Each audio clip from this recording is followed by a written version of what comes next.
Greetings, everyone. It's good to see you there. Welcome, Refraction, Basehole, Shambi. Good to see you all. Hope you're doing well today. Yes, today, it may well be the final day of development for Day of the Hamster, which is freaking crazy to think that the day has finally come, but I'm excited to get into it. So, I don't think we're going to spend any time doing like long intros or anything like that. I'm just going to say that my name is Mike and I'm excited to be here and I hope you have fun hanging out. And maybe we'll finish the game today. Good to see everybody. You know what? We'll go over to this. We'll go over to this little tightened interview here, and we'll have a look at it. Yes, my hair is disheveled. My brain is disheveled. Everything's disheveled, but that's okay. I don't know what the word disheveled actually means. Now I'm going to go look it up. Define disheveled. Disheveled.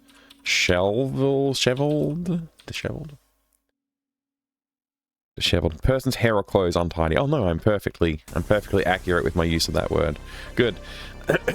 Menu screens, title screen, pause screen, credits, figure out, and settings screen. That's important. Also, games don't save right now. I don't know. I didn't make the engine, so how am I supposed to fix that bug? I have no freaking clue. It doesn't tell me that it didn't save when I try and save, so why is it going wrong? Nobody really knows. Another mark in the column of make your own engine is good. But anyway, AGS, I guess. I don't know what's up. Maybe there's a setting I need to change. Toasty, good to see you there. Welcome in. Your code is frequently disheveled. Why does serialization fail? Reasons, I don't know. Funniest thing is, Shelled has to exist. Yeah, Shelled. How shoveled are you today? I'm quite disheveled, actually, sir. Hint system, we need to actually go in and put the hints in. If we're going to maintain the hint system, there's a chance I just delete the hint system. I don't know. I did get some more additional feedback from Tony regarding the bugs that we couldn't reproduce from Tony, so that's good. I'll have to go and take a look at those. What's not written in here, which is probably the number one thing, is actually just to finish off all the bug review stuffs. Things. There you go. Write the credit sequence and add some kind of music. So right now I have no music to add to the game. No music. But I might add some today. If Old School J happens to pass by and says, hey, I have some music, then that'll be great. But I'm not going to go put any pressure on Old School J. Volunteering to put some music together for the game is a very lovely gesture, and I do hope that we do get to add the music, but I'm not going to do any kind of chasing and asking about it, because I don't want to be that, I don't want to be annoying. I don't want to be the annoying person who's chasing after music. So looking at this list and looking at day 36, I guess we might be able to finish off this stuff, yeah. So the Day 37 review feedback from testers, big thanks to Tony68K, Distron, and Adrian Bauer. Well, today, I guess we're just going to, pick up from here and keep going through those pieces of feedback that we did get. Remote passive aggression, I don't know what that means. But yes, basically, I need music, so I'm going to add music at some point, whether it's like when Old School J has the music ready, I'll just add it to the game and then like re-upload it or something. But yeah, I haven't heard much else from him this week, and I assume he's just busy with life and work and stuff, because that's what I'm doing. I'm busy with life and work and stuff. So I didn't make any real progress this week, unfortunately. I wish I had. I wish I had fixed up a few more bugs, but no, I had too many other life things going on, so things have been a little bit more difficult this week to get progress. I'm going to turn the music down. It's way too loud. I guess that'll do.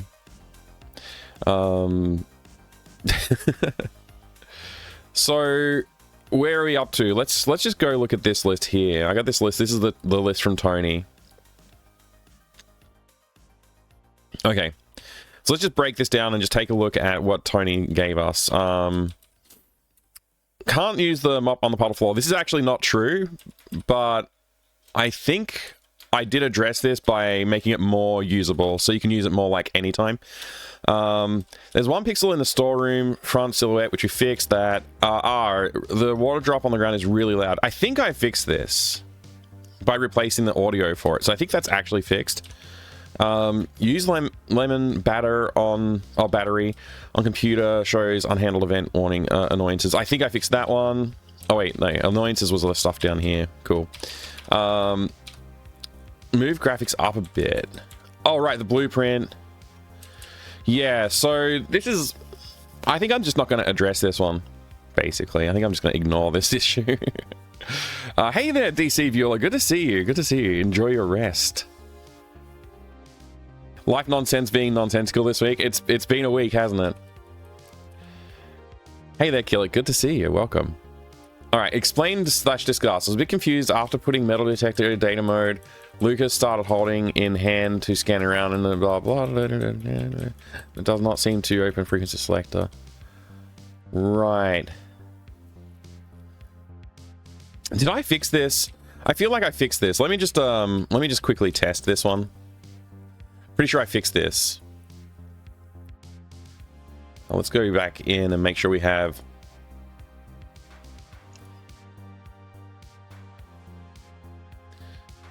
this enabled.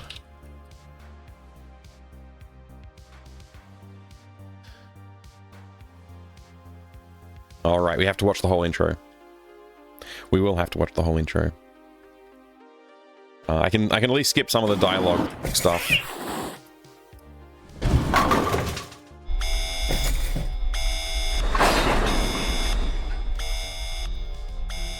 I'm gonna need to work out the volume slider in the game. That would be pretty good.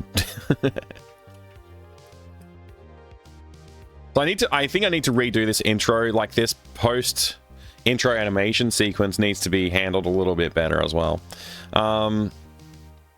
Okay, what are we doing? Right, we've got to build that metal detector. What?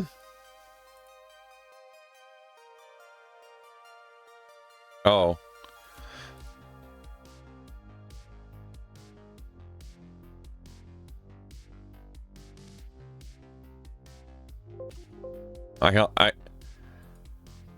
Okay.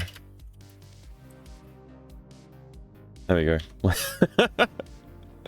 Hopefully that fixes it. Hopefully that, fixes. Hopefully that allows us to cheat. So I have the items I need.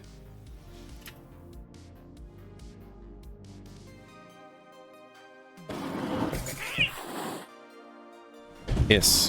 Meow.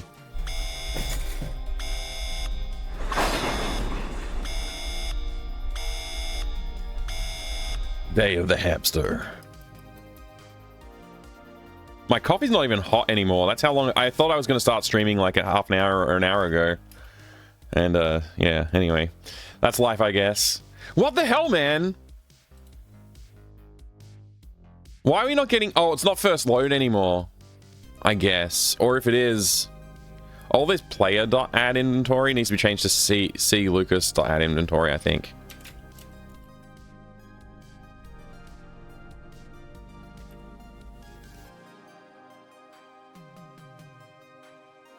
Maybe that'll fix it.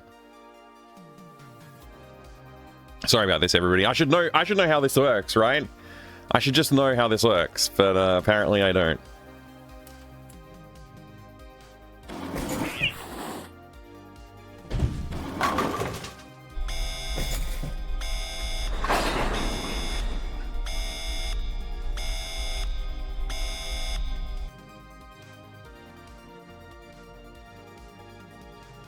We shall see. We shall see.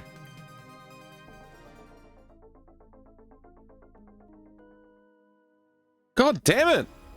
You know what? I give up. I'm just gonna play. It'll be quicker just to play the game right now. I don't know why the shortcuts are not working like that. I thought they were working last time we did this, but whatever. Maybe not. What I should do is add a button or something to the game. Did I just stretch the screen? I did. Whatever. Don't worry about it. Alright. I just want to test one thing. Golly. It's supposed to be a quick test here. Alright. Let's put this in here. Let's put this in here. We just need to get the actual sensor, which I forgot to check which one's the right sensor.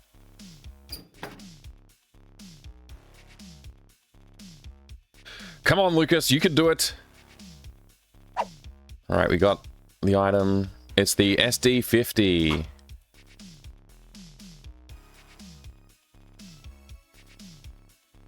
Can't wait to see people play this game. It's like so close to done.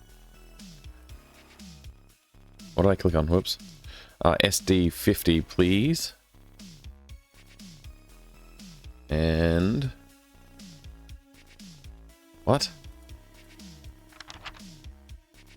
Alright, build it. Now we need the battery.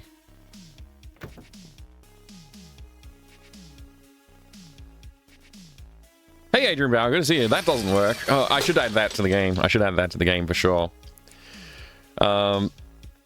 Excited to see how much I get stuck on it. I'm excited to see that too, DC. Alright, now if I use this on Lucas, it'll bring up this thing. I'm just going to select this frequency. That's fine. Looks, it works. Looks like I won't be needing the blueprints anymore. So we throw away the blueprints and stuff. We don't, you know, we can no longer deconstruct it. Now if I remember to look at the thing so we get the wall thing come up. We go like that. Then we click on the wall. Okay, it uses the current frequency. It uses the current frequency to load the game. I mean, load the wall view. We could make it so that it actually asks you a frequency, but like technically the bug is fixed.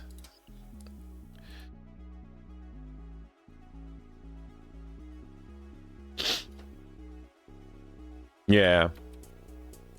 I'm gonna say this is fixed, but I'm gonna just put a little note here. And I'm gonna say...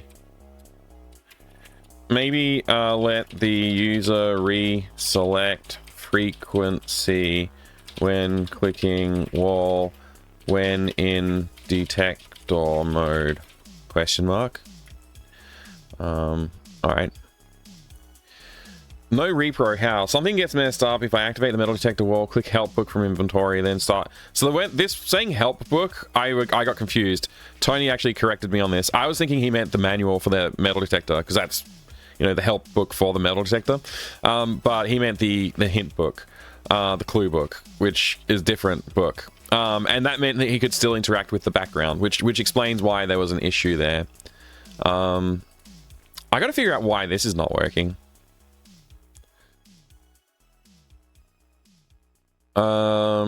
Let's see, Lucas, add those things.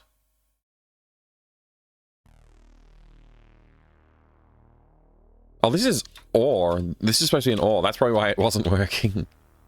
Whoops. There you go. It took me 3 seconds of actually reading the code to realize the problem there. On a scale of Deathgate to Discworld, I hope it leans more towards Deathgate levels. It's definitely not not Discworld levels of... There might be some Discworldian levels of confusion, perhaps for some people. But I hope not.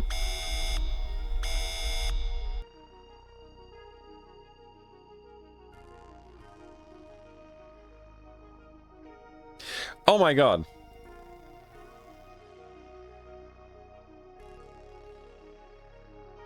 What the heck?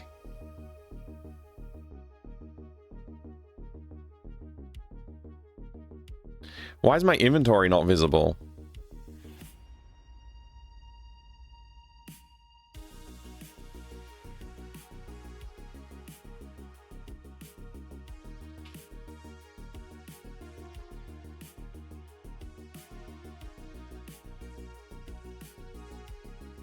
I have no idea what the heck, man. One more time. We get to watch the intro a lot, which is great. It's good to watch the intro a lot. I kind of wish that bookshelf wasn't falling over now, because it looks great. I should have drawn more bookshelves.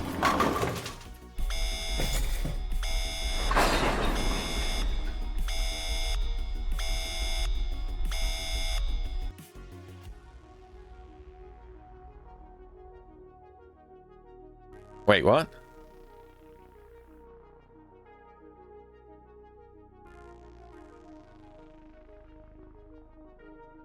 I guess we skipped the intro. That's fine. Whatever. Who cares? It doesn't matter.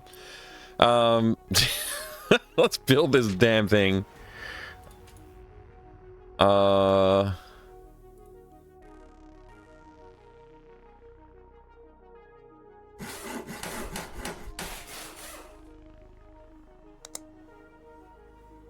Alright, I already forgot what I was going to test. Let's see. Right, the book. Okay. So when I go look at that, and then I look at my book, this book doesn't fill the whole screen. So then if I use this on Lucas and say, open the book, I can't open the book. But now when I click this, the book is open. Wild.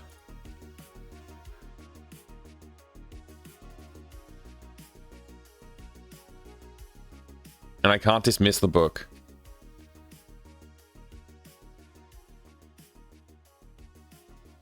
Okay, there's the bug. So it opens the book behind the interface for the metal detector selection. There's the bug. It took us a long time to find that one because we were looking in the wrong place. That's right, BNU. We're faxing some bugs. Or fixing some bugs. Or something. Hey, Prosto, good to see you. Welcome in. Is that a turkey? Looks like a turkey or something.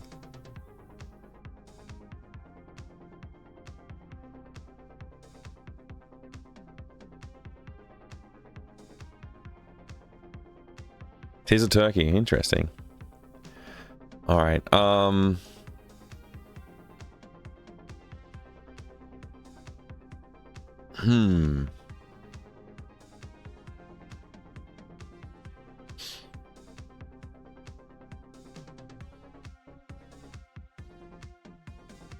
I wonder if there's like a way I could like disable interfaces when other interfaces are enabled, but like only specifically allowing you to refer to the book. Maybe. Not that book either, the other book. I gotta look at how GUIs work, because I think GUIs like have like a layer, like a sort of like a Z index for like how far away from the, like which one's in front of which kind of thing.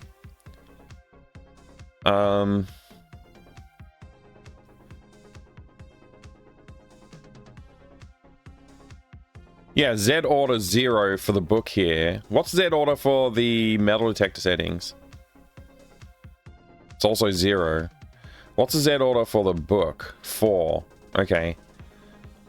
So if I make notebook Z order like 5, for example, and then run it again and do the same thing, let's see what happens. Interesting set of emotes.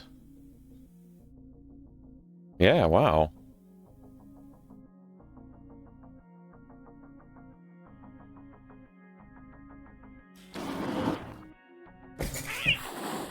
Alright, skip the intros. Hey, Bloody Cactus, good to see you. Welcome. Local memes. That giant sandwich thing looks interesting. Schmotok. I don't know what that is. It looks cool. Alright, so I grab this book. And I touch the computer. And I open this. Inventory goes away, right? I have to click outside of the book to close it. if I open the metal detector and this, so that's fine. Now if I build the metal detector,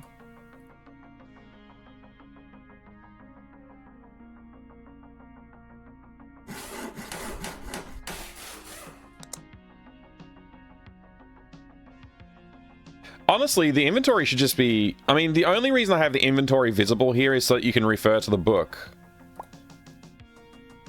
Right? This book.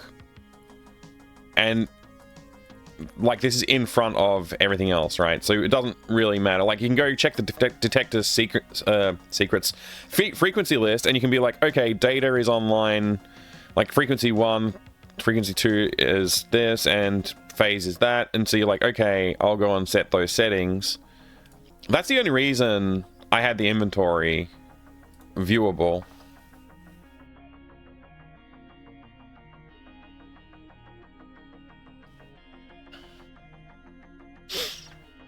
Anyway, suffice it to say, if I now go to this is now in front of the other thing, and it should fix that bug, I think.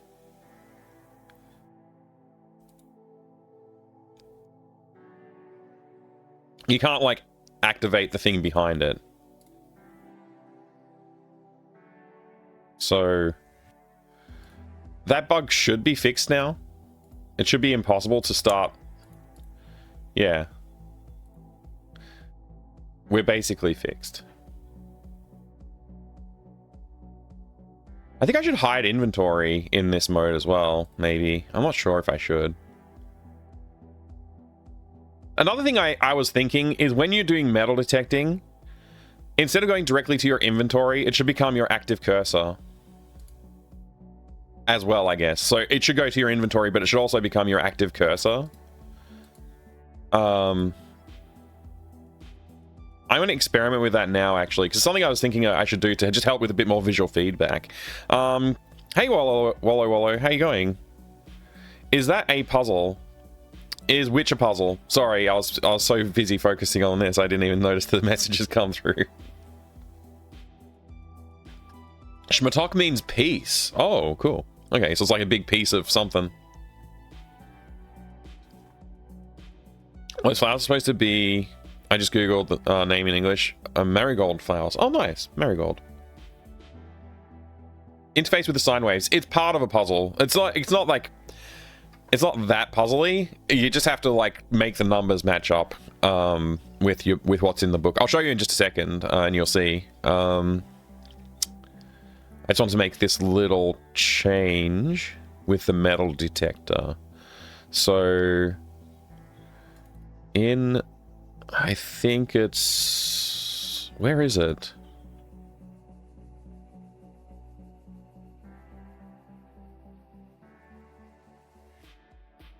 Is in here.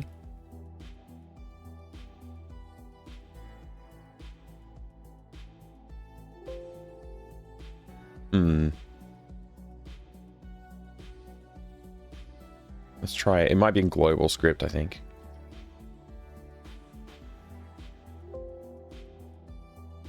Really? Oh, it's not add item, it's add inventory. Okay. This is player interact, which is not it. Get sensor module.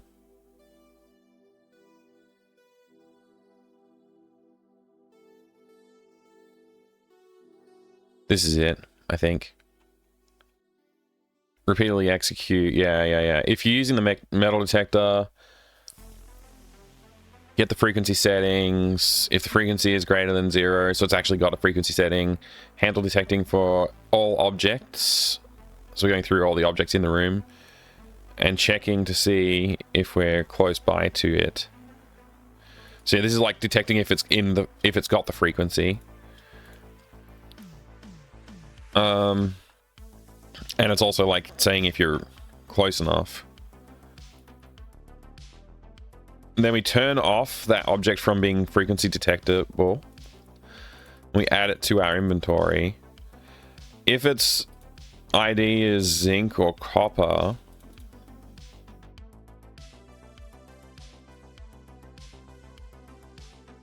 we change the graphic of the cursor for the object. And then we want to do player.set player.active inventory equals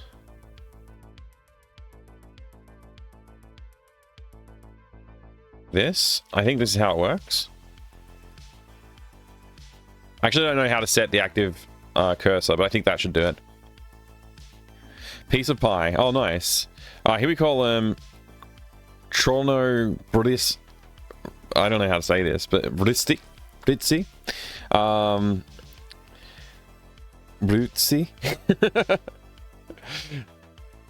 There's a folk song about him. Very nostalgic. Oh, okay, cool.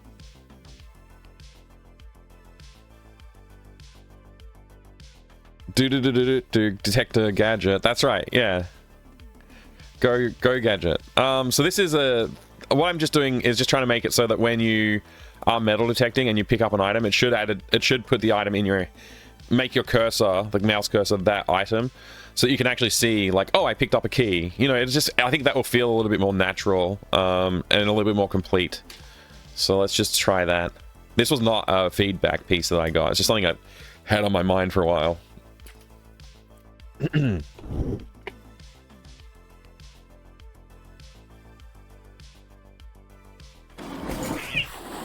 Skipping through the intro dialogue stuff. I need us to add a way to properly skip intros, but I haven't really figured that out yet, and I just can't be bothered, so, you know, eventually maybe I'll get to it. Also, I want to fix up the title screen a little bit. Title screen needs a little bit of cleanup. Okay, so grab the book. Build the metal detector.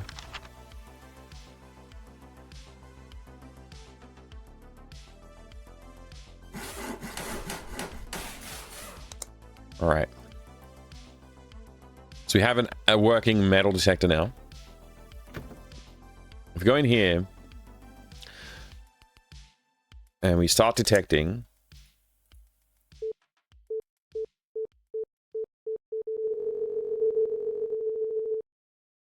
found the biolab key. So it's made it my active inventory item, which is nice. That's exactly what I wanted. So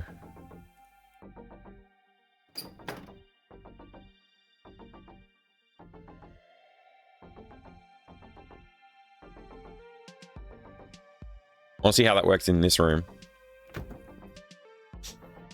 So I go into metal detector mode here and I check the frequencies. We want to look for copper, 120, 140, 25.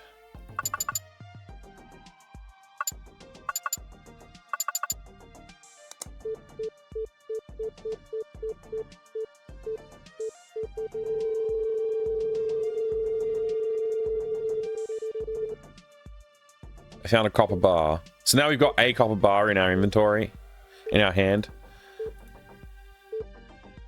And we can find the next one. A copper bar. And it's now we've got 2 copper bars.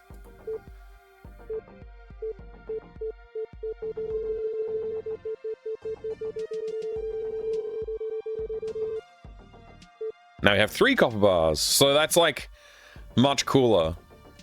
It's much cooler to have that happen, I think. It doesn't really affect the gameplay too much. Like, you still basically play the game exactly the same way. It's just you visually get to see the copper bars filling up as well now.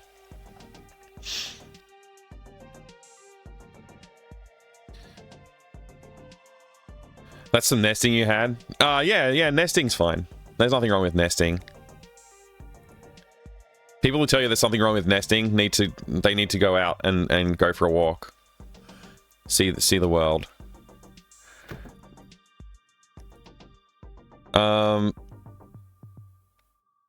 Game about searching for things. I mean, it is a bit like that. It is a bit like that, yeah.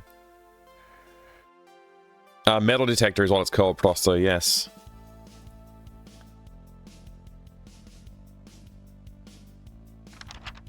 Yeah, so there's like a few things you need to do to like finish the game. This is one of them, collecting some stuff.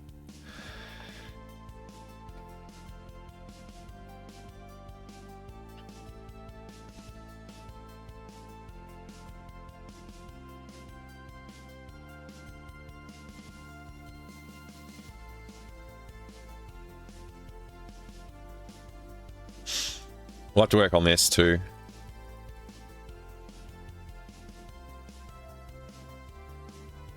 I'm not a huge fan of this interface. I don't know. I actually don't know how many hints we're going to end up with as well. Like how many lines worth of hints. But if the hint book like only fills up like to here, then it doesn't really matter, right? We don't need to make a special interface for it.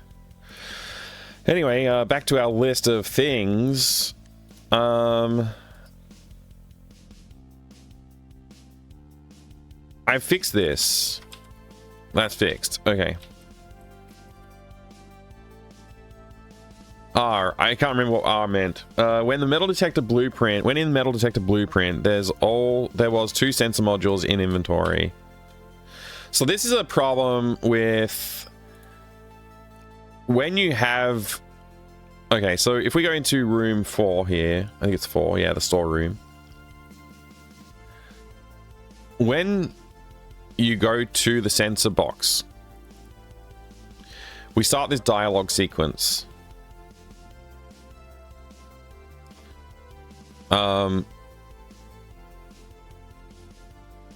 Which is here somewhere. Where's dialogues stored? There it is. Dialogue 1 start. So this is your options for dialogue 1.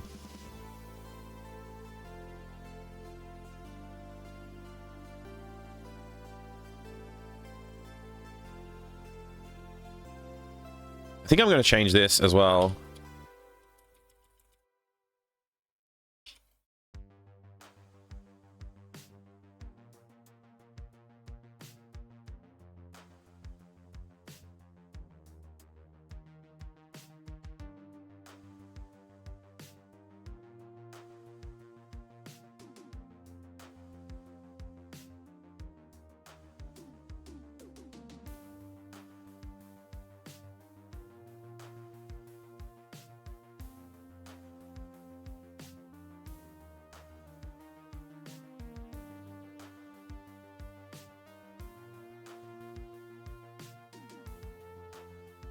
Man, this is annoying.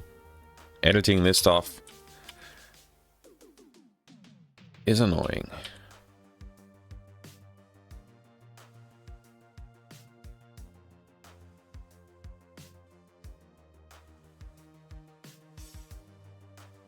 Okay.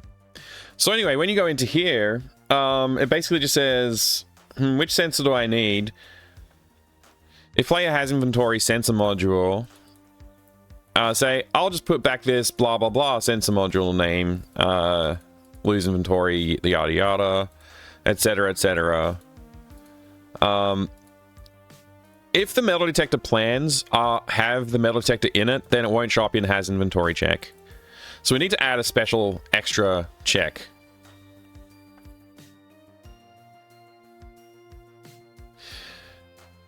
Hey, no worries, Prosto. Have a great sleep. I know it doesn't matter too much, only because I can't do it because of how neat and clean that it's not. I don't know what you mean. I enjoy how the dialogue system uses some syntax that somehow bothers me to some insane degree. I don't like the syntax of the dialogue system either, but it is what it is. What I need this to do is, in fact, handle this as a function, I think.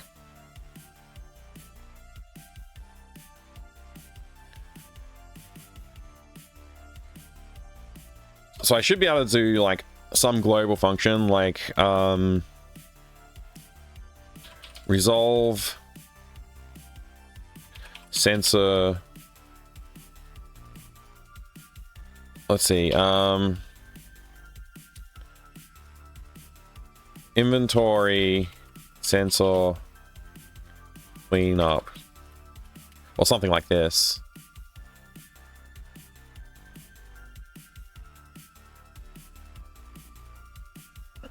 If I just do that and then take this and put it in that function in global, maybe.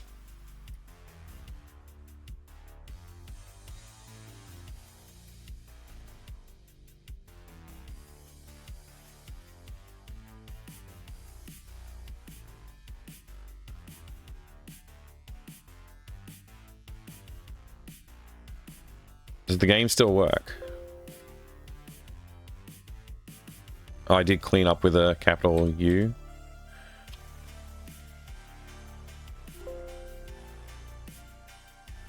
Command stop will be ignored since the script for something... What? Okay, yeah, whatever. So what are you saying? You're saying undefined token? Do I have to export this somehow?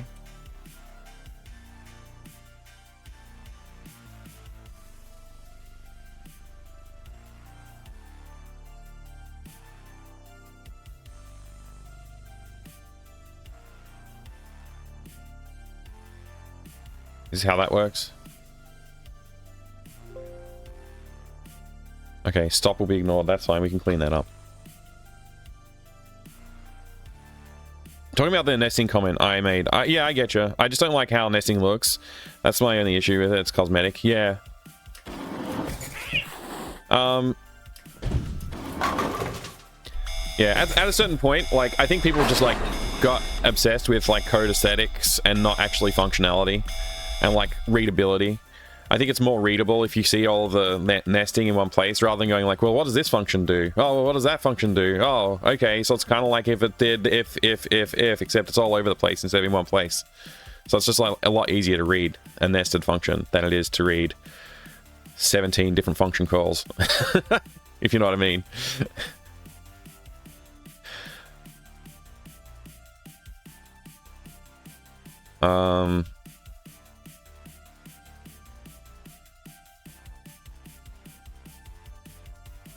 I forget what I was doing. What was I testing? Getting distracted thinking about programming. What did I just do? Damn it. All right, dialogue. Okay. So if I like look at this book, I have the book. Oh, you know what? I think I need to turn off the auto pick up everything as well. Let's turn off that. So we start with a raw inventory for now. Right, I need to fix that too. I'm going to fix that too as well, so I don't have to worry about the annoyingness. There we go. I'll also delete the empty line, because who knows if this compiler will be like, what? An empty line at the end of the file. Alright. I really need to probably spend some time making it so I can disable the intro properly.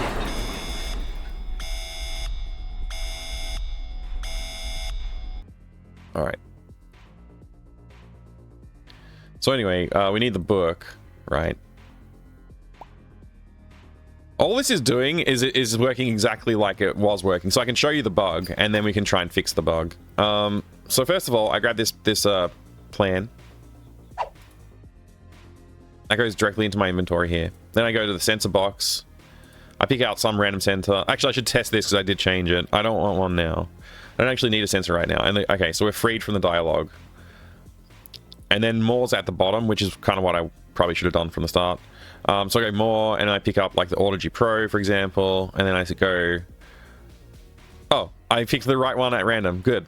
I go, oh, actually, I needed something else, but turns out. So anyway, I go to sensor module, I pick a different one. Put the audio... It says I put the Audigy Pro sensor back. So then I get the MU80. It says I'll try this sensor out. So now we have MU80. I go back to the sensor box. Which one do I need? I'll put the MU80 back. And I go select the SC88. So... Wait, what? Did I click more by accident, or did I click SC88?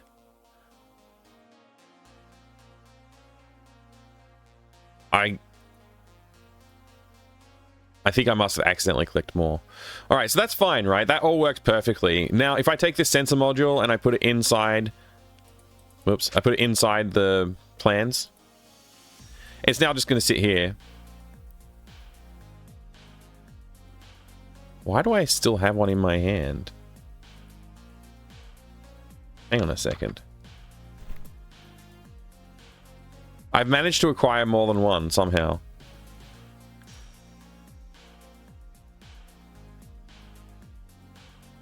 Did I introduce a bug? Oh, I did. There's supposed to be a stop right here.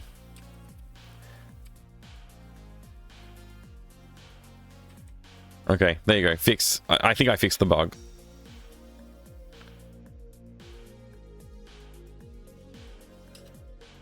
I've really got to spend a few minutes on this just to make it so I can skip the intro.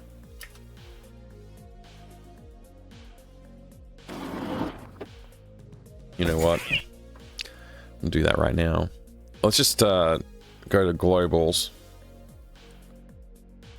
Z skip intro to true and just see what happens, and see, maybe we can figure out what's going on. Or maybe I already fixed it with one of the other things I already did today. Skipping the intro.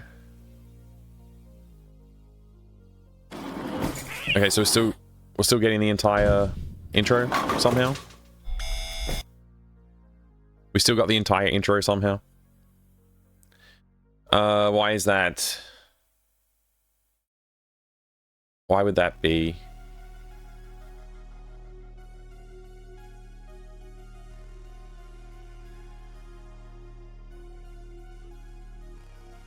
Change room to room 1.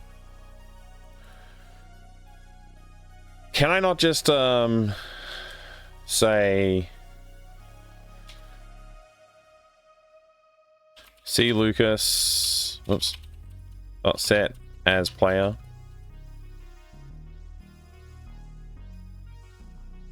See Lucas dot set dot wait, what is it? Change room 1.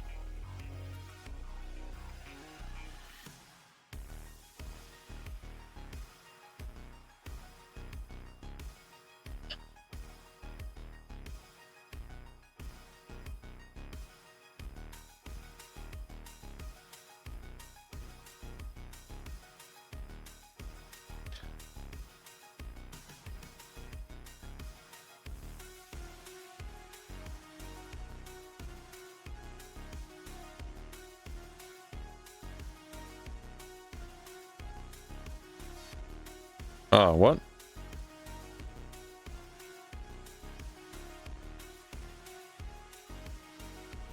Why did this not work?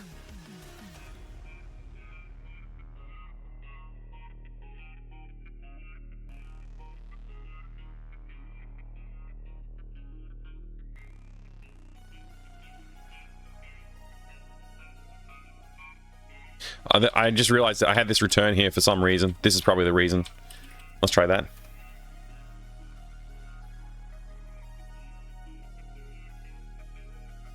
Okay, so Lucas is now here. We just need to make sure his position is right. So we're going to do coordinates to start from, which will be... We'll just pick some out in room 1, I guess.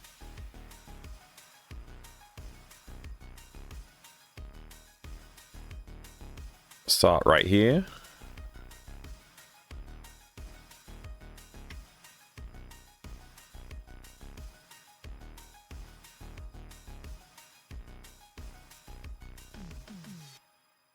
Okay.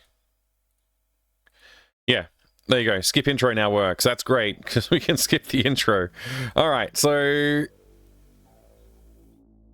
there was I added a bug that was looking like the bug that I was trying to fix, but it was actually a new bug, which I've now fixed.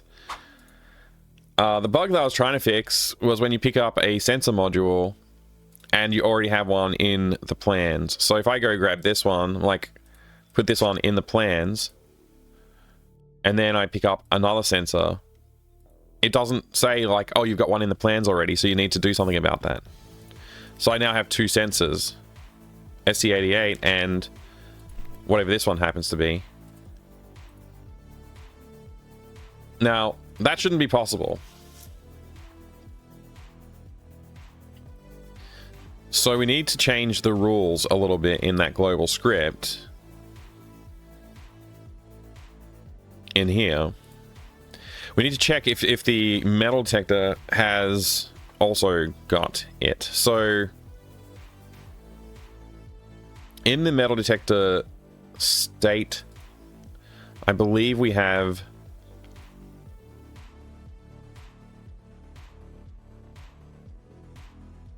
this to say if we've got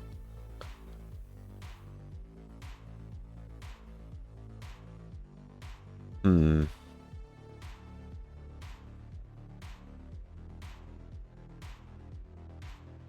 Yeah, okay, so we don't have a way to export which sensor module is active. We only have a way to export which handle is active, so I'm just gonna add this here. Get metal detector sensor ID.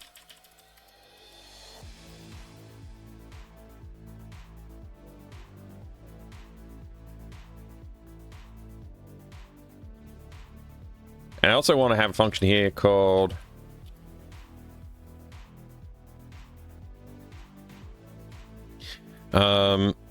clear metal detector sensor, which will just say sensor equals null.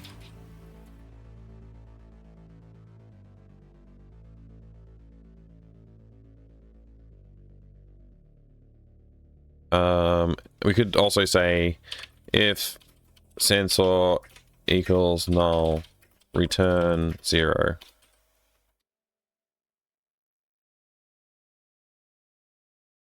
And now in global script, we can actually say if this is greater than 0,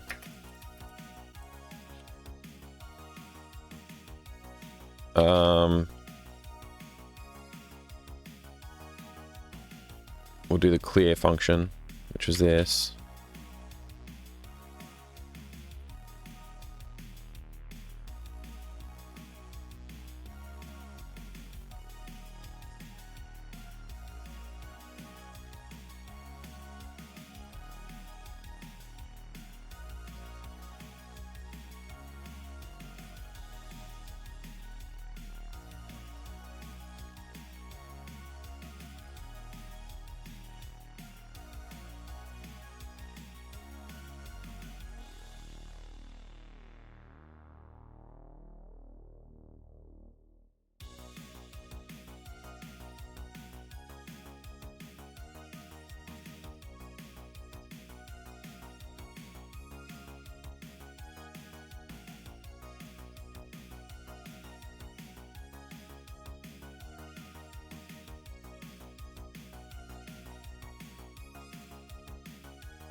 Yeah, so it's like that by the ID. Okay.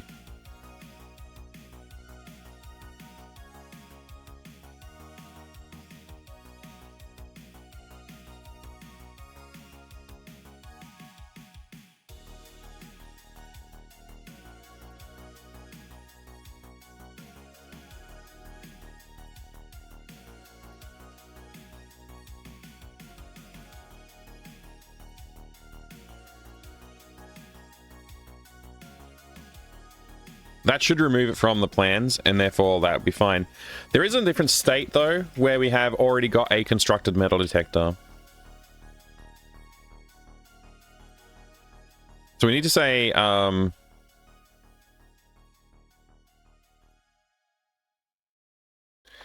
like we need to deconstruct the metal detector if we already have one built. Intro skip feature now includes an unskippable 15-minute disclaimer. You fully voice as multiple characters. That would be pretty funny. That would be pretty funny. Oh, man. So, I need more fluids. I need way more fluids today. I'm like feeling pretty dry. I'm gonna drink some more water.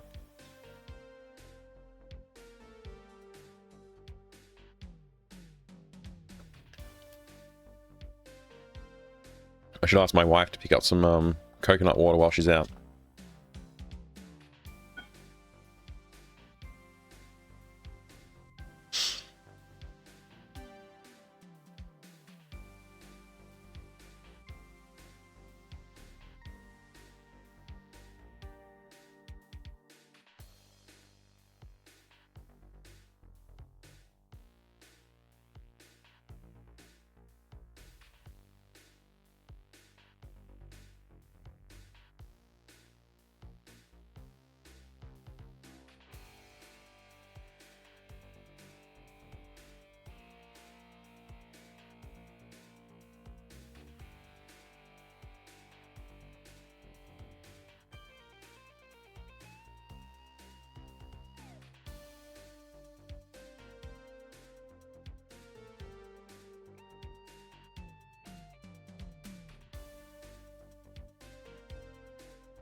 All right.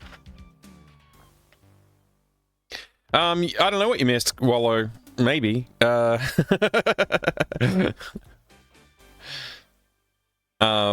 just working on like trying to figure this out. So I got, if this is true, then do this. Else I guess just do the other ones. That's fine.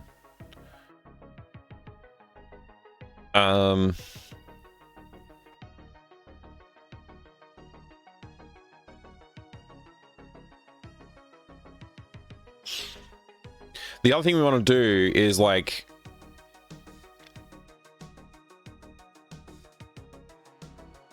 we want to clear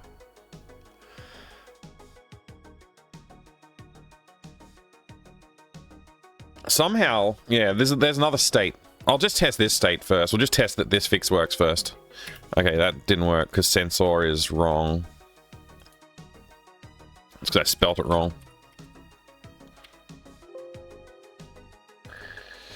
Right, we need to export that too. Okay.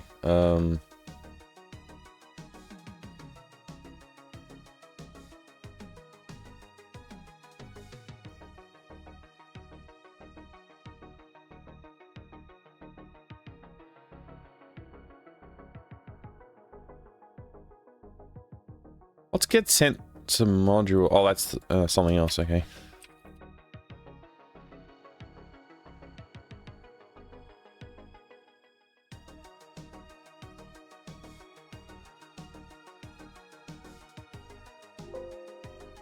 Yeah, I thought so.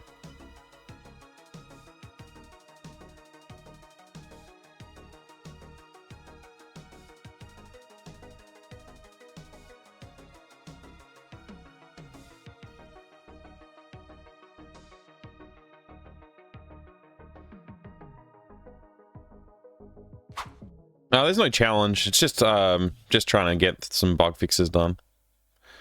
Would it work to store a copy of the sensor in use in another variable and update it when you build deconstruct or something? So the problem, yeah, it's already being stored is the thing. It's just that when it's, well, let's just go through. We did the basic one, which is just like, okay, get it working the same way as it was before. Now we're doing the one where it's, oh, it's inside the plan. We don't want to be able to get two sensors. So if I put the MU80 inside the plan now, it should say, I'll put it back. But it didn't. Okay, so I screwed up. So now I've got MU80 in here, and I've got the MU80 here, which is obviously wrong. So that didn't fix it, which I thought it would. I was actually sure that would fix it.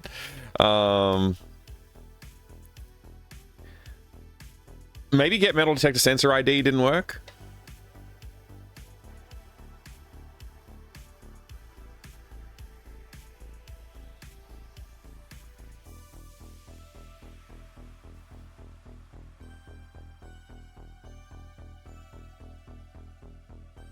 I need to go look at this code, I guess. If sensors null, return 0. I just want to do like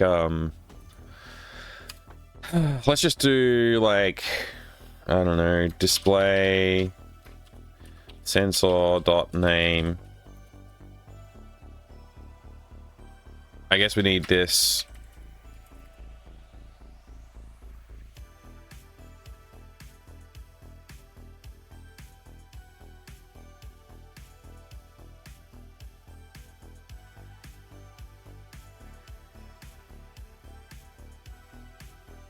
I just want to see if it's even getting hitting this path, and this doesn't have a. Once again, the debugger in this engine is terrible and useless, and it's the kind of thing that they shouldn't. It shouldn't be terrible or useless, really. All right. There is no sensor. Okay. MT32. Try again. There is no sensor. Put the MT32 back. Let's get the MU80. Okay. Put the MU80 inside the sensor slot. There is no sensor. Okay, so it's not picking it up. It is reaching here, but it's not picking it up.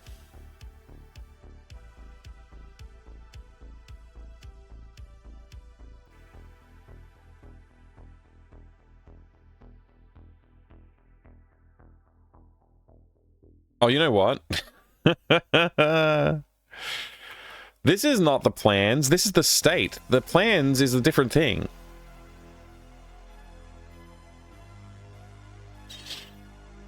Okay.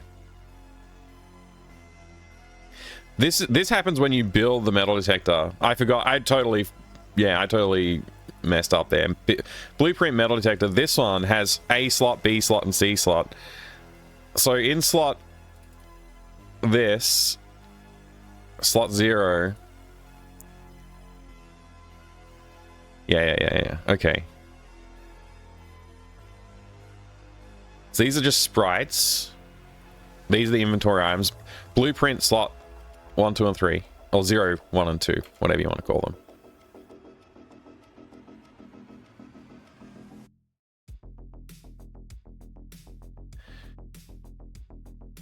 So is valid is false by default. Using blueprint equals blueprint name is valid. Blueprint ID equals slot. Okay. So the blueprint has like a slot ID that it wants to go into and everything and yada yada. If it's not valid, it won't. And then if it is valid, it'll say this will work for this slot, and then it'll go ahead and do the thing. So the player add inventory, blah, blah, blah. Blueprint. Slot. Wait. Oh, if it's already got an item, it'll like swap it basically. Otherwise, it'll just put it into the slot. But suffice it to say, it's actually the slot that we're interested in. What its contents contain.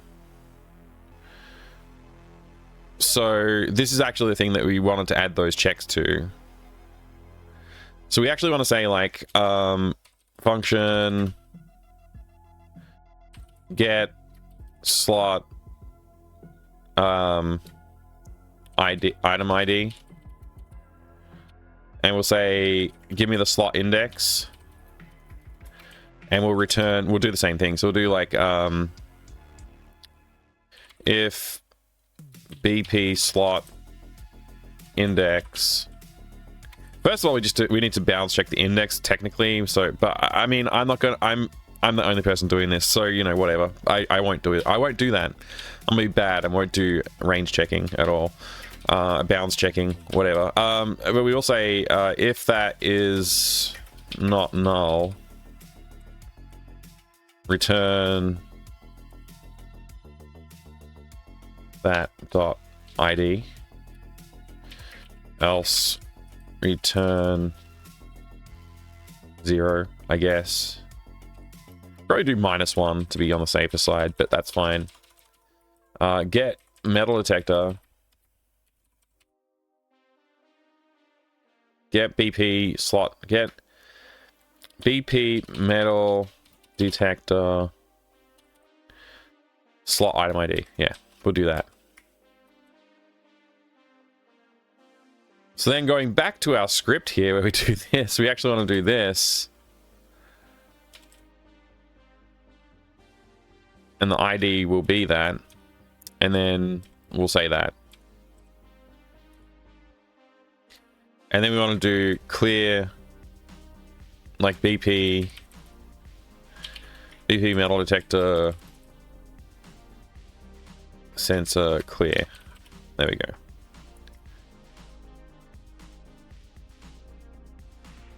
And then we want to go over here. We'll just for now, because we don't need this, we'll just delete it. Wait, that's not it. There it is. You know, for now, I'm actually just going to leave them alone. I'm just going to leave them alone because I think we will actually need these eventually.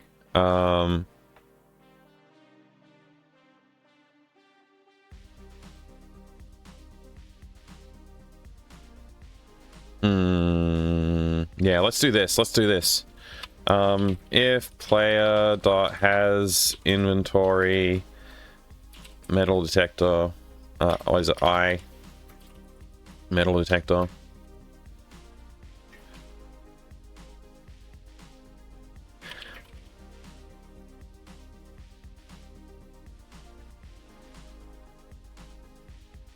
I guess also, and player dot has inventory IBP MDB blueprint. There you go. So you have to have the metal detector and the blueprint, and then we need to deconstruct the metal detector, etc. We'll come back to this though. You know what? Instead of doing this, we should do something else. If this is true, we should just say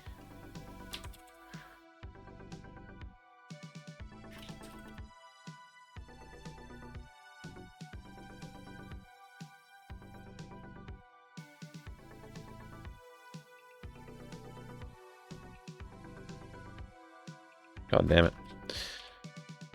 I need to deconstruct the metal detector before I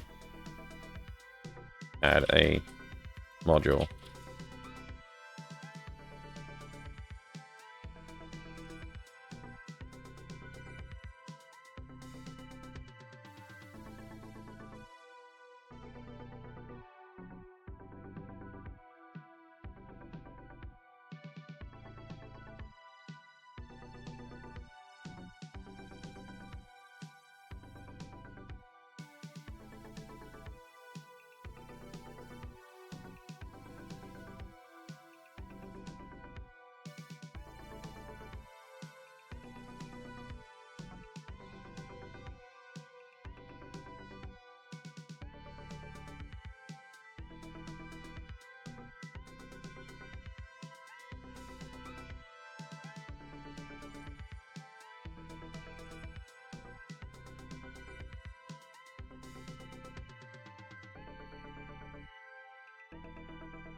All right, this isn't going to build. I just want to see what I need to go fix up. Slot item ID. What? Okay, yeah. So that we need to get in here.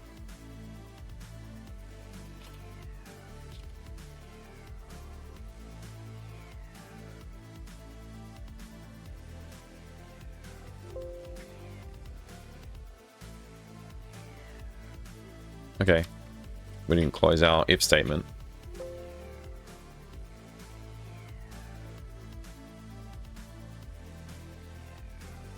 Did we even create this? I don't even remember. No.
Suzanne likes cake. Hello, hello.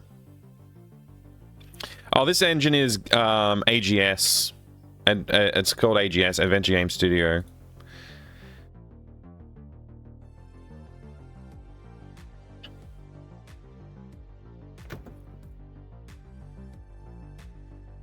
Funny thing is, I knew about this bug like ages ago, and I just never bothered to fix it. I mean, I don't know if that's funny or not. It's just me being lazy, really. MT32 sensor, so we got that. We put that inside the thing, and then we go back for more. I'll just put back this MT32 sensor module. If I get the SC55 Mark II, yeah, it's removed it. Good. So,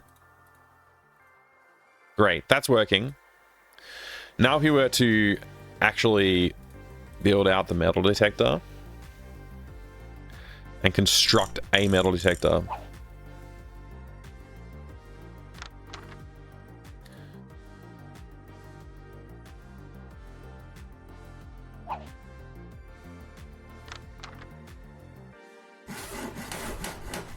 So now we've built it, we can't open the plans while it's current. But if we try and steal another sensor, which sensor do I need? I need to deconstruct the metal detector before I take a sensor. And it still lets me do this because I haven't handled the state return yet. So I can still double up on sensors. I have an MU80 here. If I do this, it lets me deconstruct it. And then I have two sensors again. So I need to handle in the dialogue script now. If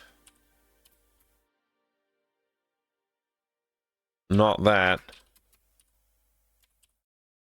stop dialogue.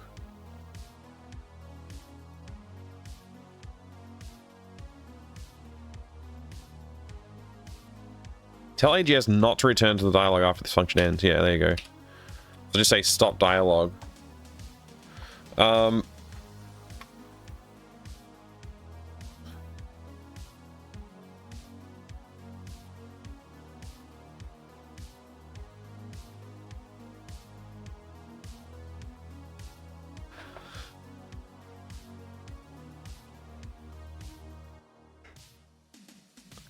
Oh, sorry, I just had to yawn. Let's try that.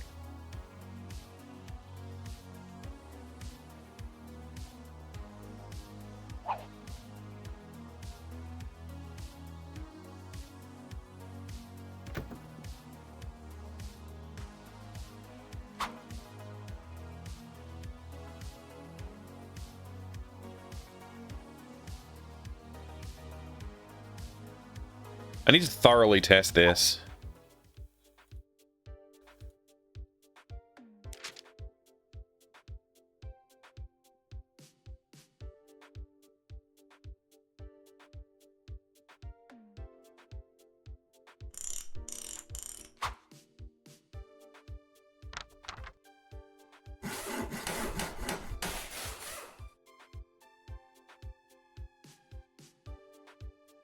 Which sensor do I need?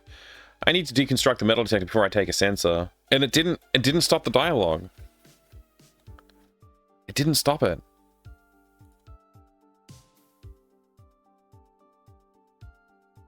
What if I just do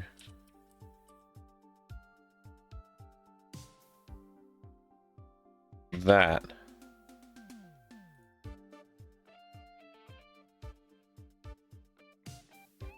And then in this code,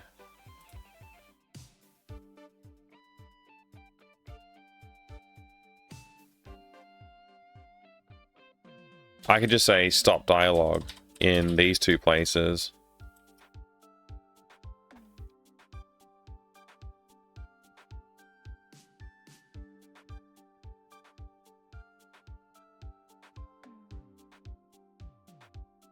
Maybe that's what I'm supposed to do. Not supposed to do it during the actual dialogue handler. Let's find out.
I need to deconstruct the metal tech before I take a sensor.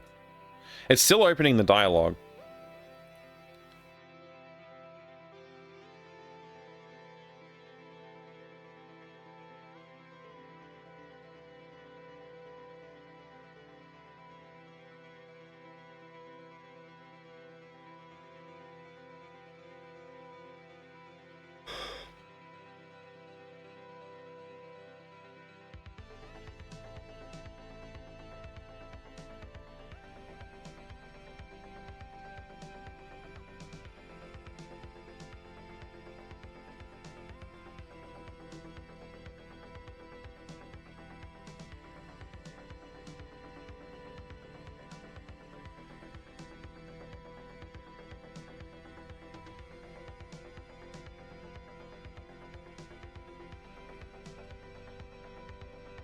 Is that how you're supposed to do it?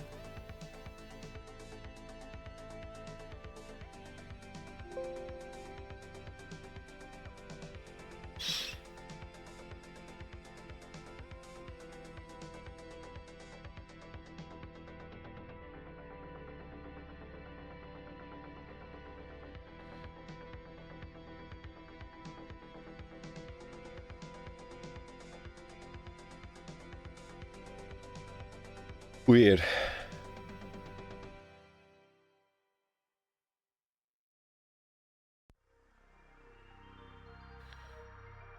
I'm still learning about AGS dialogues, I guess.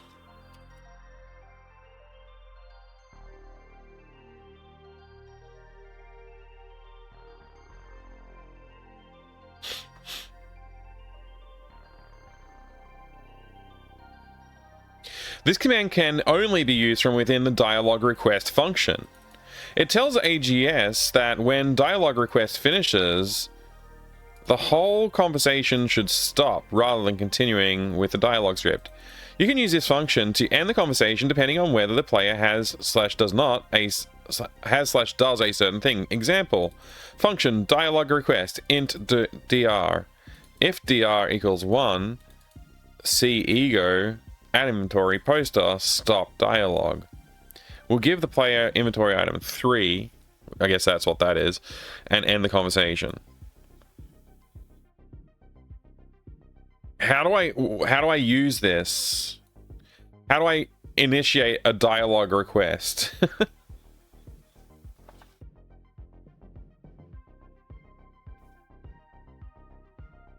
Want to break the shrink on some box games?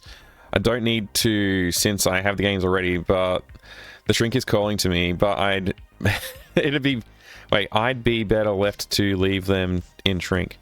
The shrink keeps calling though. I mean, unsealing boxes is a good thing because then you get to see the insides and handle them and enjoy the contents of the box. If you never open the shrink wrap, then the value of the stuff inside the shrink wrap is valueless, in my opinion. If you never enjoy that, there's no value.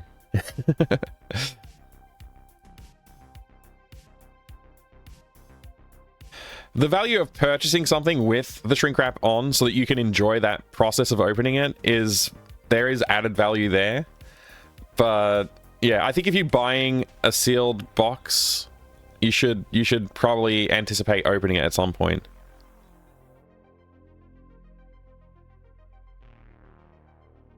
I'm not an investor, I open everything eventually. Yeah, I usually do. I mean, I've got a few sealed boxes still that I may or may not open, but I'm definitely not buying my games to my collection, adding games to my collection as investments. I don't believe that they'll last as an investment.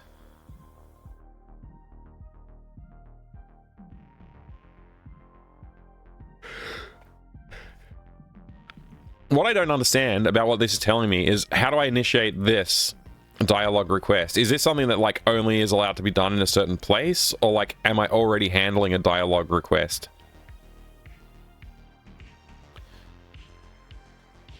I legitimately don't understand what a dialogue request is.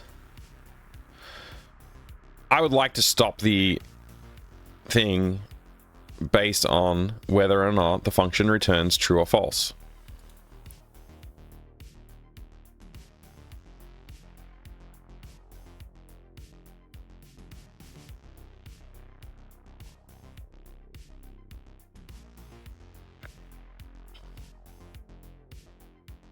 You obtained 2 kittens? Oh, wow. That's a pretty good investment. I hope that brings lots of joy into your life. Do you have pictures? So I can't do this.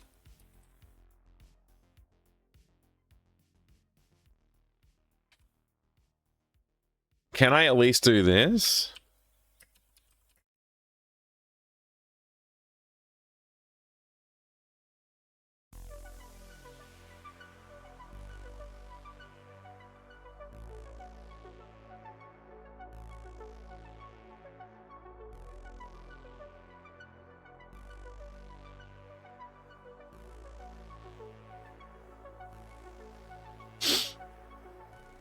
Joy dividends already paid. Perfect, perfect.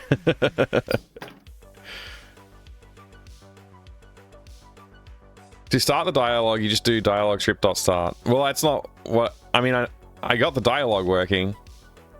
That's not the problem. It's stopping the dialogue that I'm having trouble with. Based on conditions of the... of other things. External things. Oops, I accidentally clicked on the door to leave, apparently.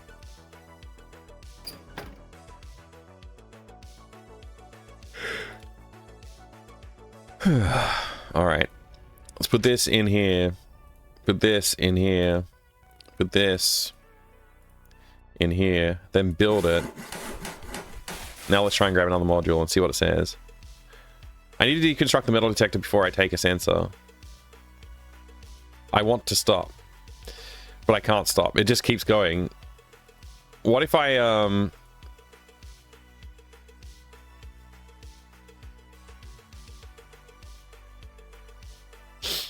Is there a way to just say, like... something else?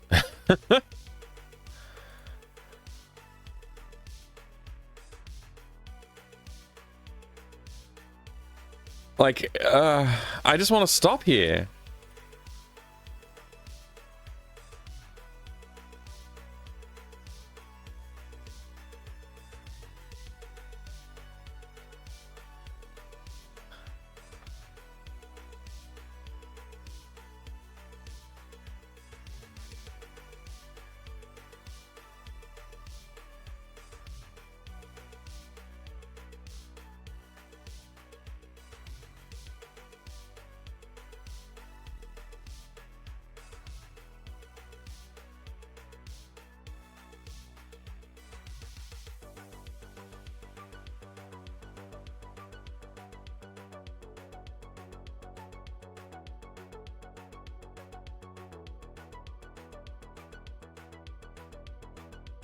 What's the thing called? Dialogue what?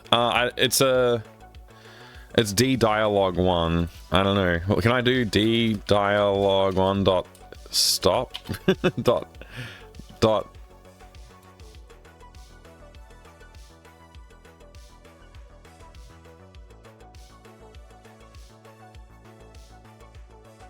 set option has been chosen.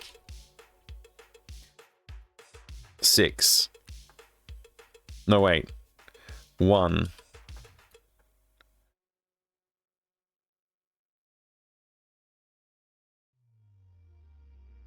Oh, what? Marks whether it was chosen before or not. That's not helpful. No.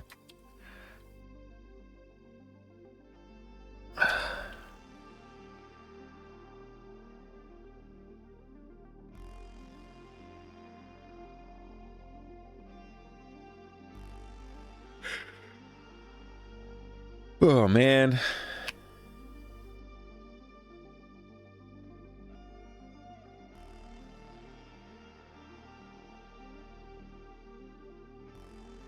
I mean, I'll try just putting stop dialogue in here, but I've already experimented with that. It didn't work. How frustrating. Like, it's a really obvious thing that I want to do, but I'm doing it, like, the way I'm thinking of doing it isn't the way that the designer of the engine thought of doing it, and I don't understand what they want me to do. That's basically what's happening right now.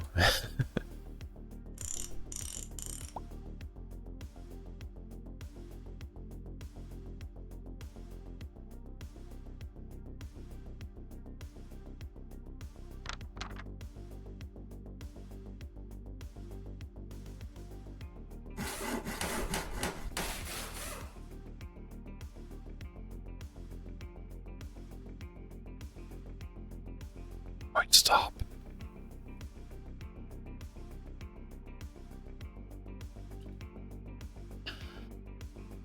It's like a go-to.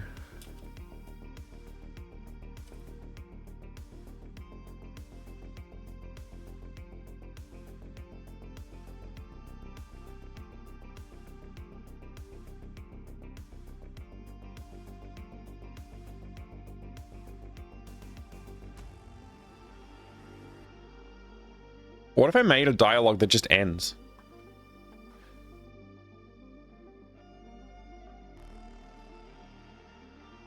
What if I make a dialogue that just ends? Go to dialogue 6 and then or 5 even, I guess. And let's go new dialogue. And it just stops.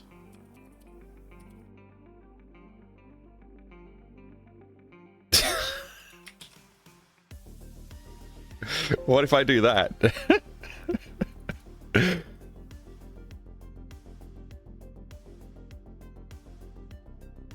Wait, what? Oh, for fuck's sake.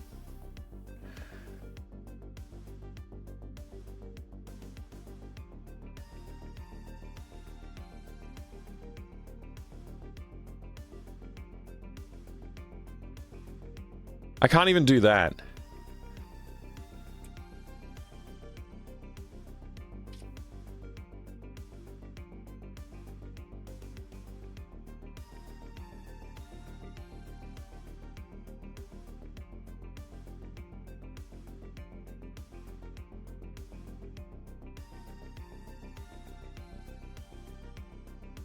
Hi there, Basehole. Hi. Good to see you.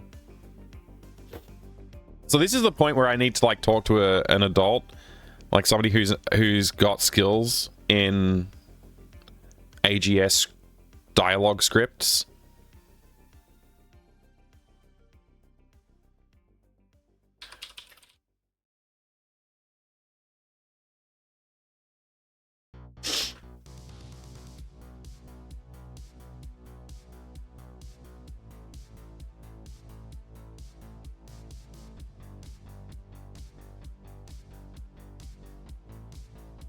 Go to previous, maybe?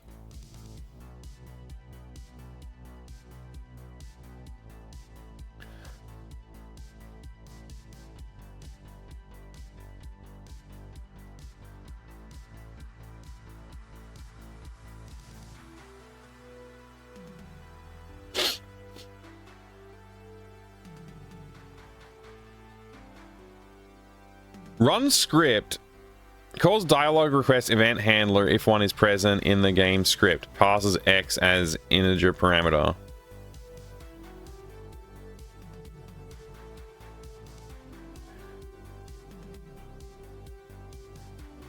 Is this how I do the...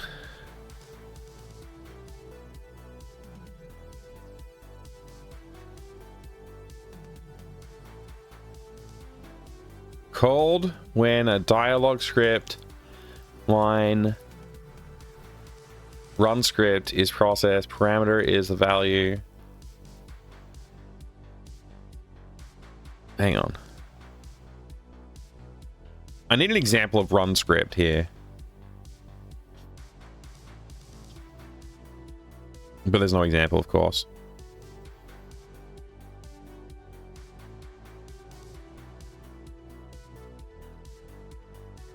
What the what the? Wait, what? Wait, what? What?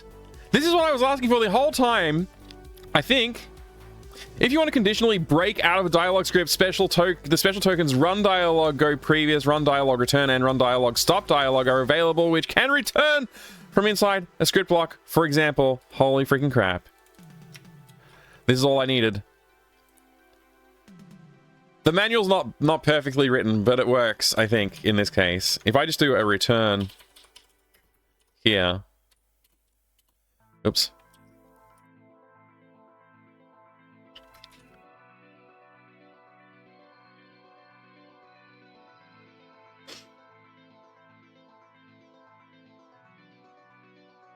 Oh boy. Oh boy, I think we fixed it. It seems like so obvious that it should be there. It wasn't obvious how to call it. It's like, I suppose they could have tried to like make it not. Like they could have made that more obvious. Is all. I guess that's all I want to say. That could have been way more obvious. I don't want to complain too much because, like, you know, I complain a lot about this engine, even though it's a great engine and it does a lot of good stuff for me. It still causes me pain and anguish on a regular basis.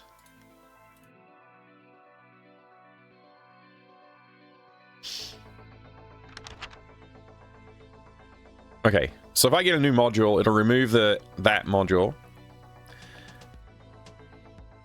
So I still have to put like the module that I picked up in. And then if I build it,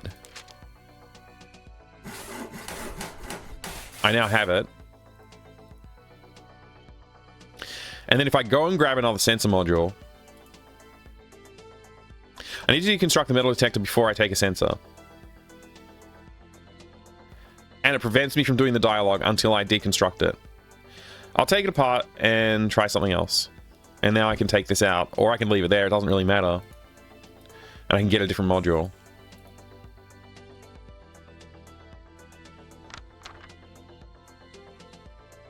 Oh my god, that was annoying to fix. That was annoying to fix. But I'm very glad that it is fixed.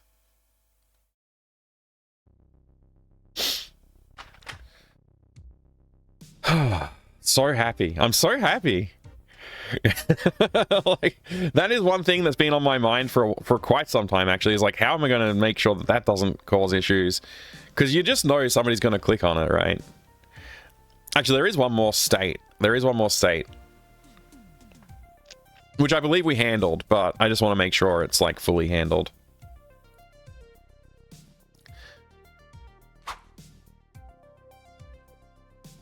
So we're going to need the SN76489.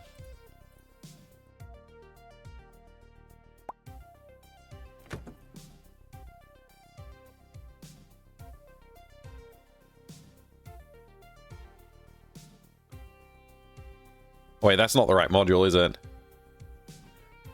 Oh, 76489? That might be it, actually. 76489, yeah.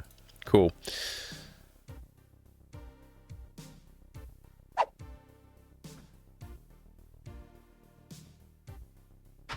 Sorry, I'm getting a lot of messages today.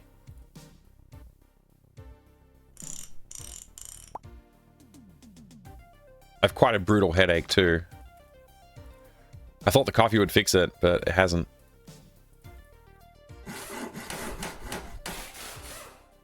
No power, need battery. Cool. Get drill.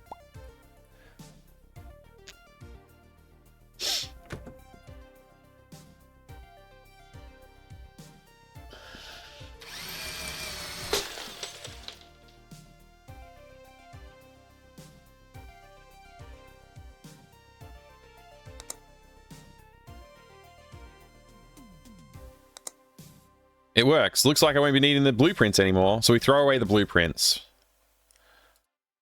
Just want to see how this works out now.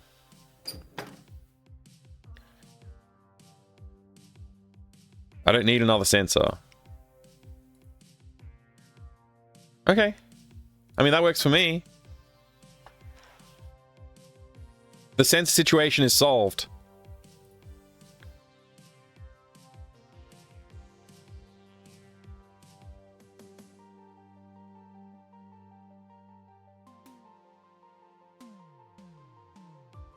I fixed that, that's good. Text on the left side of hamster coding manual are really hard to read. Yes, I need to fix that. Hamster key could be used twice. Both times, come on cry, let's make our escape, and second time. So I think what happened here is Tony actually picked up 2 copies of the key, which is possible to do, I believe. Let's test it.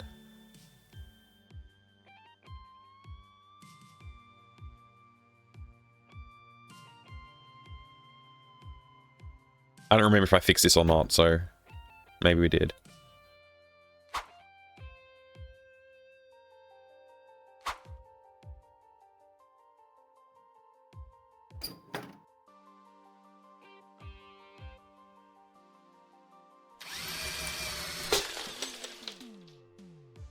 Okay.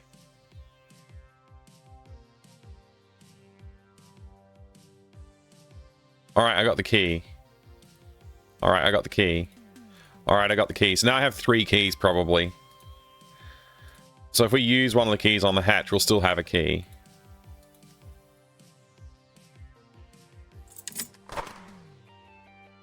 Yeah, we still got the key.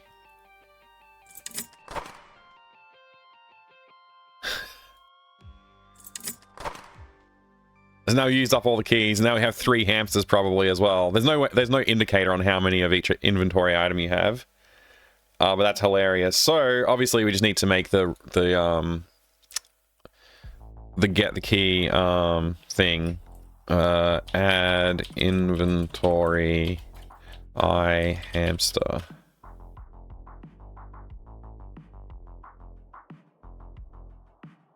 Oh, is it hatch key maybe? Oh, it's hatch key. Oops. Yeah, so this part here, we just need to disable the functionality.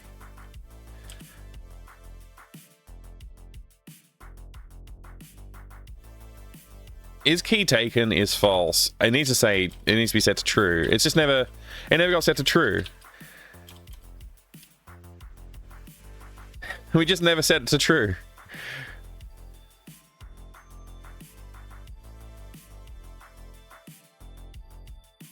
Multi-hamster, yeah. Mega key. Mega key. Alright. I need more fluids. Oh well.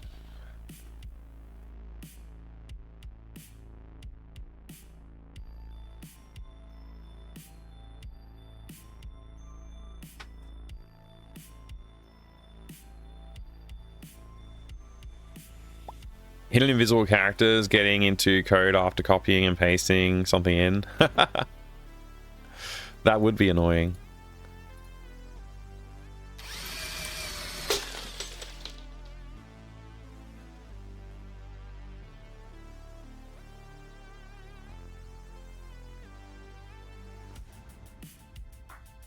It's empty. I already got the key.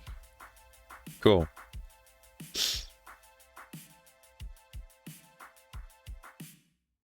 Oops.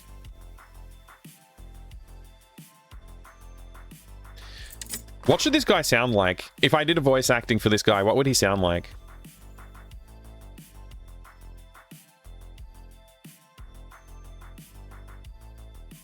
I like how it's just Object Zero, so I obviously forgot to rename this one. Anyway.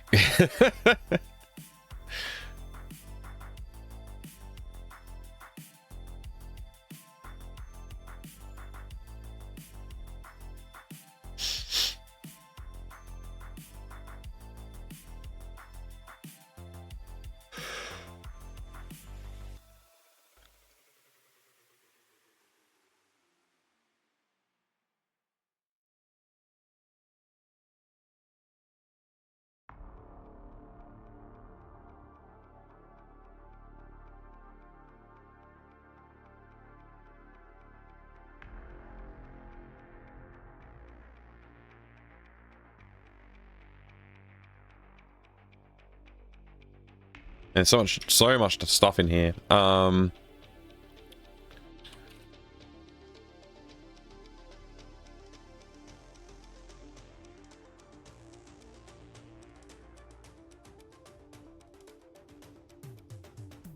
Handle detecting.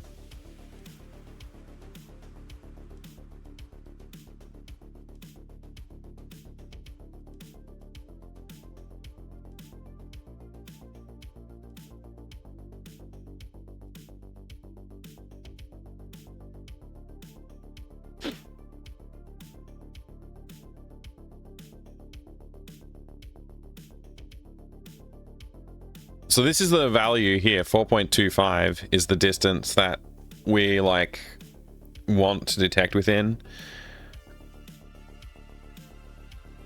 So I make this number bigger, it makes it easier to find stuff, I think. So if I make it like, you know, a much larger number, like say 8, It should be twice as easy to find stuff now.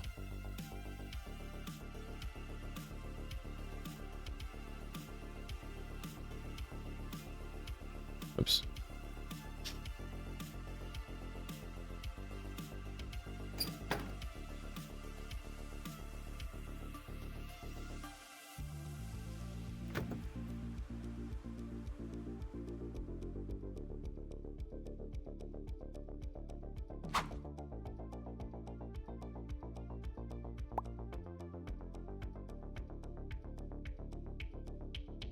Detected 1 by 1 pixels, yeah.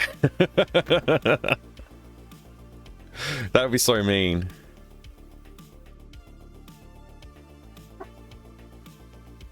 Yeah, I'm coming. Alright, buddy, I'll come and grab one.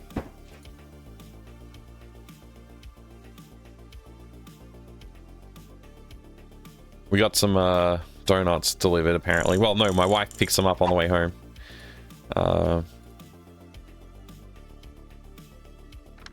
Let's see, put that there. Need one of these. Put that there. SB16. There it is. Put that in. Build it.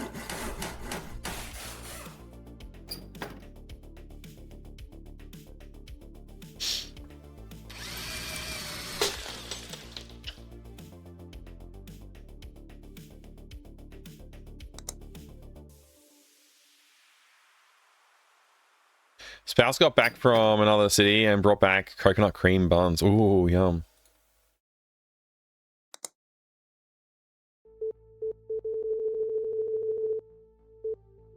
So that was like a lot easier to find than normal. Let's go to the other room and see what it's like to detect for other stuff with, like, I've basically doubled the area, which actually it might actually be radius and not diameter. So by doubling it, we're actually making it like a huge value. So use the brass key.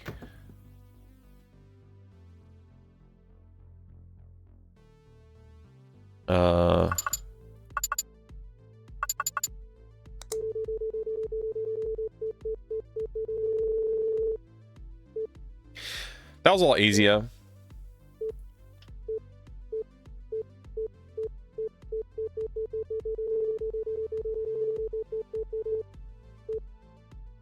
Definitely a lot easier.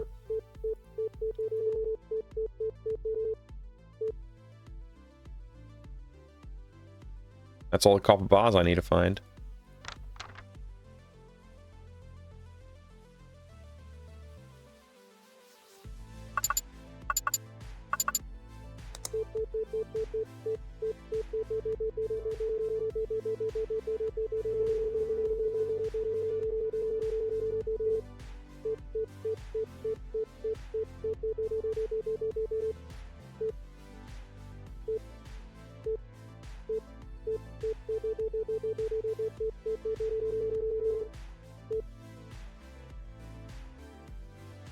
For those of you who saw me do this before, do you think that's like way easier now? Like, is it too easy? I might just drop it down a little bit.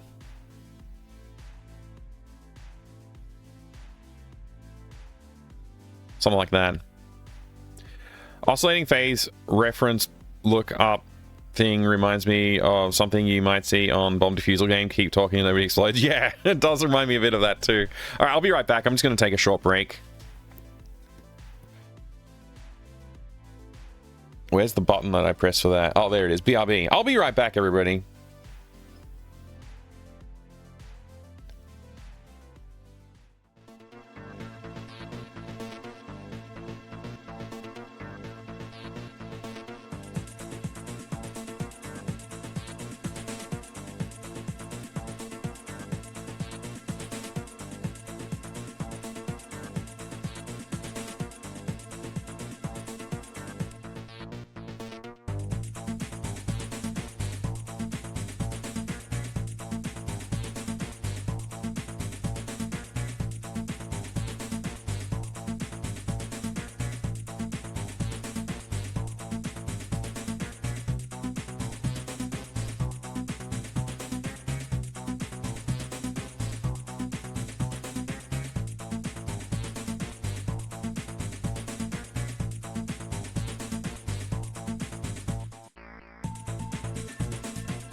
All right, sorry about that. Just took a little bit of a break there to hang out with the family on a Saturday, and you know, we're good now. We're good. And I ate donut, so I'm good. All right, let's get back into whatever we were doing. I actually don't remember what we were up to, because and I also made a fresh coffee and had some painkillers too. So hopefully all that's sorted out now. All right. Let's see. What is? I might just put the turn the AC on just to clear the air up in here.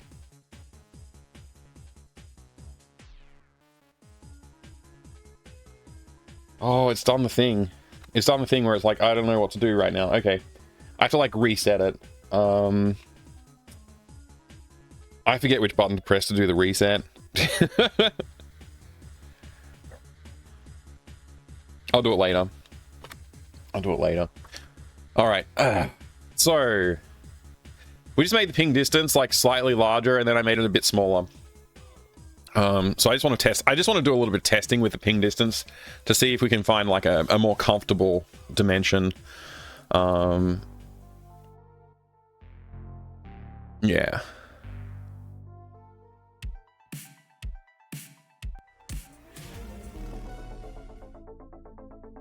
All right. There we go. Feels loud today. The music feels loud today for some reason. I don't know if that's just me. It's probably just me.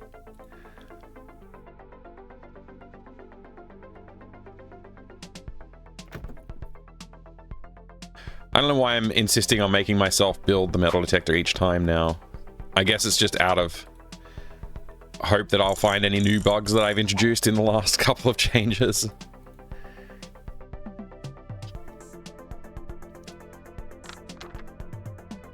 SD50.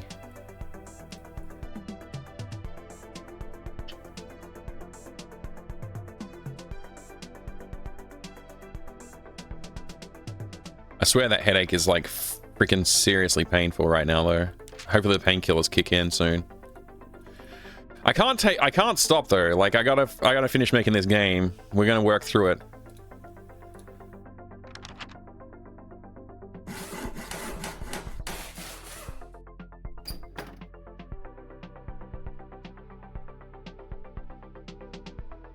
Yeah, this is pretty time consuming.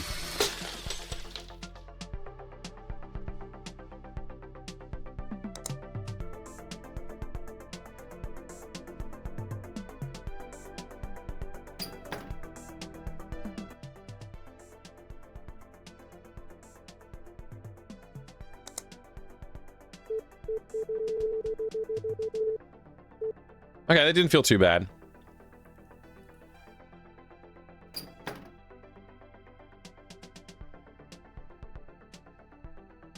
I wonder if when you're in metal detector mode, if I should put some kind of GUI like on the screen to say that you're in metal detector mode. And then when you're this could solve two problems actually.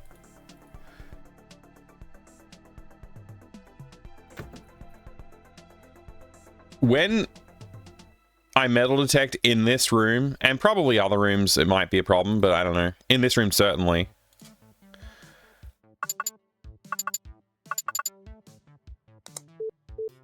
If I go down by these carrots, you'll see the carrots are kind of like in front of the blip. And as a matter of fact, they're kind of in front of my legs too, in some areas. Like the carrots aren't exactly the best. What I should do is just change the floor position actually for that. It's the walkable area so that you can't stand right here. This is like a weird spot to stand.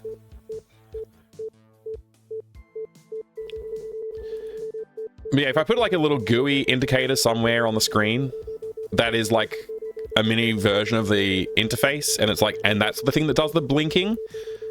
Instead of doing the blinking under the player's feet like this, I think that might actually be better. Like a lot better. Potentially.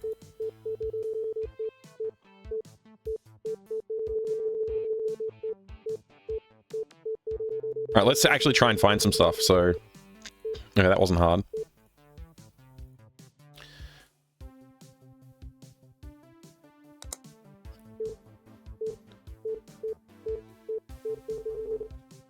That wasn't hard. A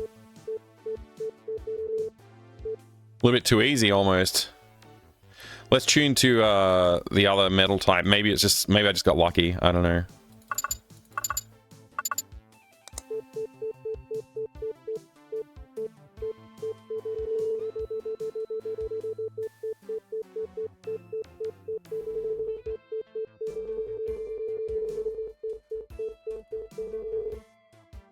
Okay, that wasn't too bad. I'm gonna leave it at 6.5. It was on 4.25, so I've increased it by maybe 4 pixels, 4.5 pixels, something like that. The range to target for picking up, and that felt okay to me. I want to think about that interface change, but for now, let's not tackle that. Let's just go check this. Hamster use both. Yeah, that's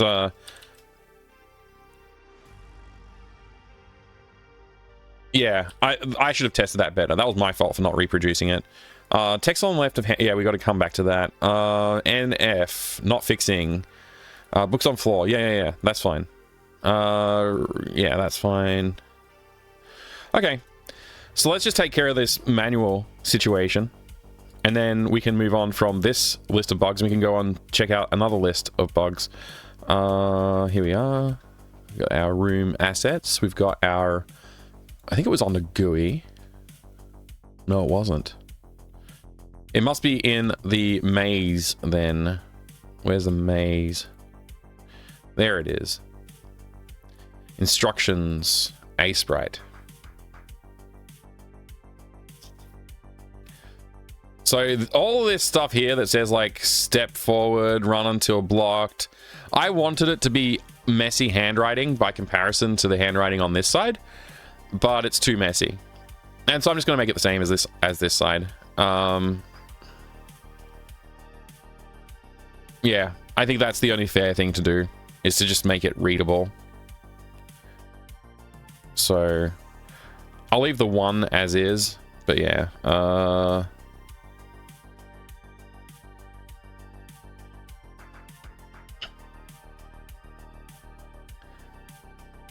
Okay, so layer 2, layer 1. Wait, layer 1 includes the text? Oh man, I didn't... Oh,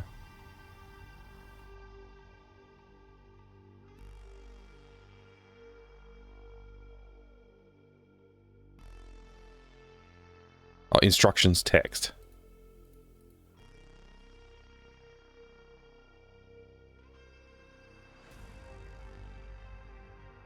Okay, that was pre-messing it up. Let's see, if I just duplicate this, drag it right up here, and then, was it V to move?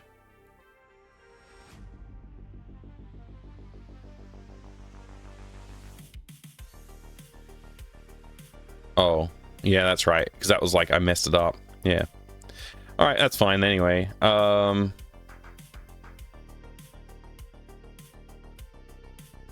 So this part where it says step forward here, we just want to take the step forward from here and just copy it over, basically. And change it to red or blue. We'll make it blue, maybe. I don't know.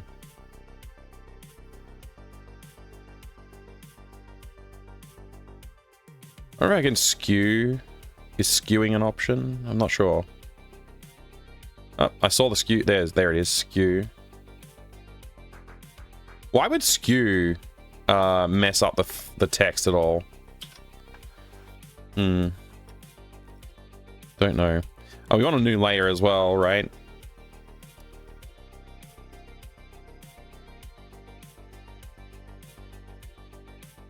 Double L for left for some reason. There you go. Cool.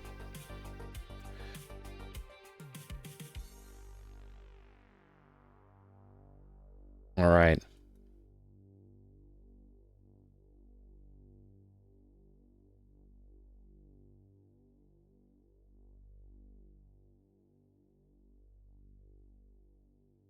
Yeah, I don't really want it to get messed up on so I don't know. I'll skew it later. I'll skew it later. All right, let's go with, say, yeah, well, I don't know. We'll just use the red. We'll use the red color for it too. For now, we'll just leave it alone. Run until blocked. So we're just going to create the word run.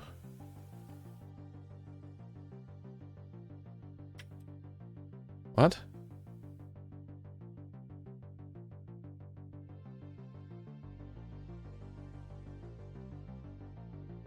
We've got to copy it also from this layer. Nope.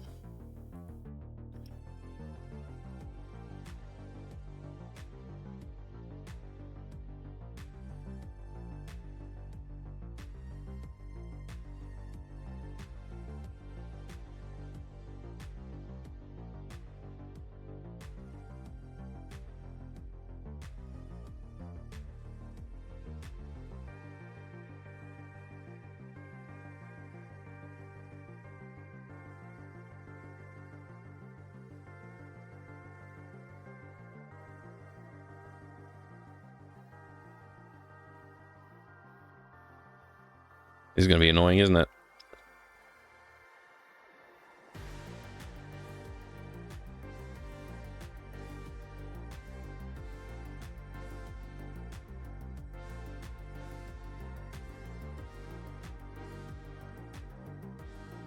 I pasted it in the instruction text section. Damn it.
What just happened there?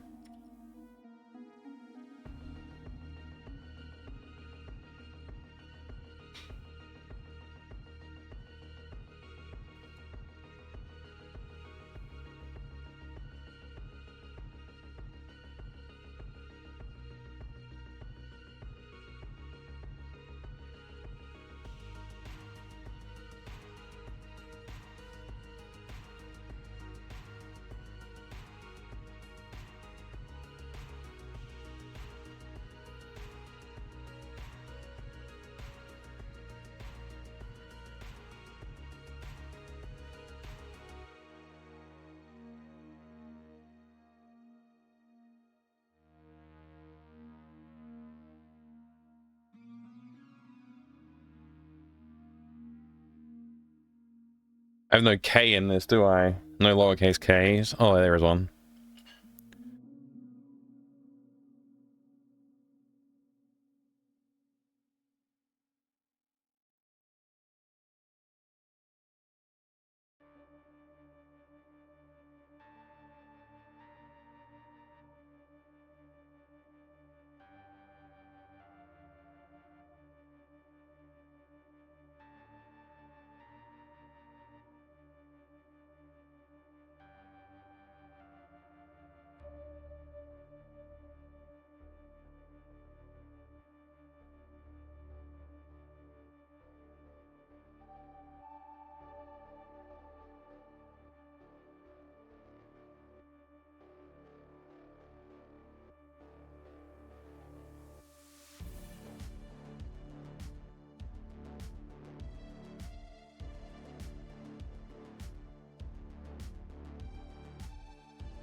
Apparently I didn't,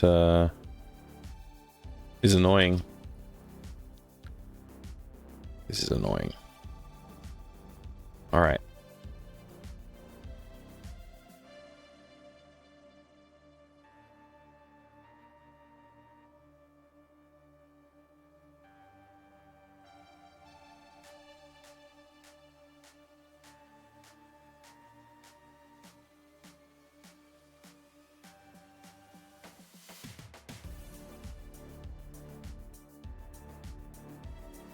Is there a way to select all by color or something like that in this editor?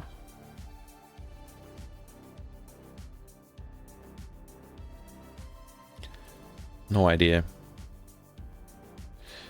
I know I can do this if I use the color picker here.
Hey Trades, good to see you. Yeah, I'm focused today.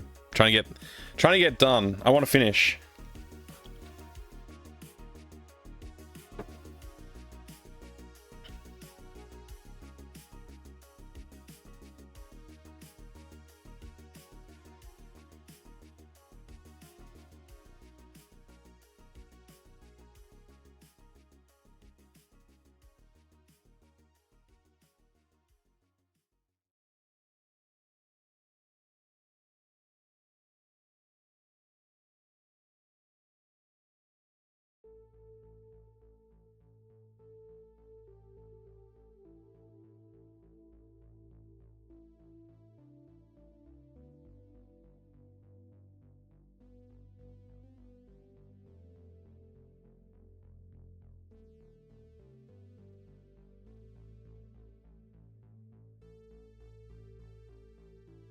Hope you're doing good today, Atreides.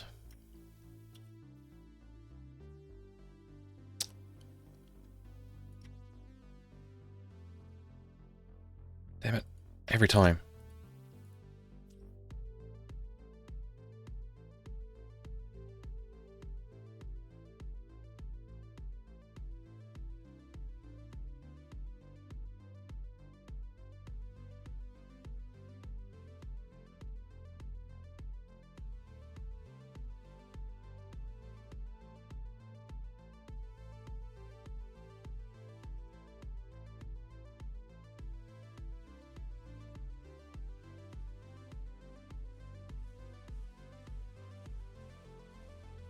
How far from done do you think? Probably I'll finish today. The only thing I don't have sorted out is music. At the moment, I'm just doing like bug fixes and cleanups, stuff like that. Just like some minor polish sort of stuff. Odd University friend from South Africa.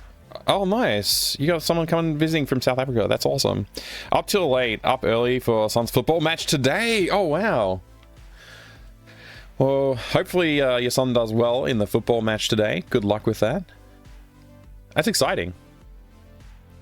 That's very exciting. Turn right, turn left. I mean, it's just these texts right here, so I guess I'll just copy. Oh, damn it. Every time, man. Every time. Copy. Paste.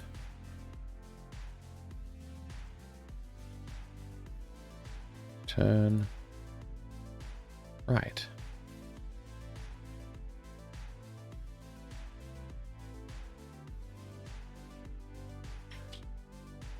Every time.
Get some biltong going.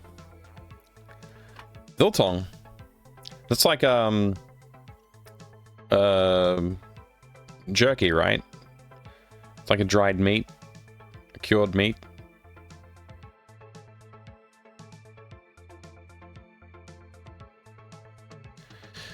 I'm just going to leave this alone. I'm not going to try and like adjust it so it looks like it matches the alignment of the page. I'm just going to leave it like this. Biltong isn't as sweet. Okay. Nice. Sounds good. All right. The other thing is like, how do you add snacks? So it's like, I guess just put like some instructions down here in like blue.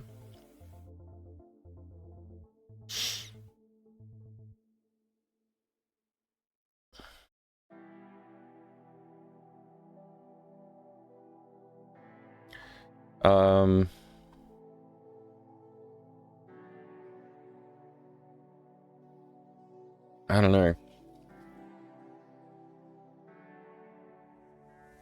Let's just save this for now.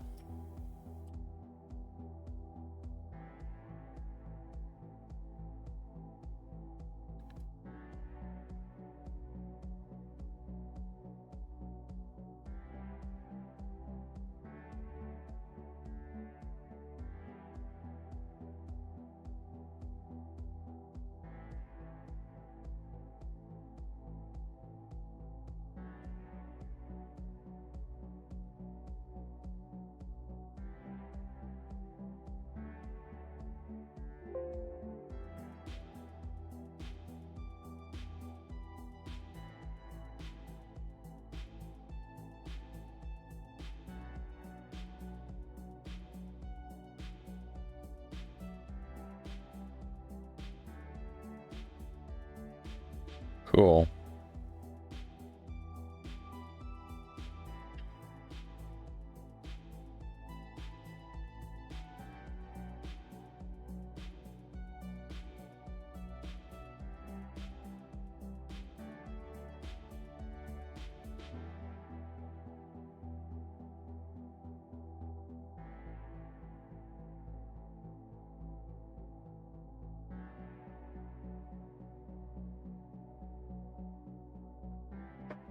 Maybe I just leave it at that. Maybe I don't bother messing with anything else instructional. And we'll see how that goes. Okay. So that's the last item that we had to do in here. Everything else is done. So let's go take a look at the spreadsheet that I threw together. Can't exit sensor selection dialog. An option... Right. I don't know. Right, so that's done. Exit, yeah, we did that. Say auto progress too fast. Right, so this is like a settings thing that we need to look into. Left clicking books does nothing. That's intentional. Getting cookie shard. Lucas stands on the desk sprite. Looks bad. That was me. Yeah, that's just like setting the floor positions, like the walkable areas. If there's a sensor in the plans, you can have multiple sensors. Yeah, that's what we just fixed. Consider letting the player add the battery to the plans rather than finish metal detector. I think I'm gonna just not do that because, like, I don't want to mess with the way the plans work right now, and it's already done. Like, it's... I kind of like the way it works, where you have to add the battery later, but you know what? I'm just gonna leave that alone. I'm just gonna leave that alone. Deconstructing the metal detector is weird. Need to make it smarter. I think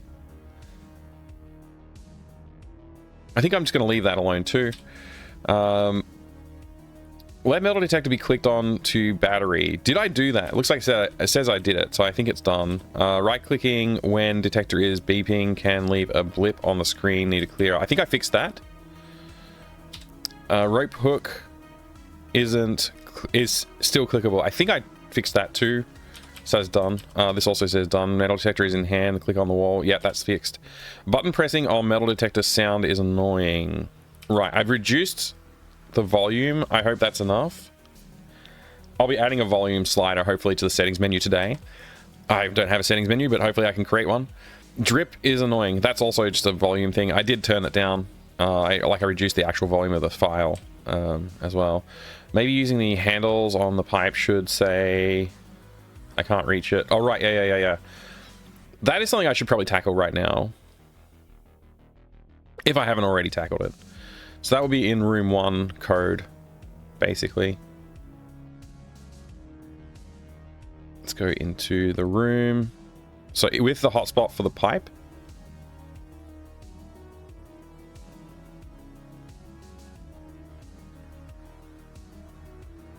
When you use inventory on it. If it's a rope or a bucket, else, I don't think blah, blah, blah. So, in the else case, we could say, like,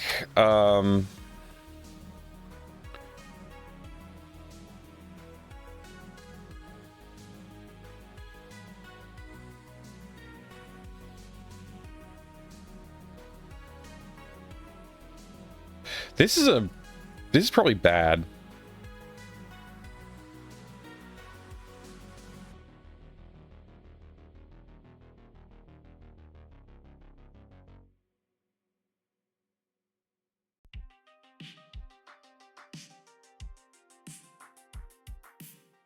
Maybe that is a little bit less confusing.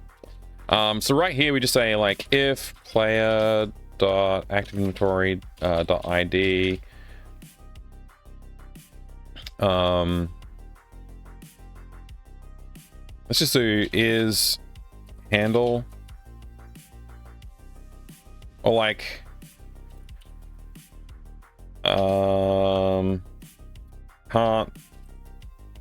can't, no, too short to reach pipe, and we can just like handle all of them that way. And we'll say something else Otherwise, we'll just say the regular. I don't think using X on Y, blah, blah, blah. So now we can say player dot say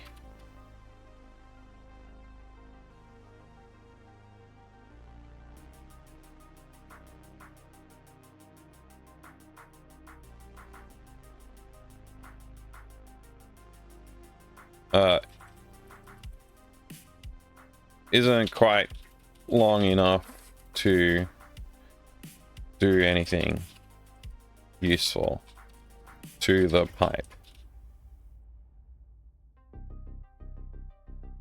And then we just need to make this little list. I just decided to put this in a little function just because.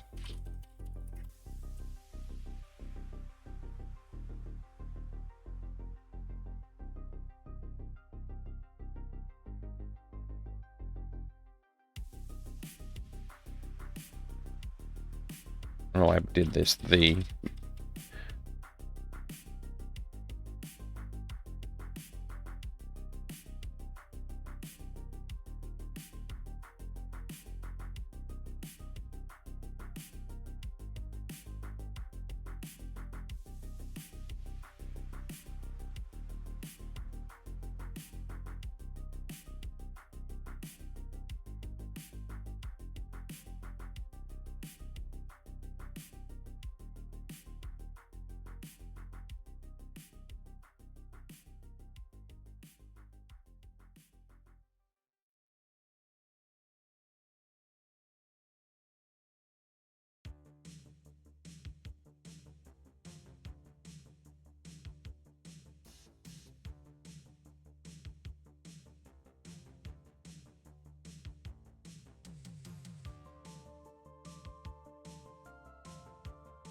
That's really annoying.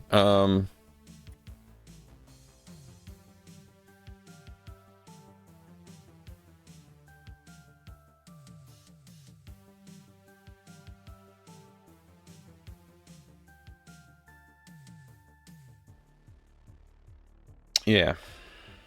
Hey, Pi, good to see you. How you going today?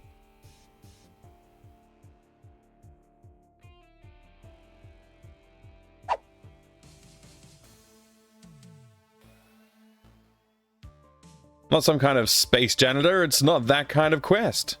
So what do you think the main character for this game should sound like, by the way?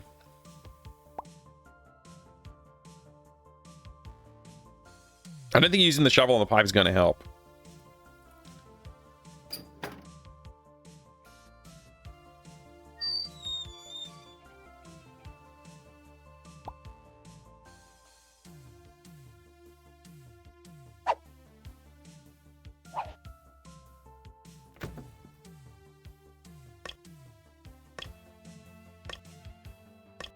Shovel isn't quite long enough to do anything useful to the pipe.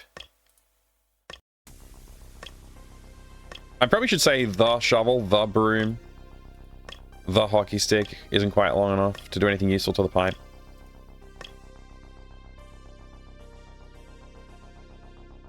There we go. How old is the main character about? Oh, probably like... I mean, the age is supposed to be a little bit fluid. Like, they could be anywhere from, like, ages 8 to, like, 17. 8 to 18. Sort of, like, let the player sort of, like, visualize where they want the age to be. They're not, like, you know, parent age or, like, going to university age, I don't think. But they're, like, you know, adolescent. Am I done yet, Basehole? I'm getting there, actually. I don't know what else we need to do. So that's done. If no valid frequency is selected, say, I guess I need to find the right frequency. I think this is for when we're scanning the wall. I think that's the wrong frequency. If wrong frequency, say I think that's the wrong frequency. I don't know. Walk to wall when using metal detector on. I think that's... I'm not sure about these ones. I think we're okay not to do those two things. All right, I need to go back and check Adrian's feedback now. Which is some time ago. But I don't think I really collated all of Adrian's feedback, so... Scrolling up through this now. Here we go.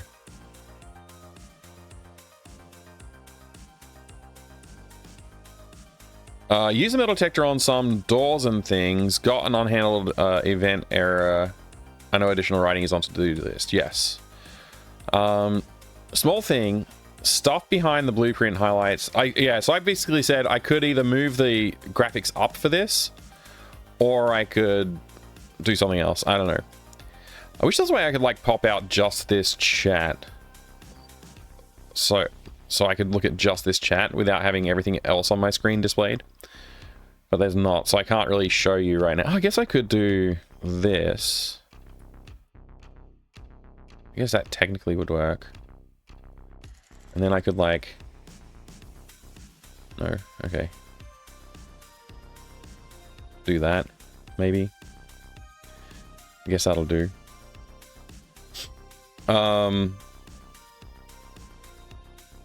Yeah. So this is some feedback from Adrian.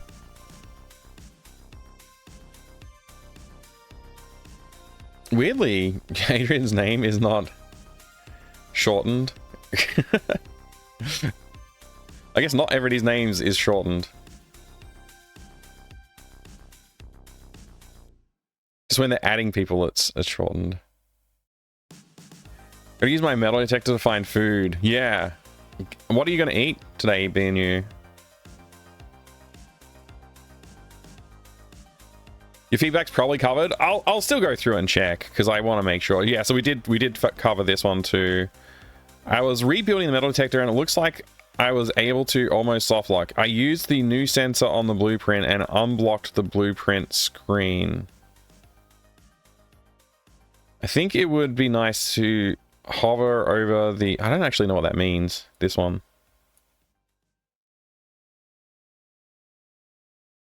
I think it would be nice to hover over the sensor in the blueprint to see the name. Yeah, I kind of agree. I kind of agree with that. Like, having the names come up when you put your mouse cursor over the objects is probably a good idea.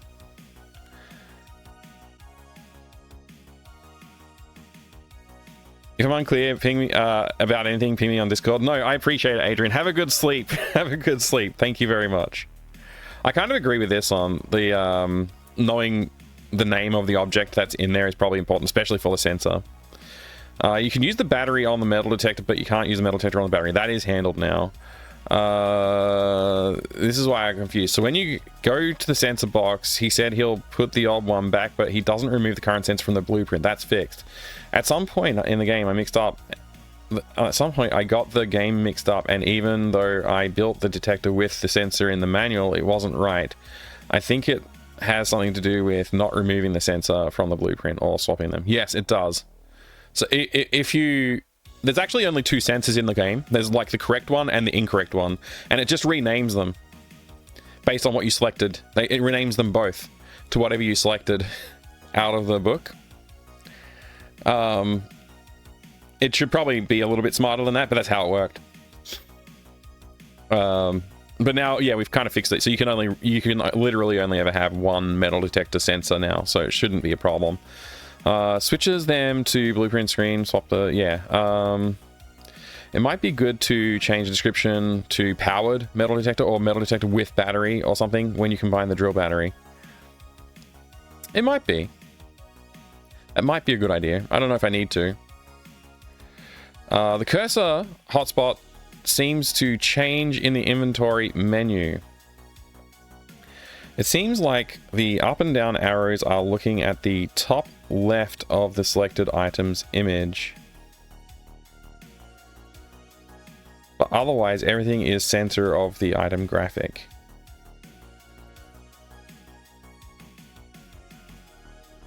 I don't know. I don't know the answer to this. I'm actually not clear on this one.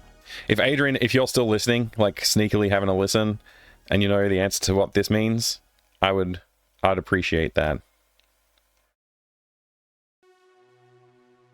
I'm just gonna put confused on this one. There we go.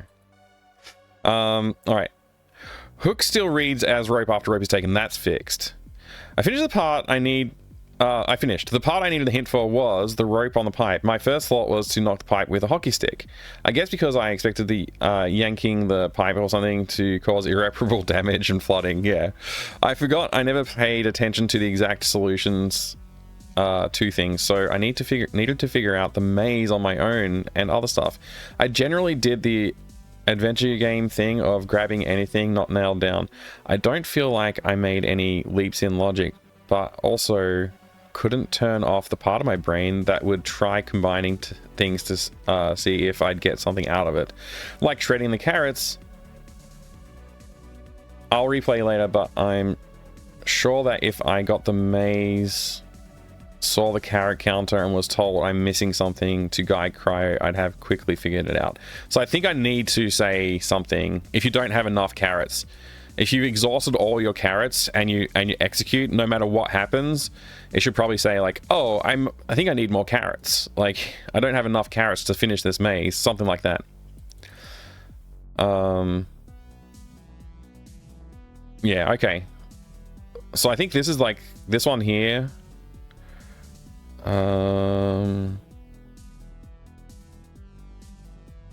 That's an interesting idea.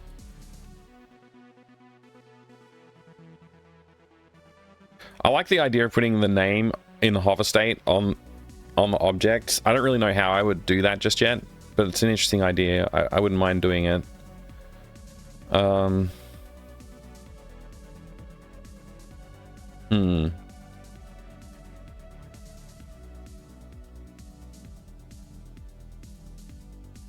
Yeah, let me think about that.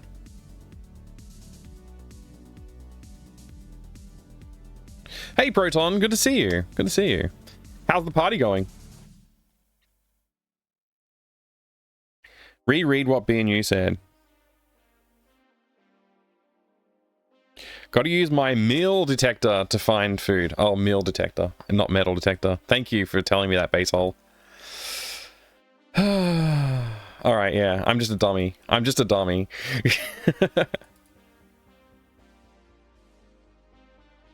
See, I think that's the critical part is in maze, if not enough carrots, but all used, player say, I think I need more carrots to solve this maze. Something like that.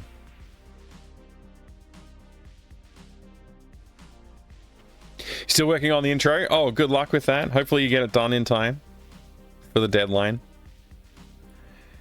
So I've been thinking about this whole, I imagine the character sound like Goofy's son Max.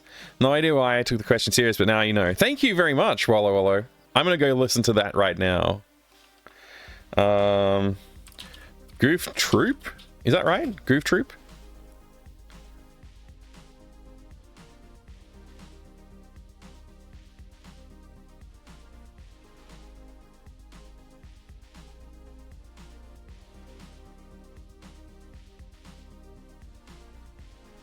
These are all the video games. I just want an animation.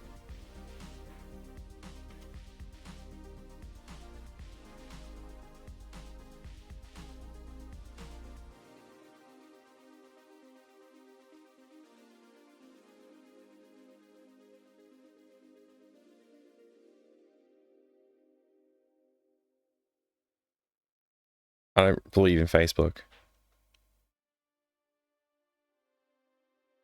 And it's right behind you, and one of the coolest things you've done in your career, in my opinion, is Goofy Movie. Yes! You're Max.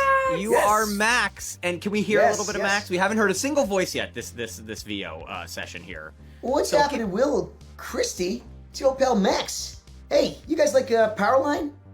You can see Powerline. Yo. Yes, thank you. All right. Interesting. Interesting.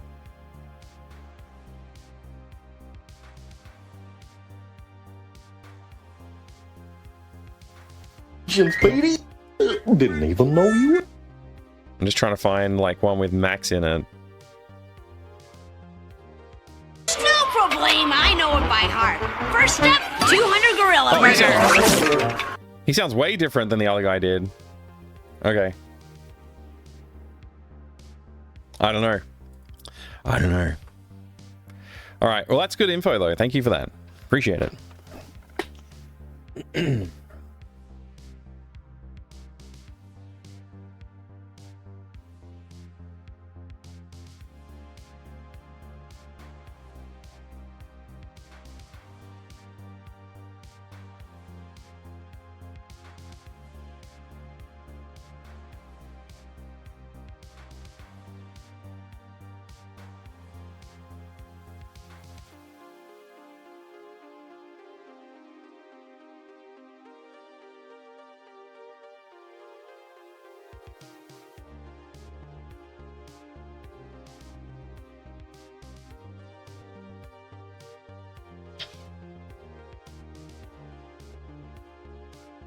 Oh, he messed it up in the interview. Oh, that's funny.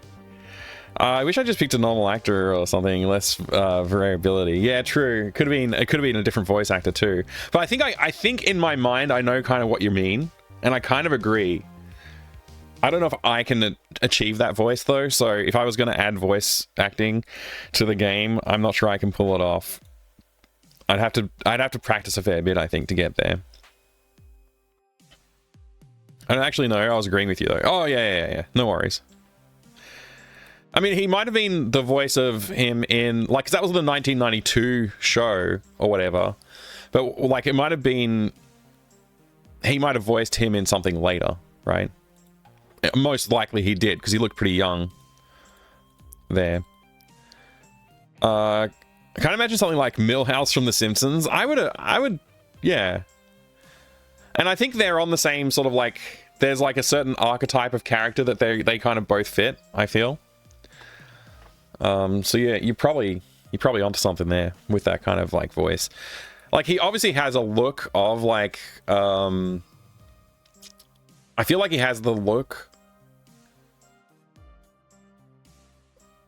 Oh, mainly because of the costume, I guess. Of Marty McFly, but I don't think he's like quite at that age. Like, Marty McFly seems like a little older kind of thing, so yeah, he probably needs to like a more adolescent Marty McFly maybe.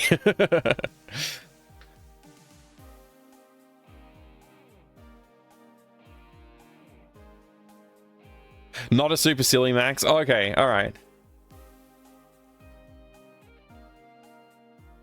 Yeah, I suppose when Max gets older, he would, if he's college aged, he would have a different voice as well. Marty McMaggot, an adolescent McFly. God. All right, let's go do this one. That one we can actually work on that. I wonder if Old School Jay is like around at the moment. I could bother him probably. Well, I just realized I left my Discord over here. Actually, if I just do this for a second, and then I can drag it without accidentally exposing any information. Let's see. J.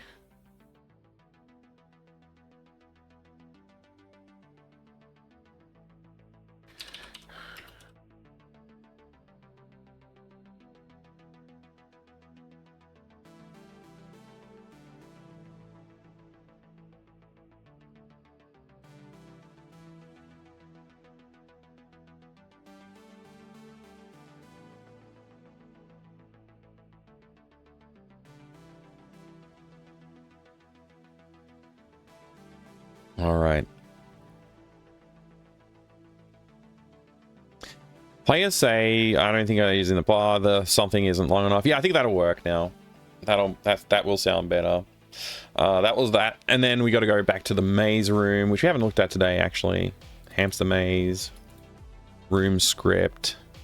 So this is the part that like we need to do a little bit here because it's not quite right. It's not quite right at all. As a matter of fact, I kind of want to just quickly test this out. I have too many things open. Can I close some things?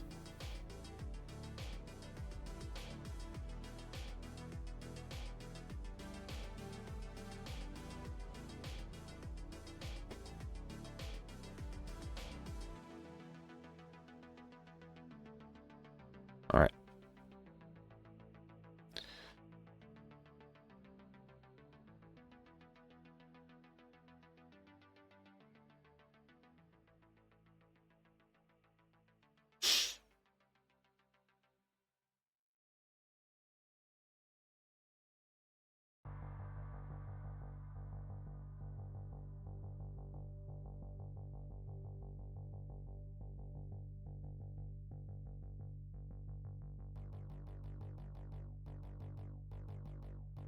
So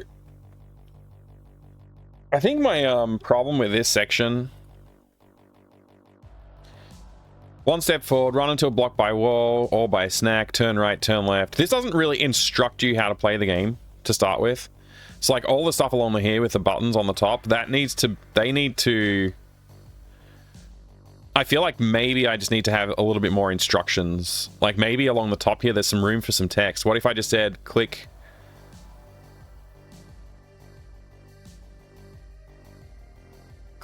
items above to add instructions, you know, and then the rest of it maybe is a bit obvious.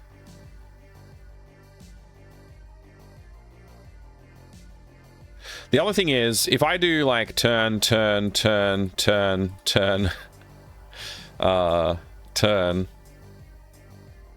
carrot, raisin, turn, raisin, carrot, or something, what actually happens?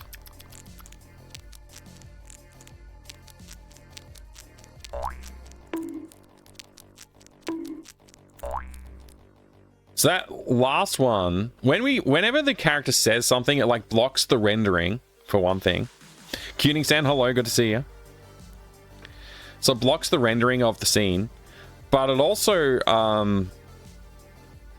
we don't get to see that final, like, hey, you bumped into the thing. You know what I mean? We don't get to see that final animation.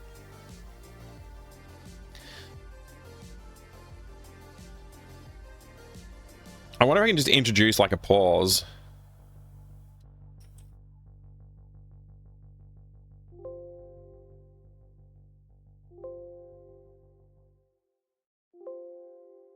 What am I? Where am I? I'm in room 1. No wonder none of that's searching.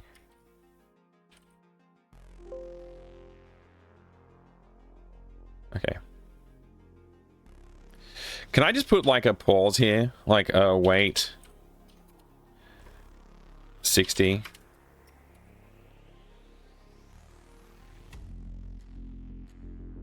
Will that work? I wonder.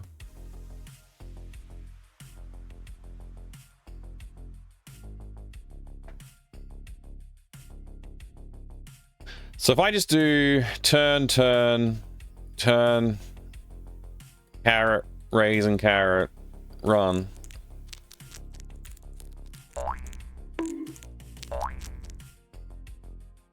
Yeah, the wait also seems to block rendering.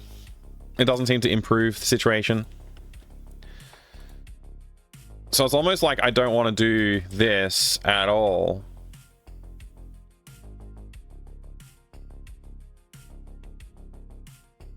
It's like I want to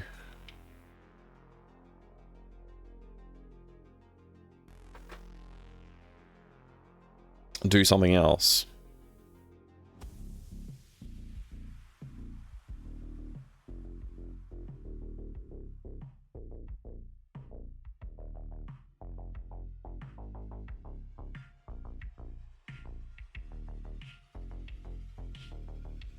What if I have like a counter?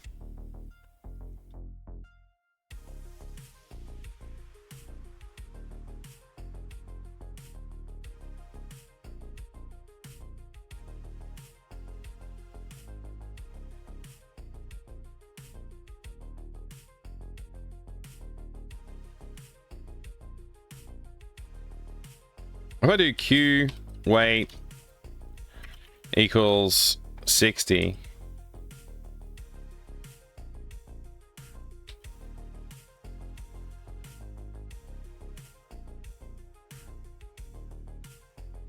Small one-off spots to fill with voice actors. I have 2 actors commissioned right before a project was shut down. Instead of asking for the money back, I told them just keep it, and whenever I need actors to just be open to it. Right. They're solid actors, but I ain't using them anytime soon, so yeah. Oh, wow. That's pretty cool, though, that you've got some actors there ready to do some cool voice acting.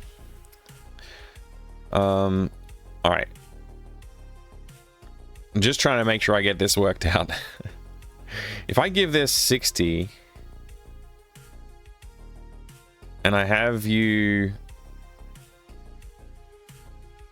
I don't know if Q at is going to be an issue because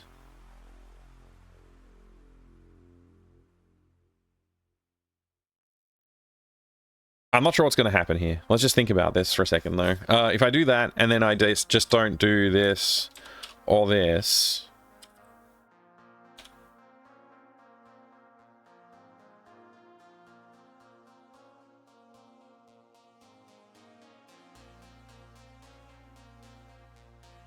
Actually, I don't know. I gotta read the code. Only if we have more instructions. Only if we are not. So if we don't have more instructions, we're gonna go to here. So we're not going to hit that. What if I just, all I'm trying to do is, like, avoid having issues, with the instructions reset. So, when the instructions reset, I don't really want to have, like, player.say anything, because that's causing problems right now. So I don't want that.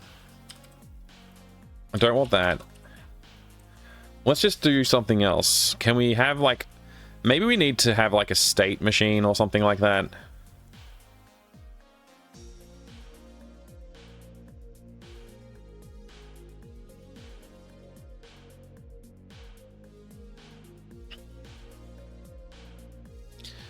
This is going to instantly reset the maze, and I don't exactly want that. I want it to be able to play out the full effect.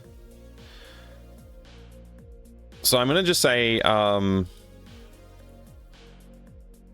full reset requested equals true. If reset requested, I'm going to say that's false by default, actually.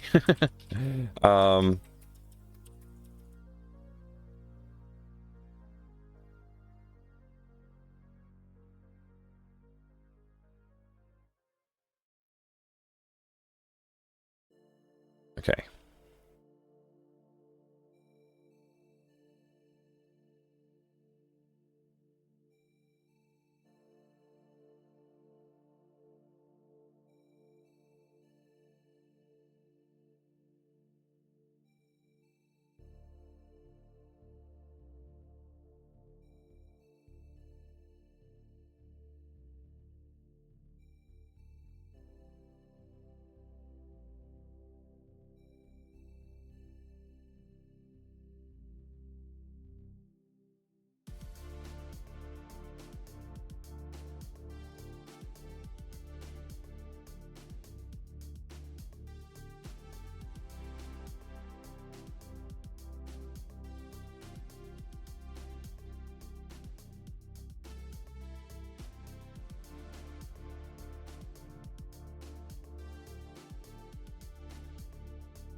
Hey, Hellgraph Dragon, great to see you. Sorry, I'm a bit slow today. I know of a streamer that I bet will do some voice acting for practice and fun. If you're interested, I bet you know him. Is it you, Pi? Is it me? All right, let's see. If I go ahead and just do the same sort of thing, like silly instructions.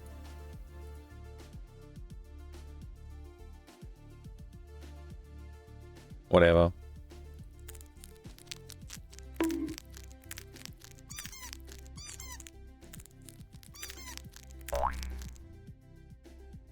So that did basically work. Gave me a little bit more time to see the rest of, like, see what happened, and then we got the dialogue. No more instructions. So that's pretty good. It's a good start. I still don't like the idea that, like, it clears the entire screen, but I'm kind of okay with it if that's what it's gonna do. One of your colleagues,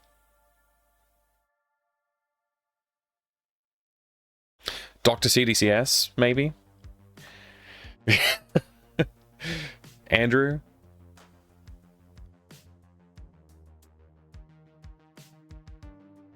It's a me, not AI Mario. You want me to talk? Yeah, just spit it out, Pi. Spit it out, man. Come on. So I make this longer as well. Let's make this like 120.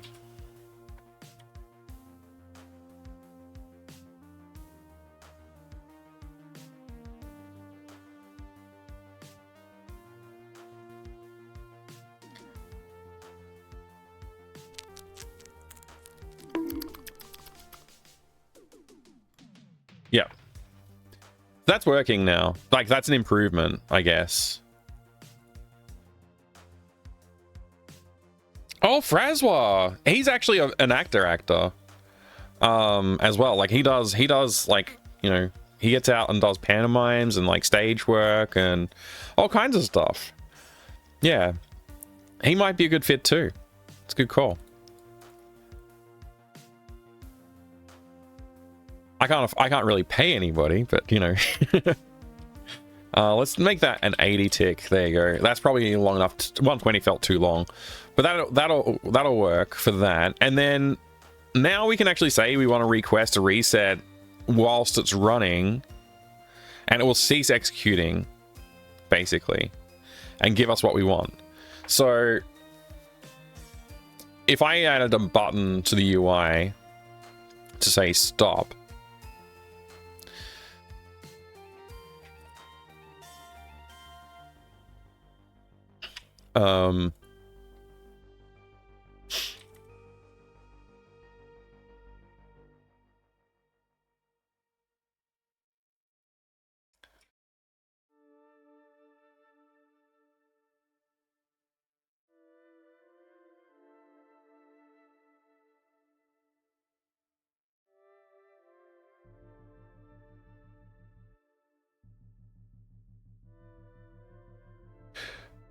Why is this one like specified like that? Whatever.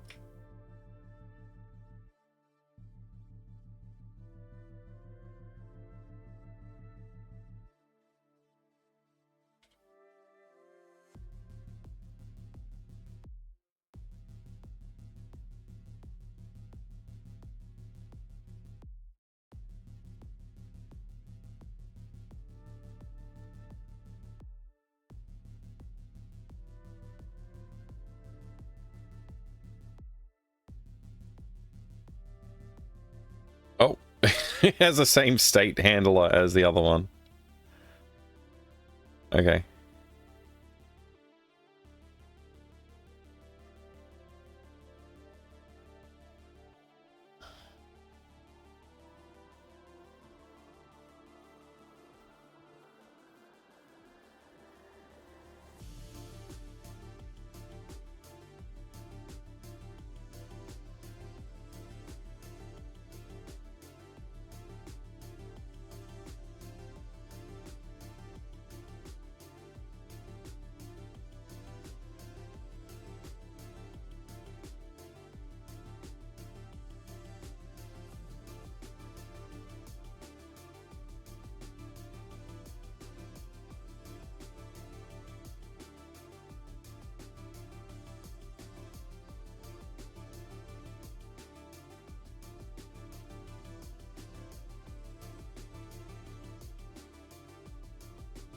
Why would this button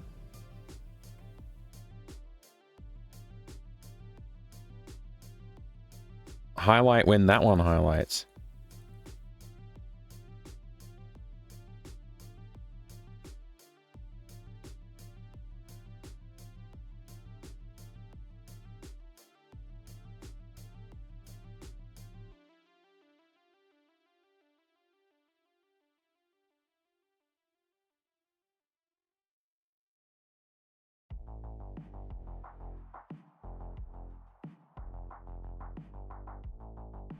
Oh, this is the bounds checking here? Isn't that weird?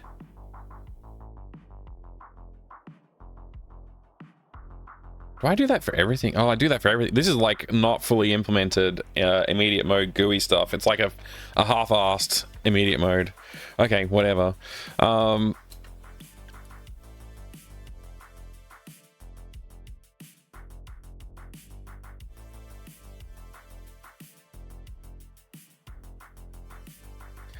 That ought to do it.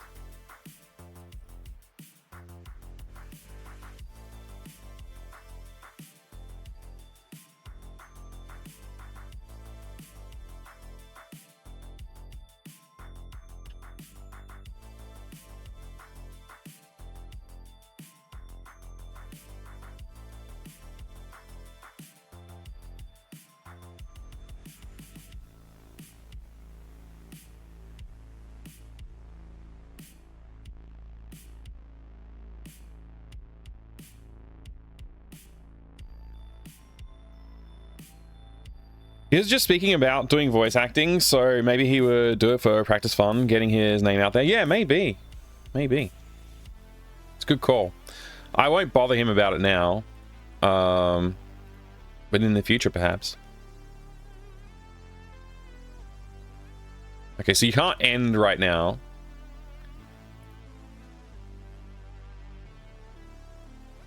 So there's nothing to do. You'll just sort of sit there and do nothing. If I add like carrot, PP, raisin,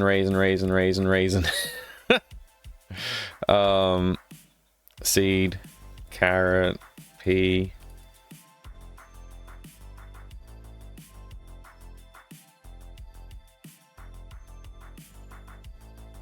And I've just realized and then I do this and I see it's executing wrong. When I realize I messed up, and I want to end it, I should be able to end it.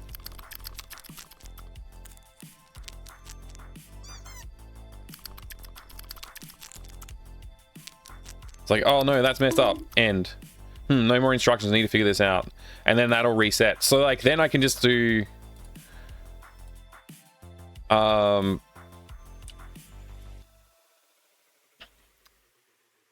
manual reset equals true.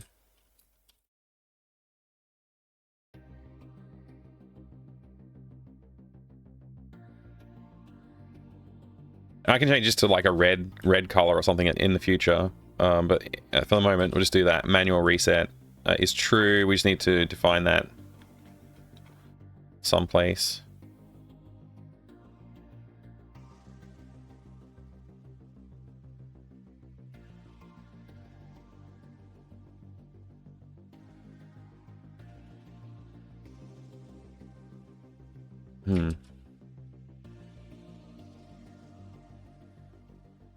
Thank you.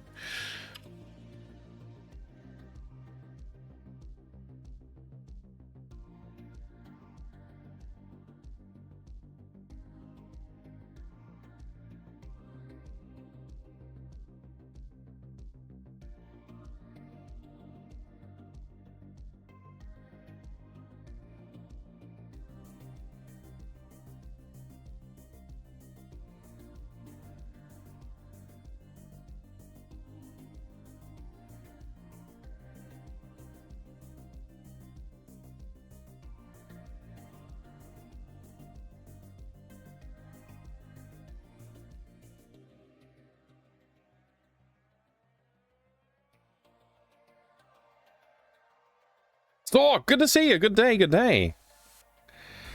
Were there many bugs? Not many huge big bugs. Like, not that many actual bugs so far. It's like, yes, there were some bugs. I don't know, like 20 or something. But there's like a lot of quality of life fixes that I'm working on as well. So the quality of life stuff is like the bigger thing, I think, at the moment.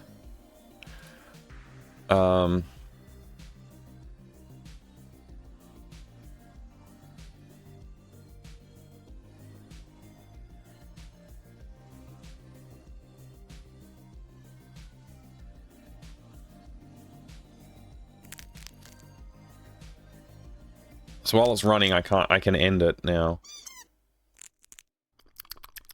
Hold up, let me try this again. There you go, good. Also, I need to make the player text actually be Lucas's text. Because it's a Lucas is green. Even though he's wearing a red jacket. I wonder if I should change Lucas's color to red. And Delphine's color should be like blue or something else. I haven't had lunch. I've only eaten a donut today. Maybe I should get some lunch sorted out soon. I'm getting parched. I don't know why.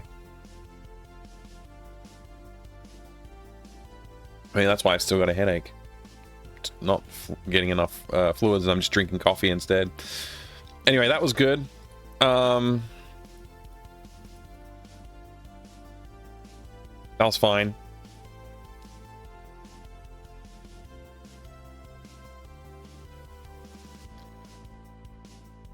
Where's our characters?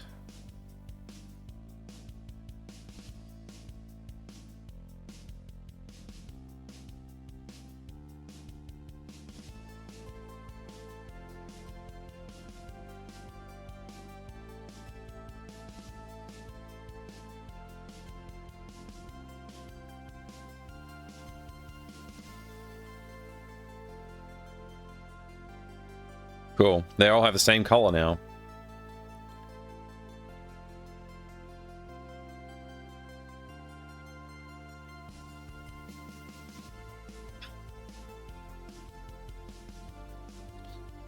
So that's a little nicer, I think.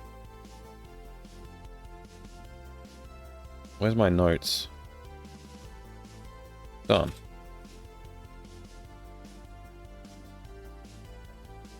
I think that's the main stuff.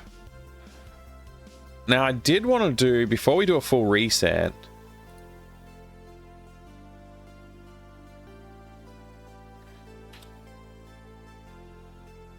carrot count equals 0.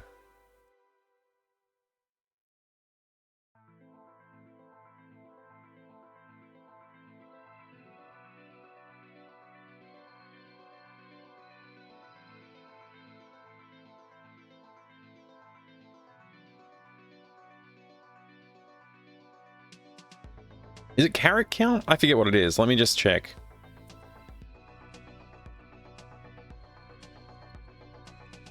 It's not carrot count. It's inventory left. Okay, there we go. Inventory left 1 for carrots.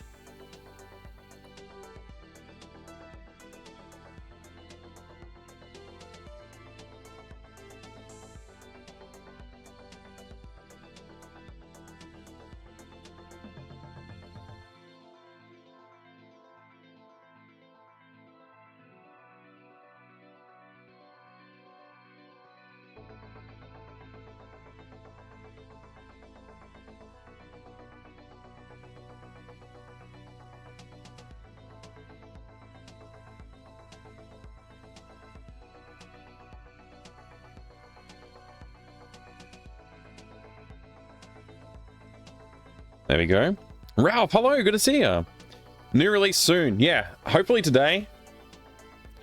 Hopefully. I need to sort out a temporary music solution until Jay gets the music together. There's a chance that like Jay won't be able to get the music together. That's fine as well. But if we can get music from Old School Jay, then we've got to kick butt, I think. It'll be great. Yes, yes.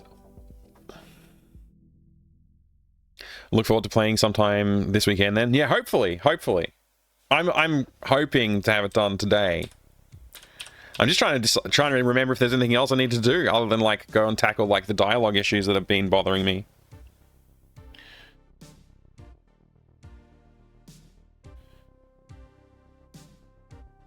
Right, there was that thing I mentioned about the GUI. What if we just went in and just like...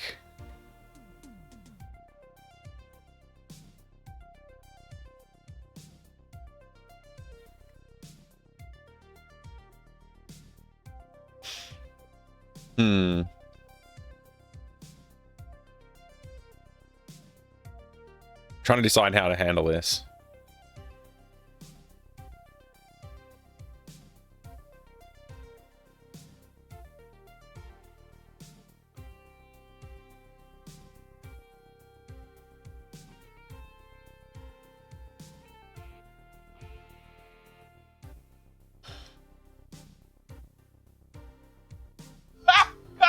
Oh boy. Oh boy, we're having fun now! Hey there, damn it, Baines. Welcome.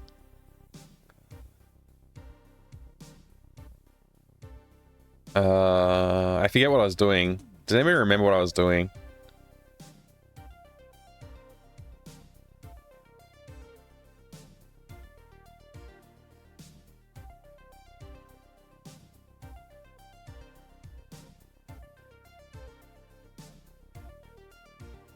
Man, I quite like how this turned out. I think this turned out pretty good, actually.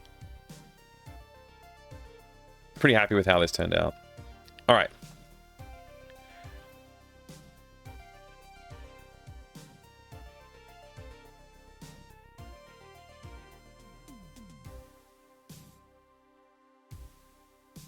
So I wanted to draw like a miniature version of this on the screen. It would want to be like it's one checkered transparency. Oh, you like that?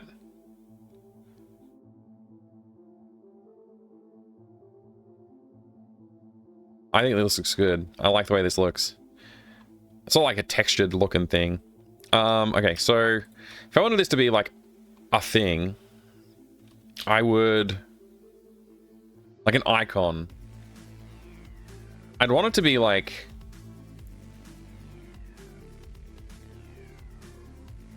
kind of like smoothed out a little bit and more square than like close to a square than what the actual interface is. Something like that.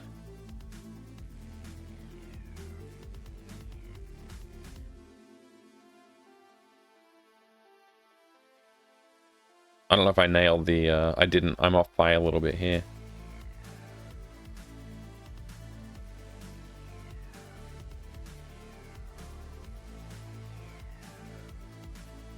Oops. There we go. All right.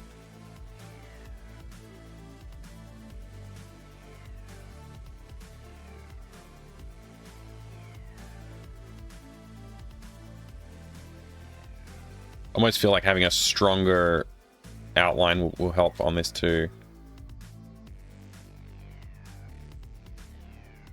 We'll see.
if I have that icon on the screen, and then I have the blip,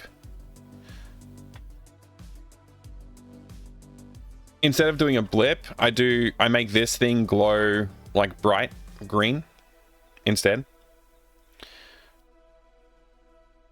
Maybe that'll work. You know, like, let's see. We'll just grab this layer out now that I've drawn it. And we'll do new sprite. And we'll just say close and forget about that. And then this sprite, we'll just do like an even brighter version of this. And we'll do like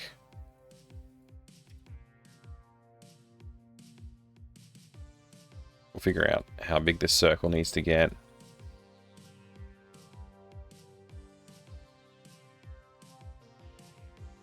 Bigger.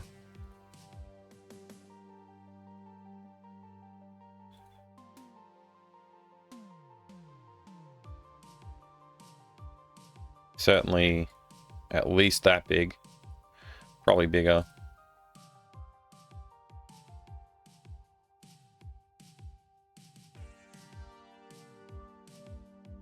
All right.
Why can't I draw right now? What's the deal? Color mode, RGB color.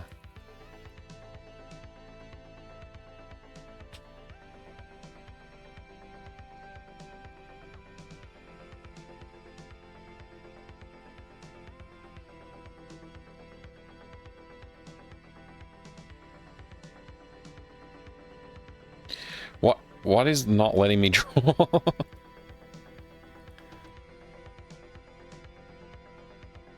Pattern aligned to source. I don't know what that means. Just paintbrush, dude.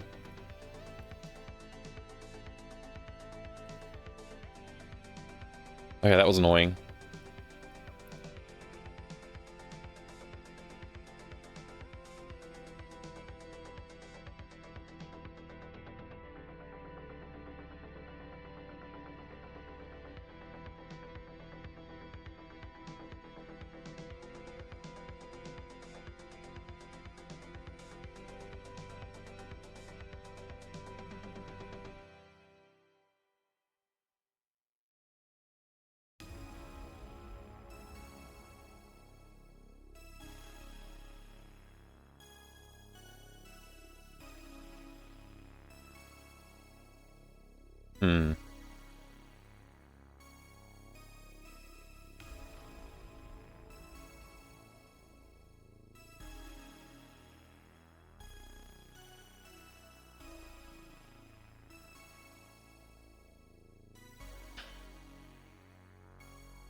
All right.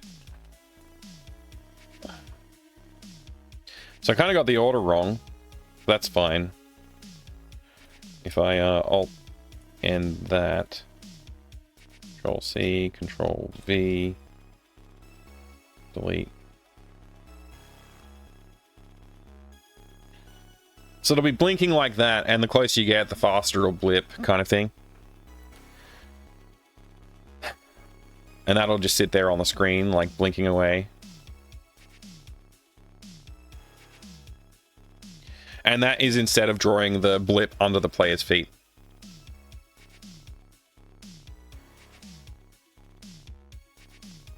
So I think we'd have a GUI object. A GUI that will sit on the screen when you're in detector mode. And it'll have this thing in it. And as you walk around, it'll start blipping at you like this.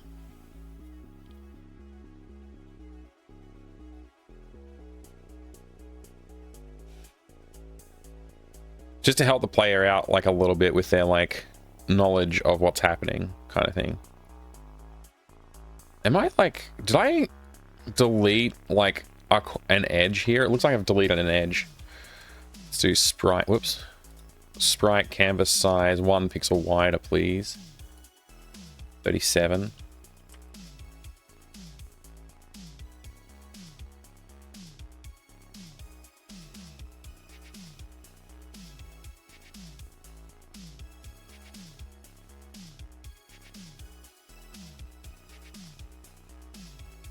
That's better. Okay. All right.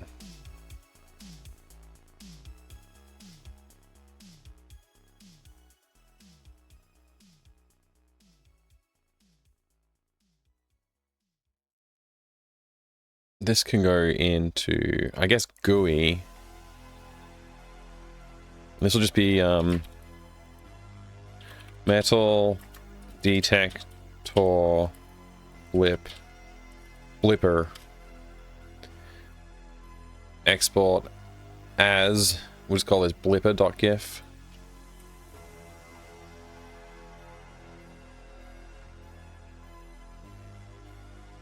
Okay.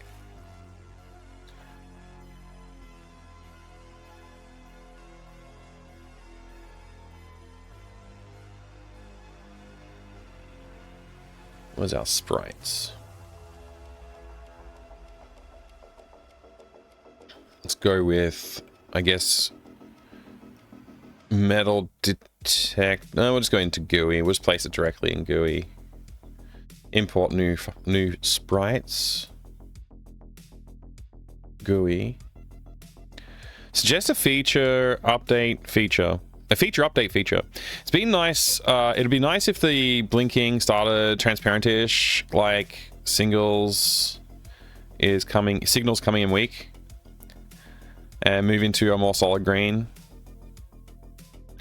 Yeah, I could do that, but I'm glad that I'm not doing that because that's a bit of a pain. Yeah.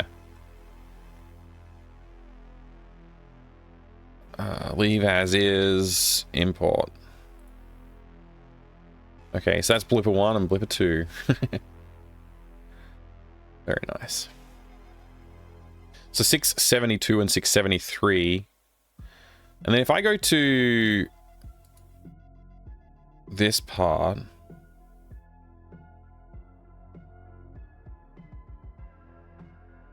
instead of drawing the circle, what if I just do ds.draw image?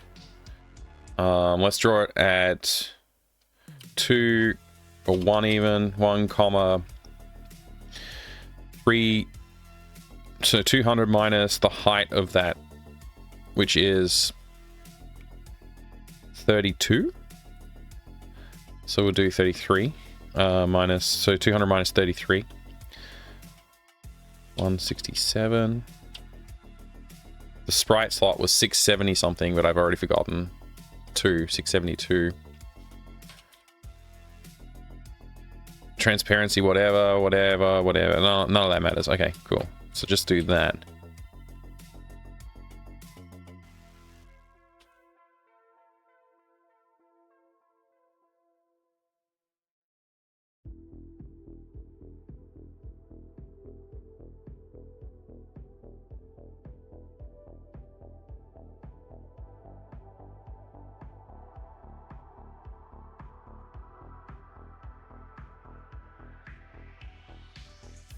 See if that does anything.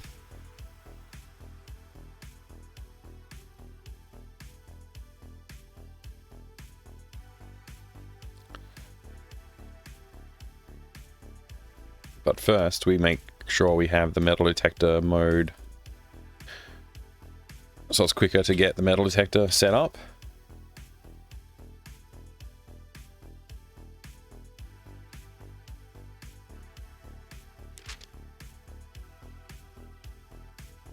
Missed. Oh no, I thought I missed, so I was like, oh, I gotta do it again, but obviously not. Build it. Add it. Okay.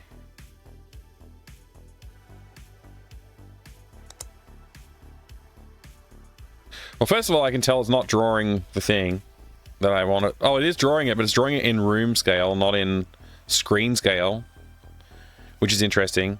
And it's also permanently drawing the wrong thing. Let's go into the next room, and which doesn't scroll, and just see what it looks like in here. Get our proof of concept on.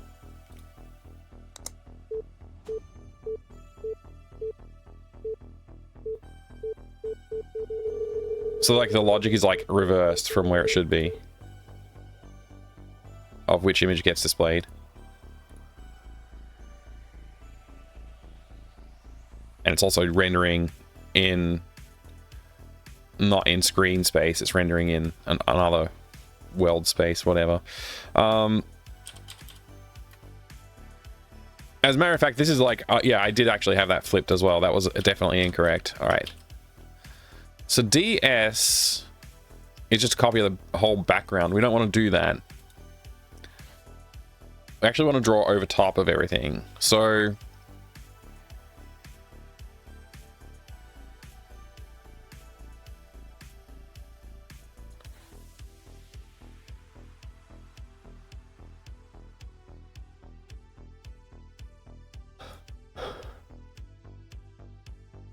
we actually just don't want to draw anything.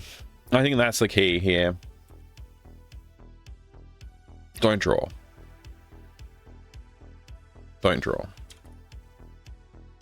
Don't draw.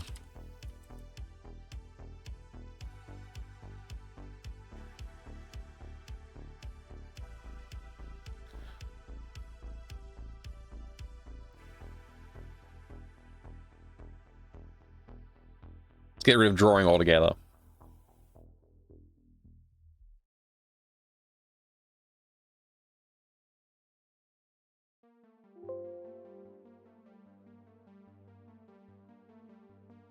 Was metal mode. If not was metal mode, background copy equals DS create copy.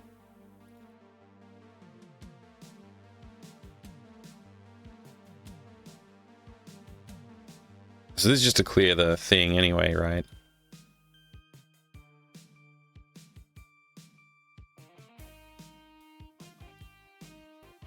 Just gonna get rid of this.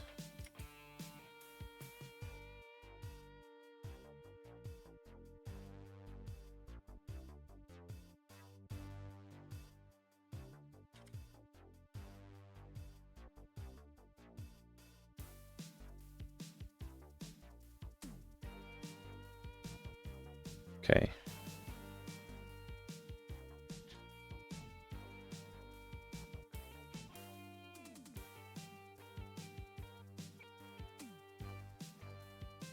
So we'll be working purely with audio for a second here while I just get things up and running, of course.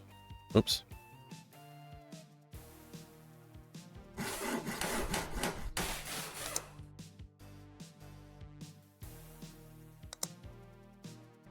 Okay. It's currently like we're not drawing any kind of blips at all.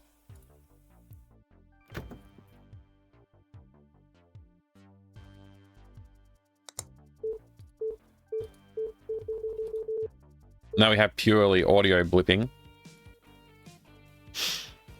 And I want to have somehow when the player is in metal detector mode, I want the GUI to be visible instead. So we're just going to do, I'm going to create a GUI.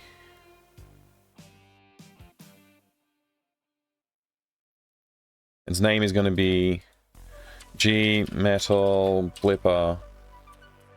GMD Blipper. Blipper MD.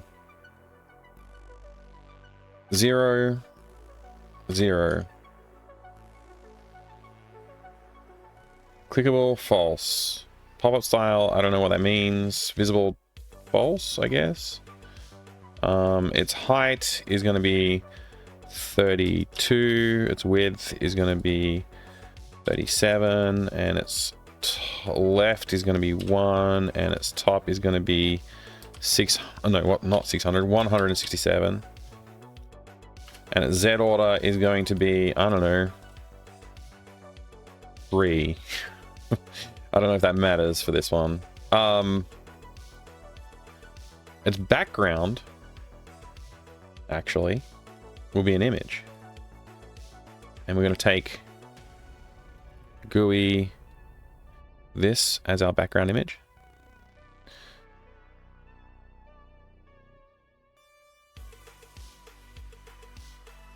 And we're going to say gmd blipper.visible equals true.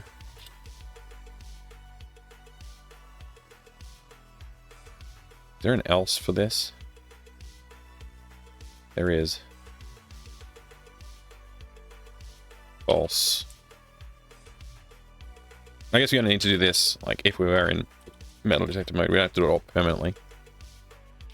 And then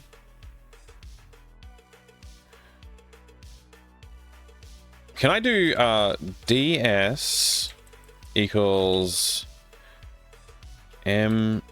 gmd blipper dot background graphic dot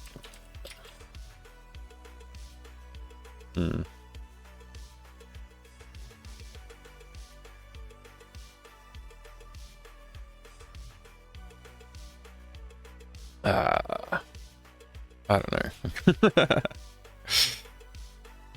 Can I just not do that? Maybe. In the GUI itself, I can add a button and I could toggle the visibility of the button, maybe. Or a label, text box, a list box, all kinds of stuff. Let's see.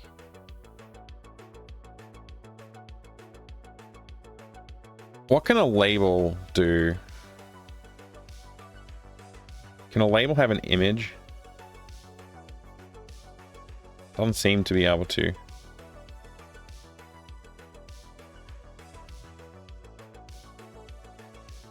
A button can.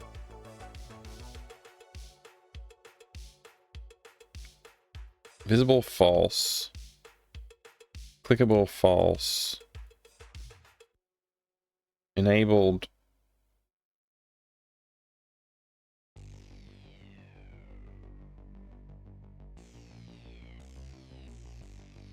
Let's see.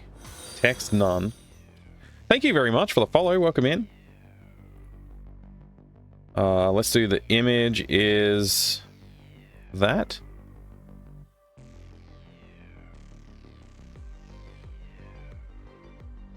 And if I call this something like name MD blip button,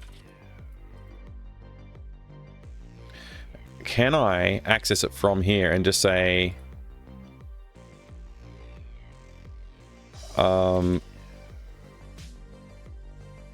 MD blip button dot visible equals true?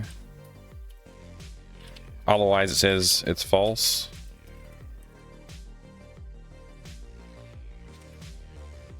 And then of course down here when we do this we also just do that.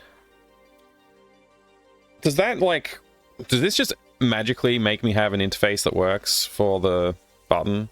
Maybe. I mean not for the button, for the metal detector. Let's find out. I have anonymous follows on the channel, so I really do appreciate the follow. If you want to lurk away, feel free to do that. If you want to join in the chat, also very welcome. I'm just trying to finish up making this game today. Let's see. Start it up. Okay, we have the thing. It's showing on the screen. I can't click on it. It doesn't let me click on it. I right click, it goes away. That's good. So far, so good. Let's see what happens when I go into this mode here. Okay, it's blinking.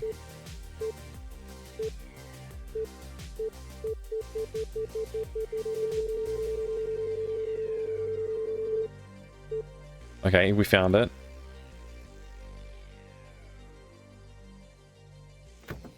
That's pretty good.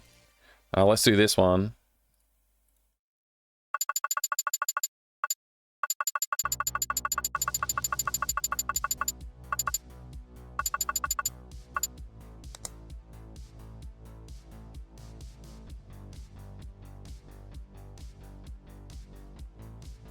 Let's just see what happens when I do this.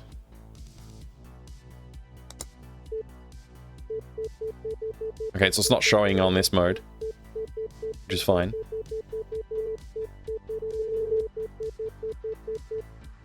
So that's not the spot. And if I use it on myself instead of on the wall, and then click on the wall, so it's there now, right?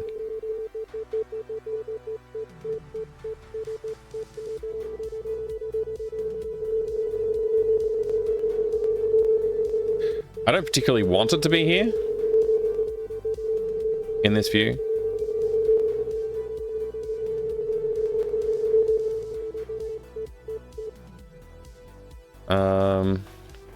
So I should probably hide it if you're in wall mode.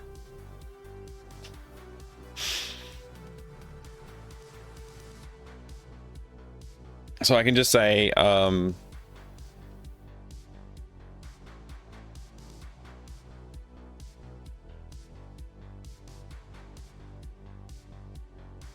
can do this too.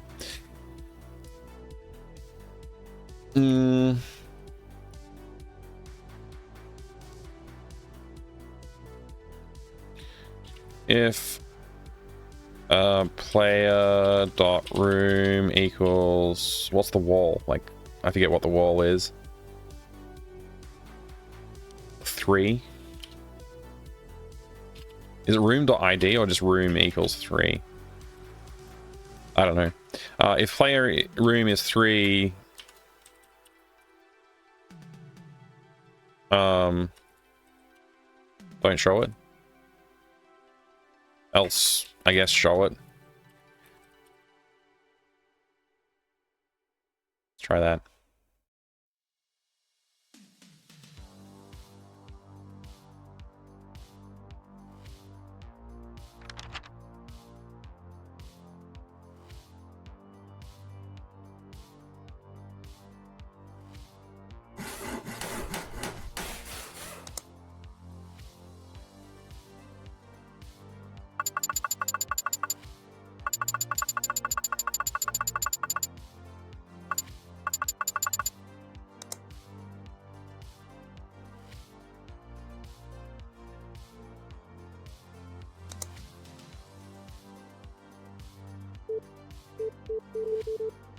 So it disappears when you go into wall mode. And then when you leave wall mode, it should come back. Yeah, it's coming back.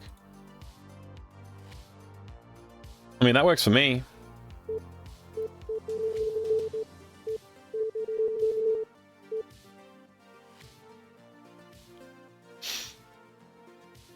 Great. A big fix. A big fixer-upper there. That was good.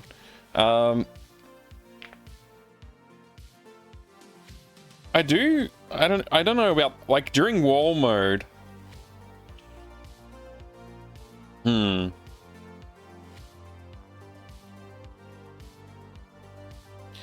Maybe I do want it to be visible. So instead of doing this, what if I do, dot, what is it, y equals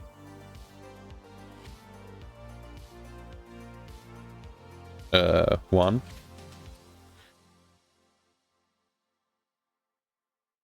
$167.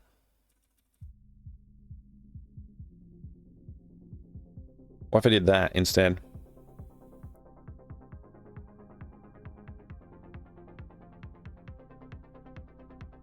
I prefer to be indivisible. Indivisible?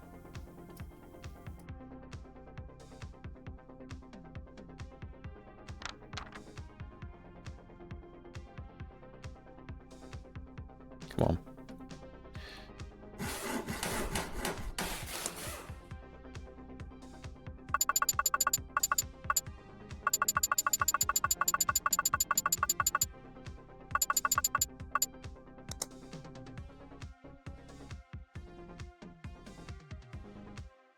All right, the wall hasn't been made visible yet.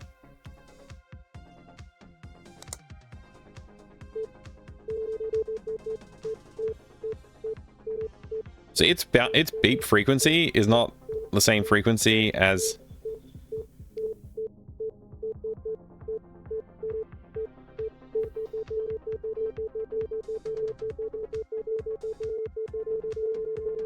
the other one, weirdly.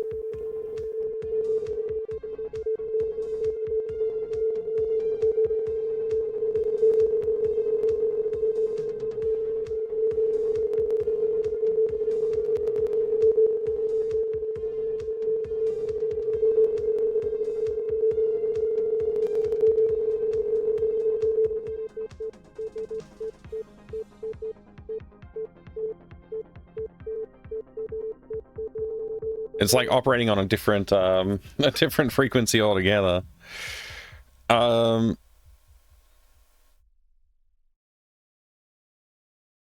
think I put room 3 code into room 3, so maybe I should have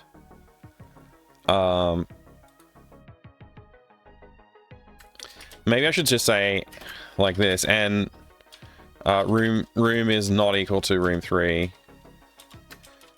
And then I can just have this.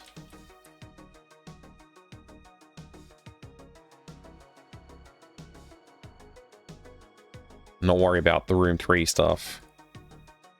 And then I can go into room 3 and handle the room 3 stuff specifically.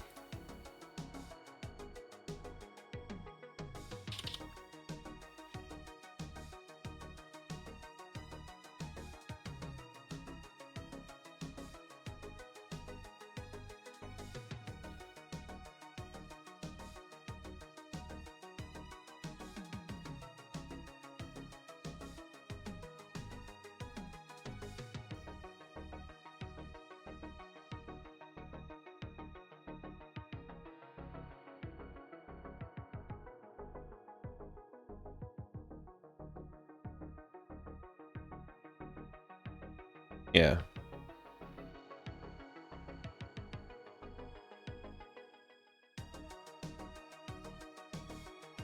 This will actually disable metal detector mode, I think.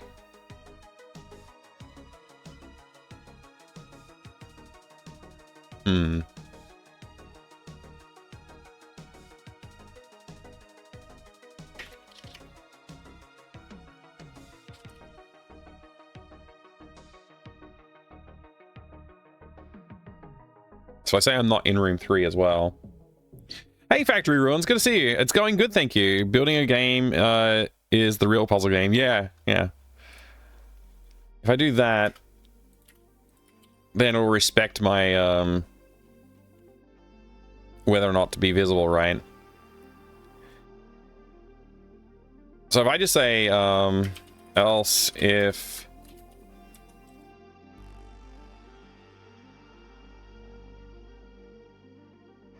let's do that. Well, it's a lot of like getting a little bit messy. I understand that, but I'm okay with it for now. Let's make them not visible right now.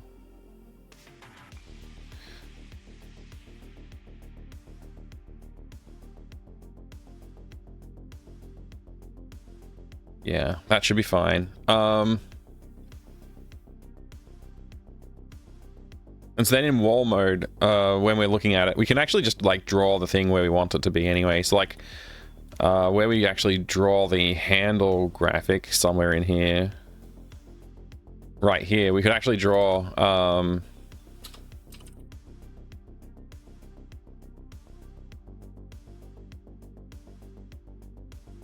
what was it, like 1, 1, 672,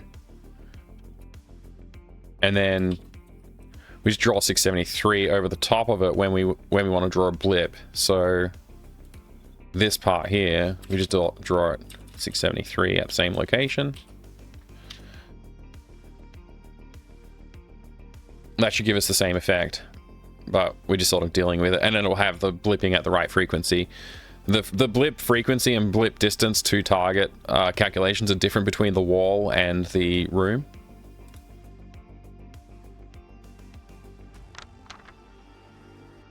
Because at room scale, like, you can be quite far away from a thing. Whoops, that's the wrong object. Whoops.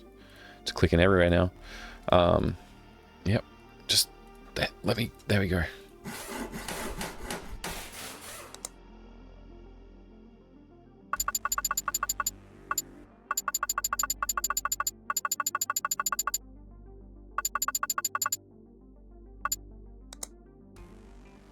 Sparky Pilot, hi, good to see you. So this will be like, basically there's nothing to beep at, right? And then if we go... Oh, wait, we can't use that on the wall yet, because we gotta... Yeah, we use that on ourselves, and then we click on the wall.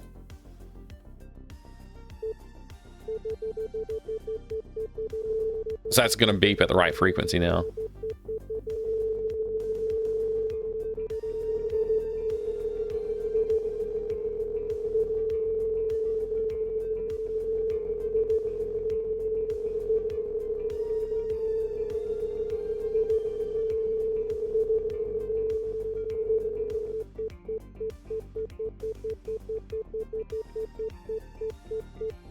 Oh, and you can kind of see through it too, which is great.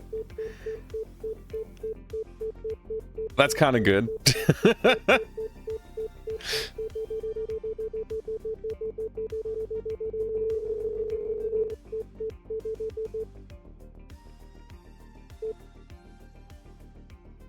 And then if we just use it on the wall, it should also just work.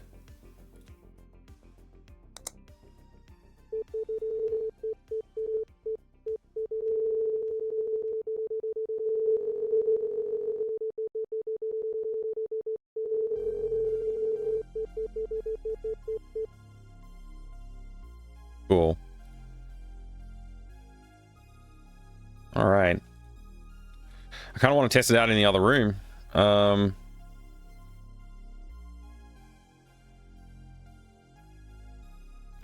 With the blipper. The new blipper. So if I go in here and I go back to... What is it, like 100... 120, 15, I think. Let me check. Oh, I didn't pick up the book. I literally forgotten the frequency. It's the default frequency. Is the first frequency you need. It is 100, 120, and 10.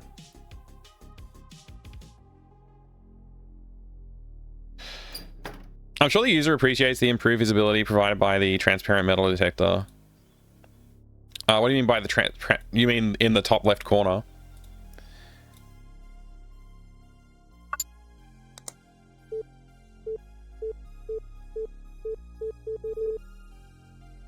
There we go, we found the biolab key.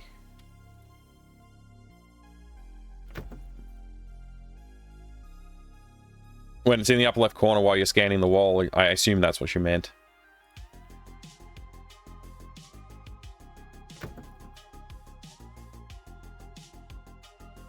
Using the metal detector to see through the metal detector. Right. Yeah, I guess that's technically what you're doing. But the visibility is important, so I think it works.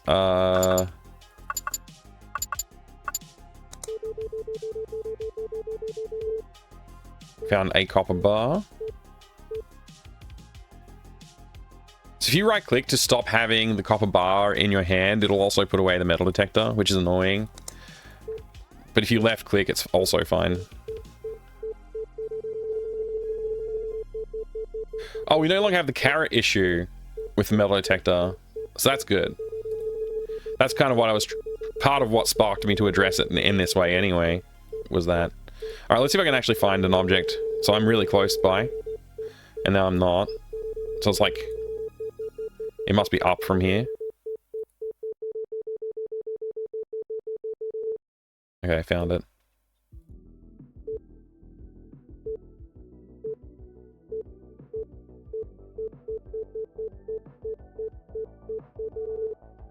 Alright, we found it. So then we want to go into zinc mode.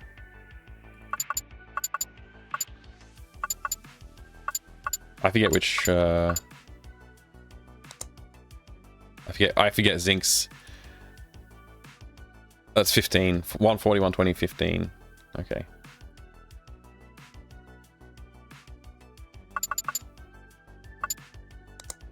I almost think this should be clickable now, so you can actually like change the frequency by clicking on this.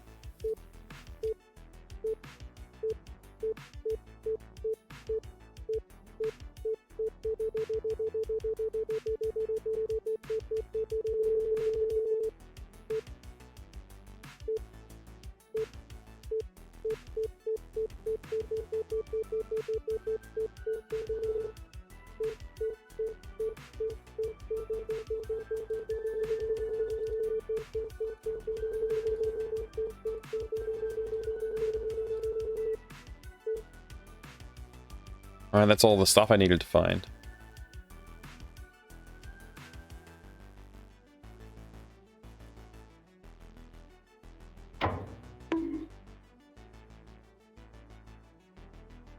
Alright.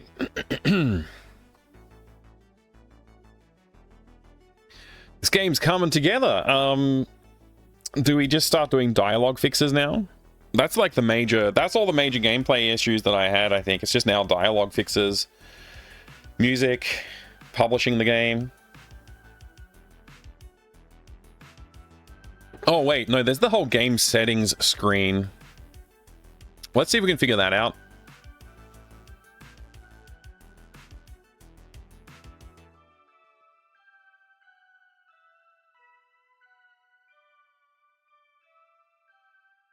New GUI.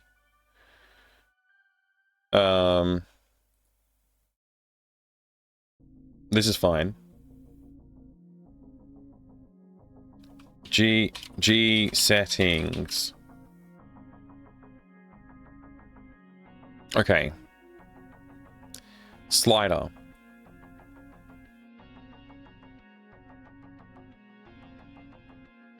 Volume. SFX volume.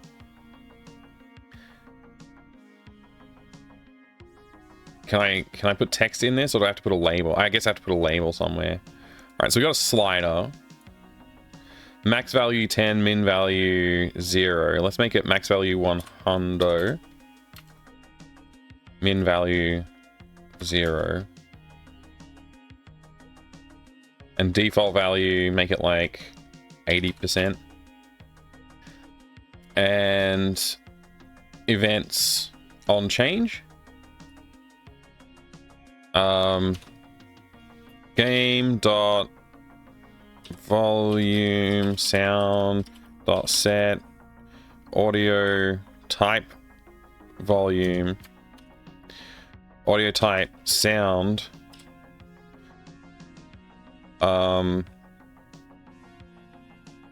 control dot value dot as slider dot value volume change existing and future set future default. I don't freaking know. I guess I'll go with that. Oh, this has to be in global as well. That's so convenient that it's all here in one big file. All right. Anyway, there you go. That's the sound effects volume control setting done. And then if I go into... is there a main menu?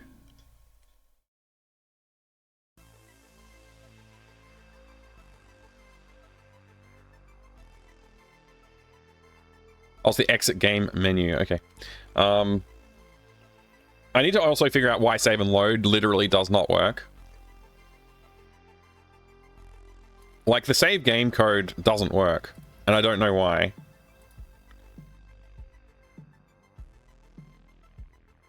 Game slot to save into, find save slot, new save game.txt. If game slot save into, no display, no more free save slots. Oh, I save game slot to save into, new close owning GUI control. Wow. Alright. I got no idea how any of this stuff works, so we'll just see if we figure this out. Let's add a settings. I want to change the button font to the new handwriting font that we added.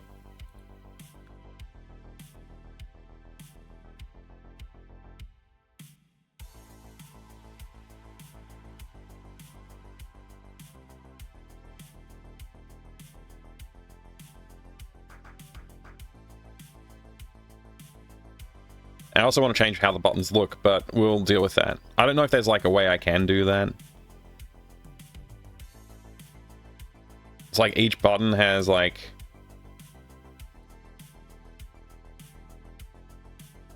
these images. I guess there's like a default sized image or something like that. Day of the Sandwich, The Bunker, that would be a weird title. Yeah, that would be a weird title. Did you write any save load code yourself? No, it's all AGS. I haven't touched the save load code, so I don't know why it stopped working.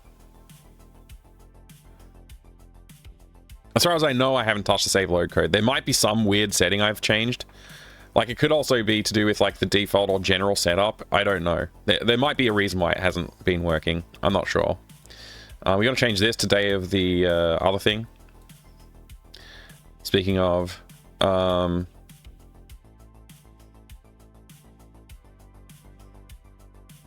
folder. Where's my title screen? I guess it's in cutscenes. Intro. There it is.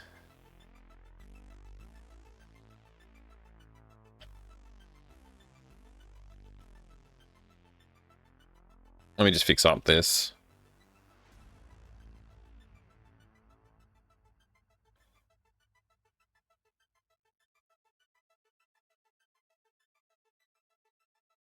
That's fine.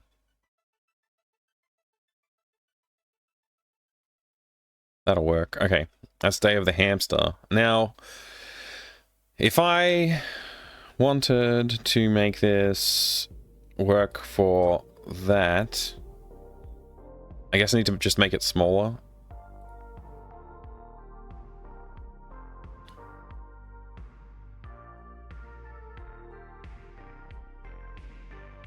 Okay.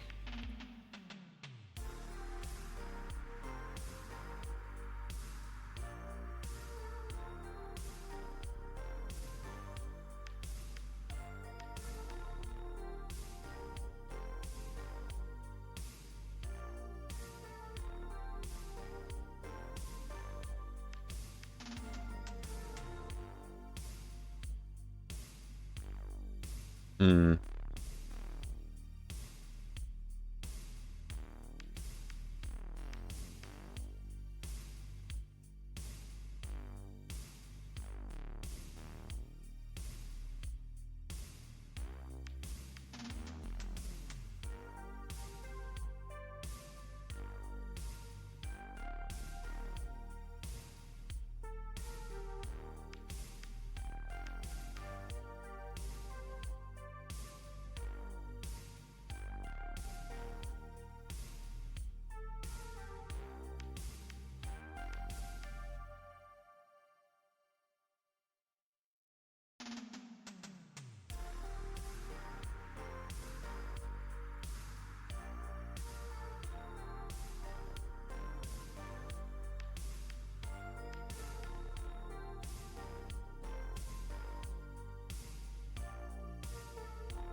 Cool. Do you explain how he got to a bunker? Yeah, it's in the intro, Storkwater. Do you want to see it? I'll take a break from this and show you the intro. You ready? Ready for the intro? Here it comes. Oh wait, no, I didn't enable the intro. Hang on, let me oh wow. Oh, we got this volume slider visible now. That's great. Hang on, let me just go ahead and turn off that GUI. Where's the GUI? GUI settings. The GUI itself, visible, false. Okay, there we go. And then in globals, which is, I can never see it if it's in the tab menu. Global variables. Turn off skip intro. Here it comes. The intro, Storkwater. Fractal Mind presents a tiny game about escaping a vault. Twitch.tv/FractalMindDev and FractalMindMike. I need a few things for my adventure. I'm gonna need my metal detector. Oh no, what's going on? Sounds like the cat is chasing Cryo. Uh-oh. I'm locked in.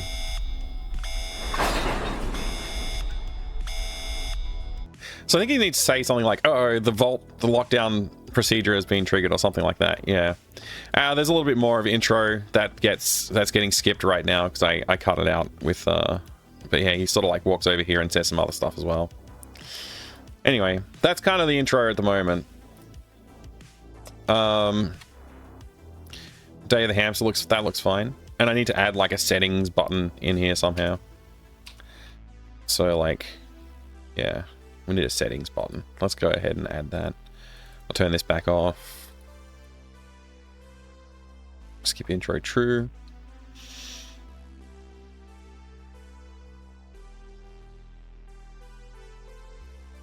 So we need to add another button. And it's going to have the same font. And it's going to use whatever, it doesn't matter right now. Let's just make it say settings.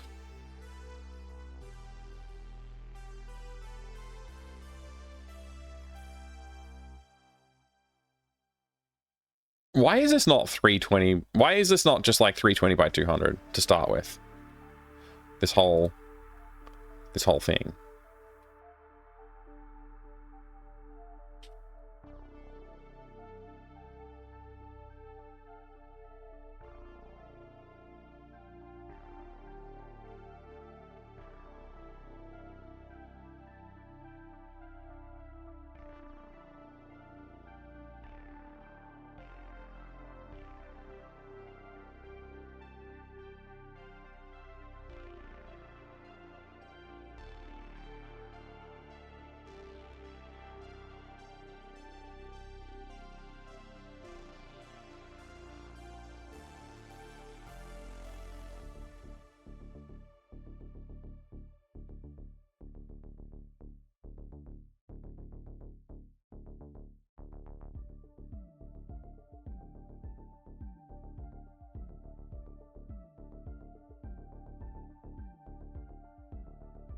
Hey Pumpkin Pieman, good to see you. I don't know if you accept suggestions, Mike, but in the scene it would make sense for the character to navigate to the door while saying he's being locked in and attempt to escape.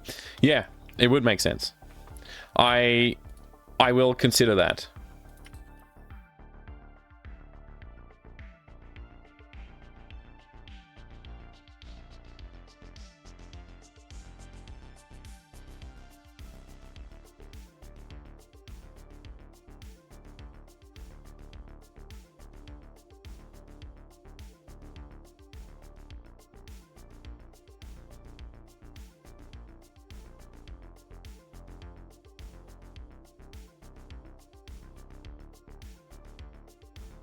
Yeah, I'm actually, that's the one last thing that I need to work on before just focusing on getting the music into the game, is getting all that intro dialogue working nicely, and also probably the outro dialogue and anything else I want to work on.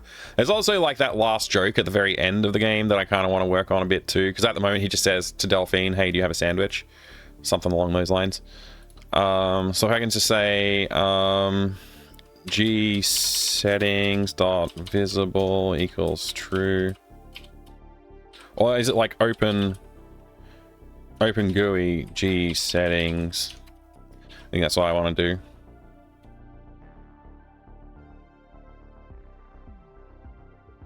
I thought the character did do that as part of the intro. He does do that, yes. He does do that. I just had that part cut temporarily. He does it after the lockdown happens, not like during the lockdown happening. I forget what I was doing. Oh, right, I just wanted to look at the menu. Okay, so it's position. I need to set its position, but anyway, settings.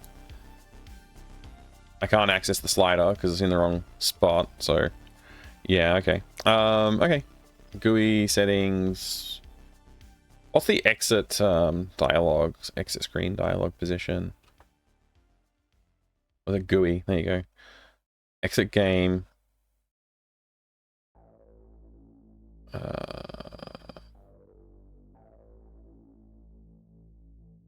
Z order is 1 for this.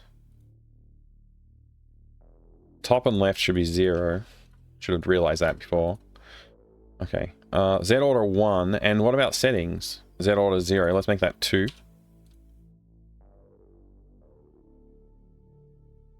And then when this changes, I'm actually just going to do a beep dot play. This will sound annoying, but does it require a priority?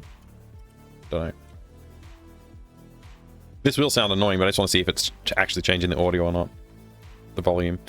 Wait, the real question, will the pipe drip into that puddle? It will, in fact.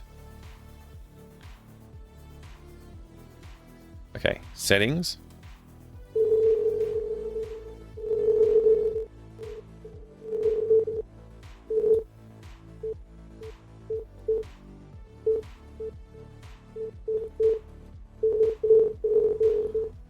So you can actually change the volume. Good. I don't know. Like, I guess the volume settings probably don't save between runs as well. So I'm not sure about that. G settings. Is there like an on? No, there's no like on display or anything like that. So I guess. Yeah, I don't know. Its default value should be 100 because I think that's the default value for the game.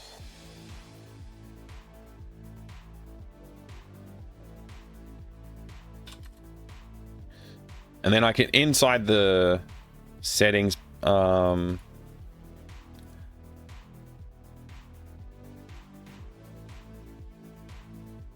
don't know. Let's think about this for a minute.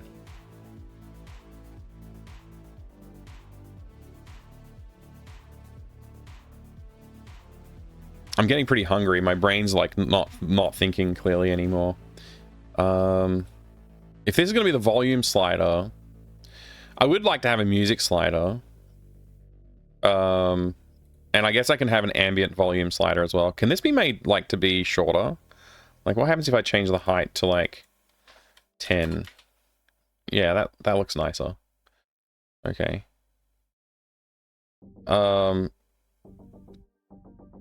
Let's just add a couple more of these.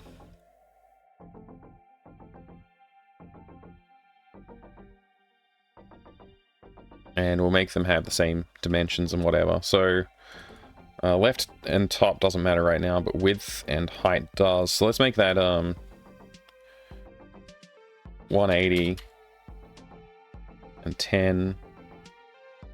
I guess we'll make it 5. 180 and 5 maybe? No, 5's too short. 180 and 10.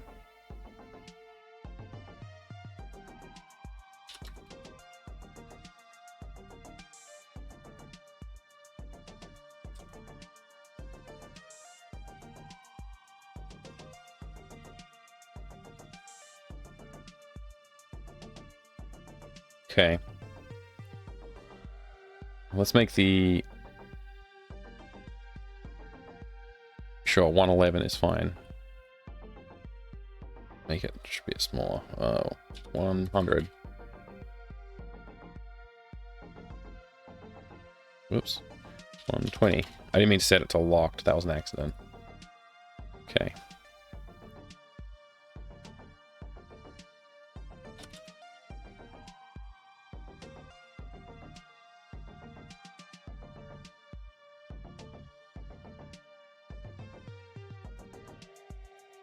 Okay, labels.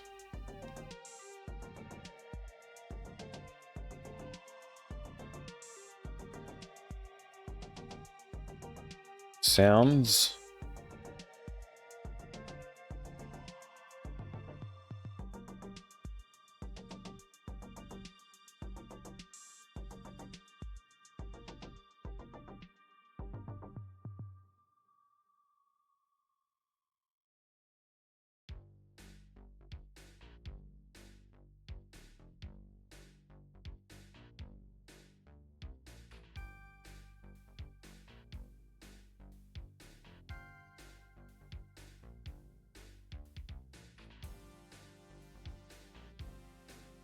Ambient.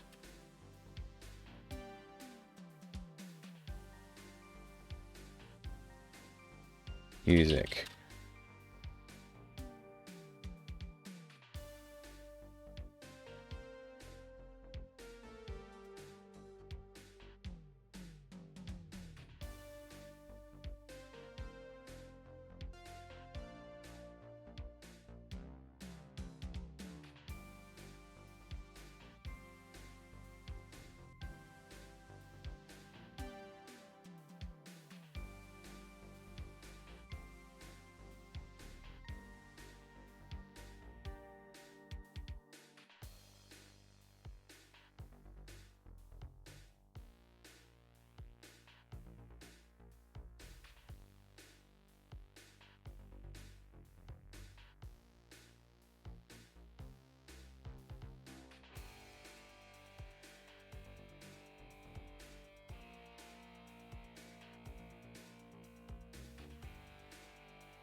All right. I just need a button to say done.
How come alignment only works on the right, on the left and not on the right?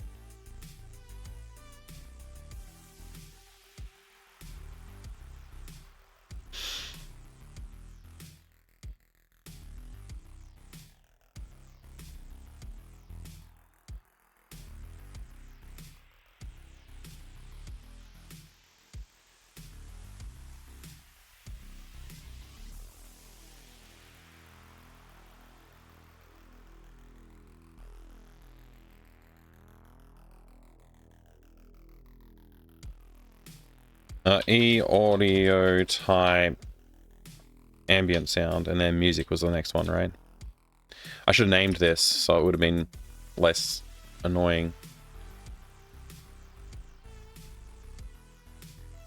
Ambient slider.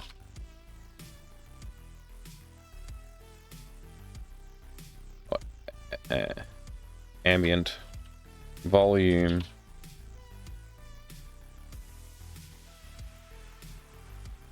Music volume.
All right, there you go. Is there anything else I need to do? Obviously, I need to have this close when you click the button.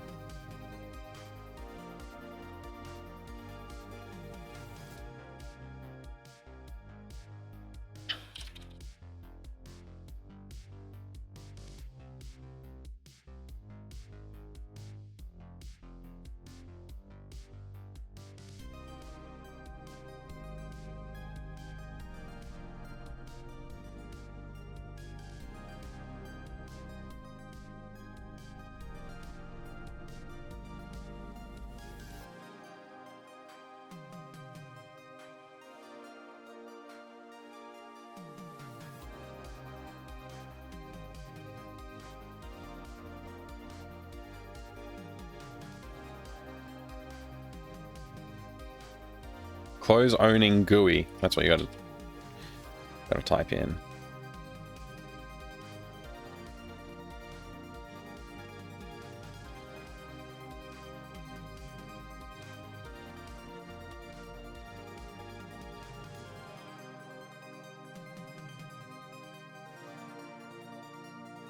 Settings.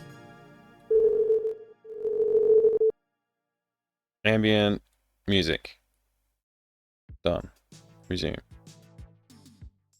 So let's do, and obviously that won't save. I don't think that saves when you exit. So you'd have to change it each time you load the game. Which feels like something, the kind of thing I'd want to not have happen, but also, I don't know. Anyway, let's see. If I just go, give me the super battery stuff, and that's all I really need.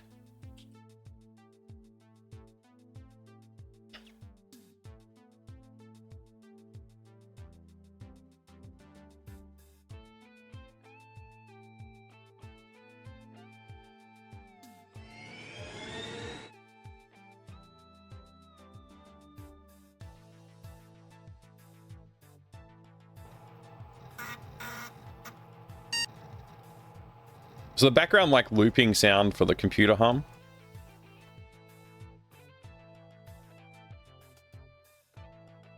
It should be an ambient sound. So if I turn this all the way down, it should be completely silent.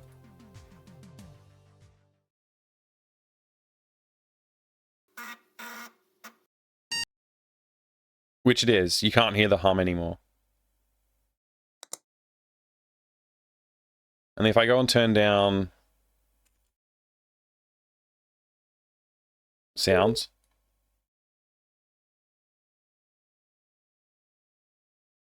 and then reset, You won't hear any sound effects at all. So like that's the volume sliders are working. They won't save, but they work.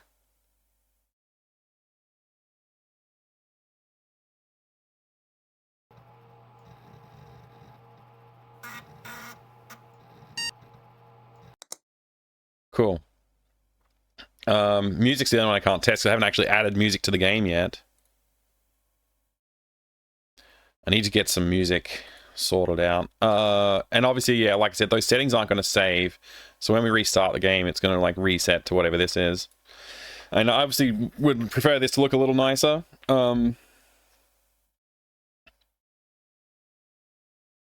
Yeah, I'd prefer this to look a lot nicer.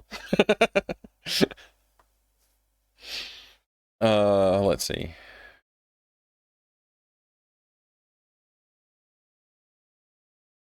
There's also the other thing that I don't know is like game.set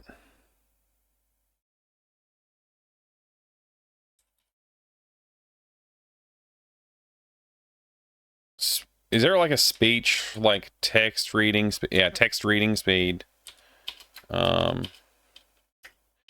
equals like if I should be able to set a text reading speed slider as well up. So let's try and do that.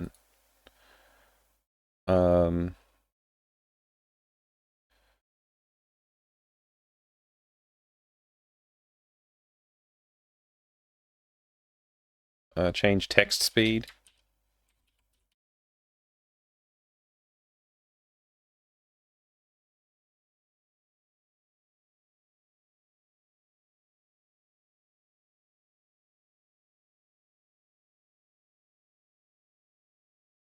These are obviously not like vertically spaced correctly as well, but whatever. Text speed, and this could be text speed setting.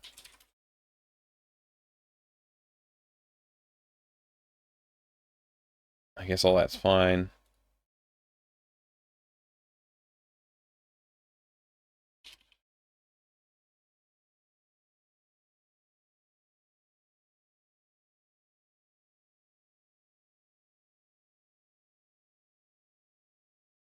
I know it's a dev stream, but I wondered if Animal Well is on your list to play.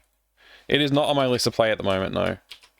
I've heard about it, but I honestly haven't even looked at it that closely. I've seen it come up in my feed a few times, had people talk about it, people mention it, saying it's a great game.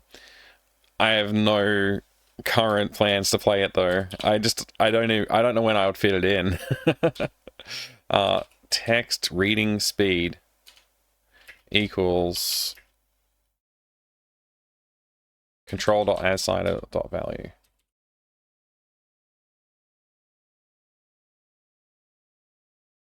I'm going to look up game text reading speed in the manual as well before I do this.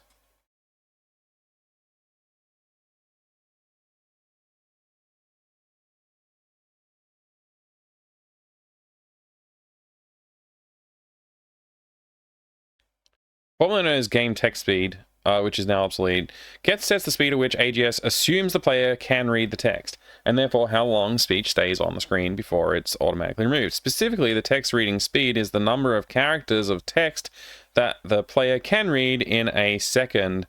It is 15 by default. A higher number will therefore lead to the text being removed more quickly.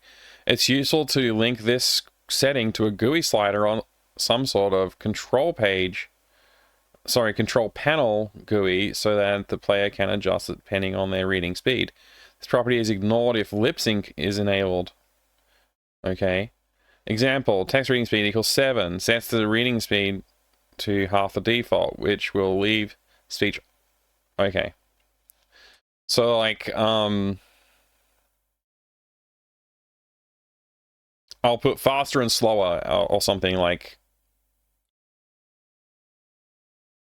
So the value will be exactly whatever the value is, and we'll just say it can go between something. So like fast would be, I don't know. Let's see. Where's my slider? So default is 15. So we just make it the current value 15. The max value should probably be like, I don't know, 50 is probably like way on the high end, I think.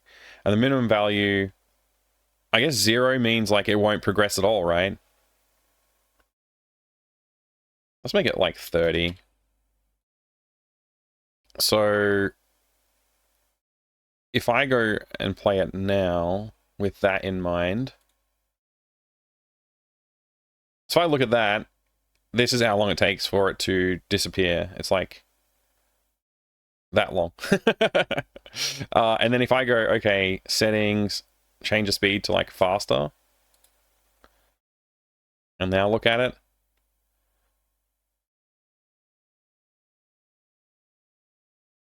I don't know if that's faster or not. It all actually alternates. Let's see.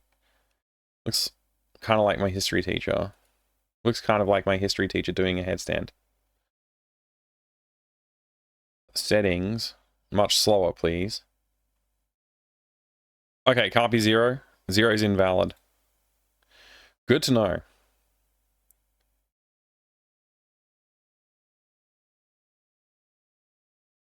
I'll put my music back on because it's gotten too quiet. Min value 1. Max value 32. There you go.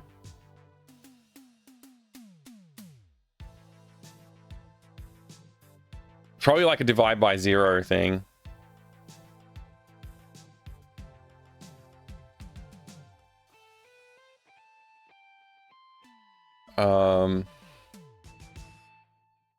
Is there like a button to say like, is there a way you can say text only advance when you click kind of thing?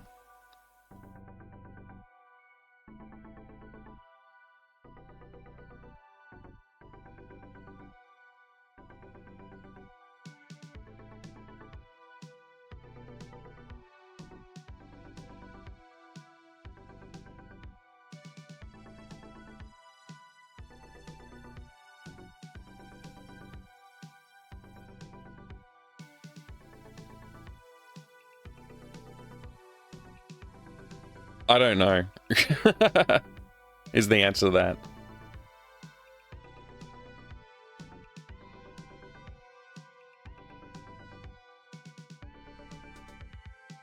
Anyway, what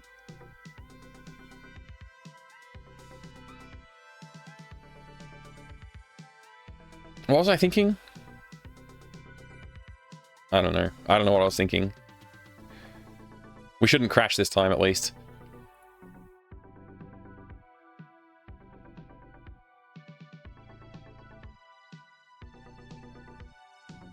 Settings, text speed, ultra fast.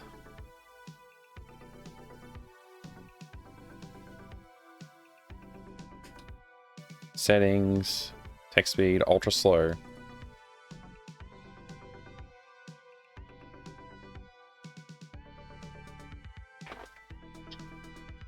So it's like basically every character is waiting 1 second at the moment because we're saying you can only read at 1 character per second. So you kind of like, this is essentially click to advance. Okay, so if I click and then it goes away, and then I can go back in settings, I can go back to... I probably should show the value as well. Somewhere. It makes sense to show the value somewhere. Maybe down the right.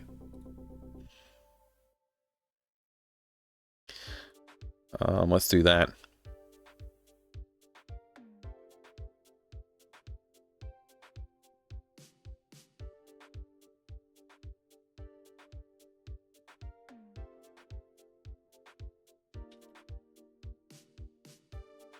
Let's change the color as well. Why not? No, we'll leave the color default for now. I don't know what it's gonna end up with. Let's do text alignment right.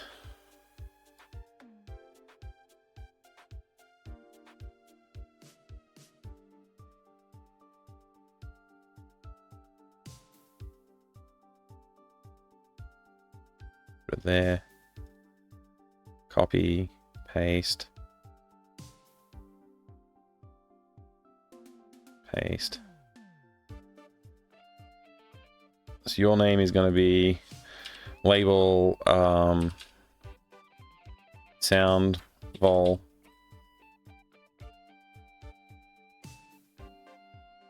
Label amp vol.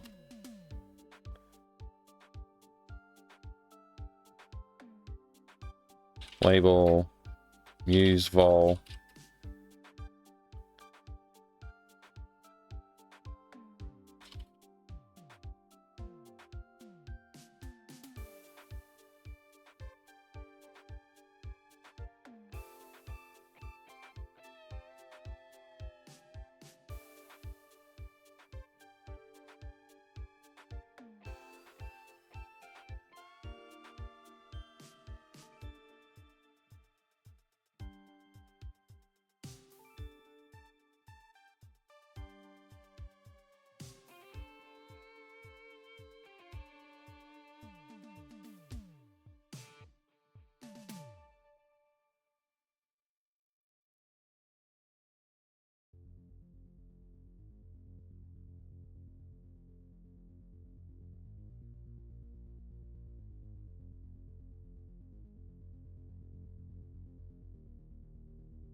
I might let that one go. I might let the setting for this one go a higher value.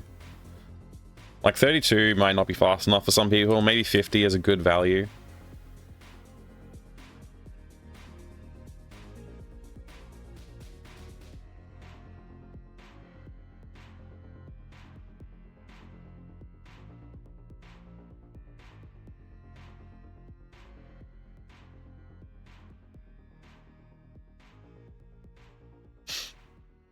Maybe I can make the menu look slightly less ugly too. I don't know.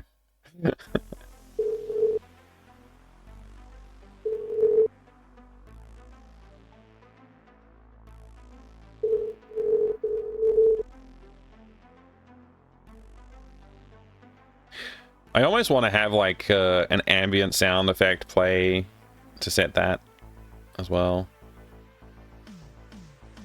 Anyway, now if I set it to 50 and read and do that, is there like a minimum time on screen value? There must be.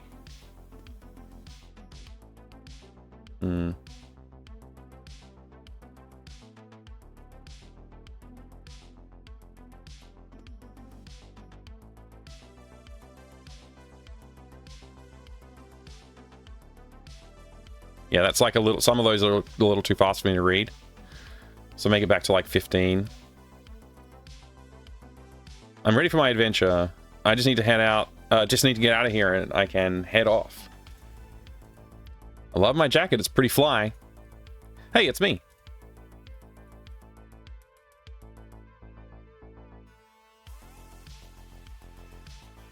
Okay. Is there like a game settings.save or something like that? Is there like a save settings or save, you know what I mean? Like,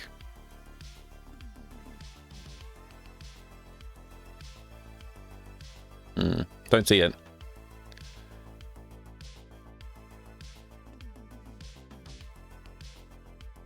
Okay. What if I do, when we display this, so if I go back to the exit game menu and we go to the settings, I can probably go like,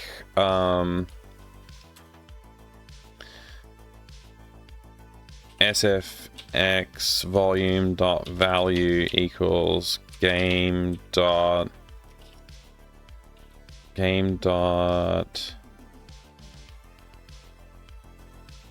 get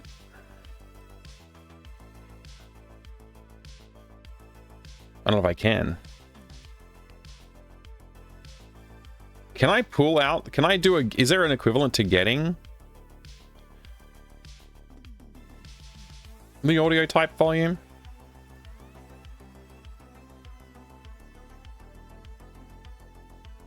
There's no like get audio type volume. So how do I set it to the current value?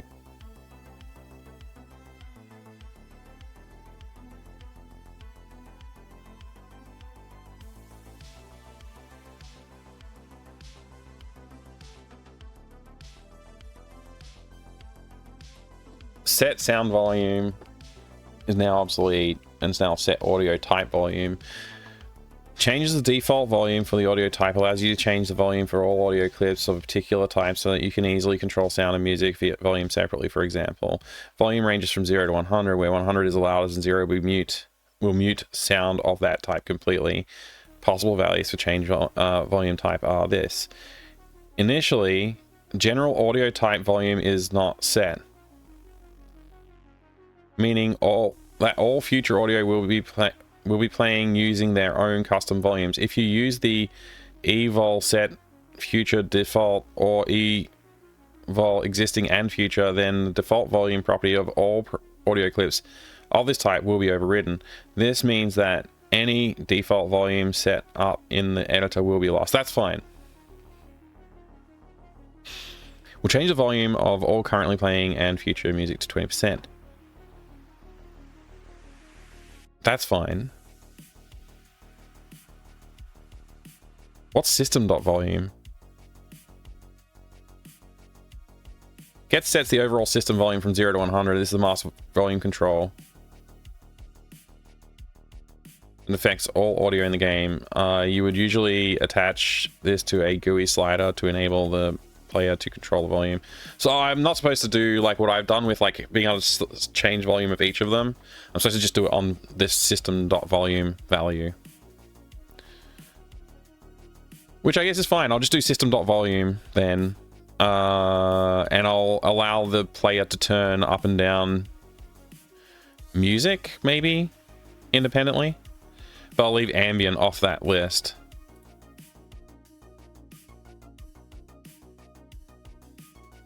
So I'll get rid of ambient.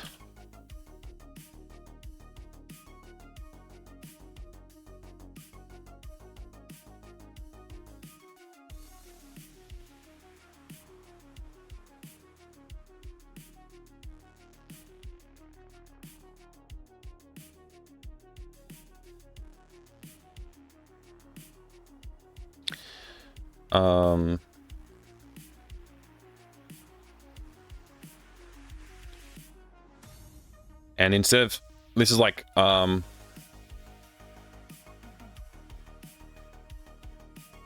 master and music, like all audio. That's not wide enough, huh? All audio and music, there you go. And then, I have to edit this, obviously, to be system.sound.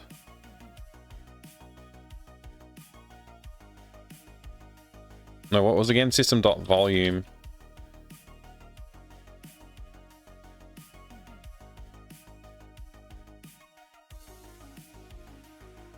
Equals the slider volume.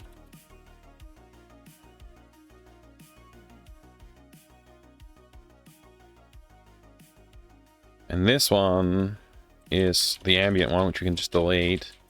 This one can stay as is.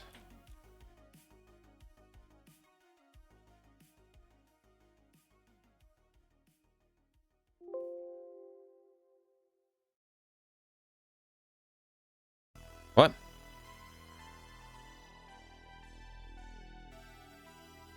Oh, right. System.volume. There we go.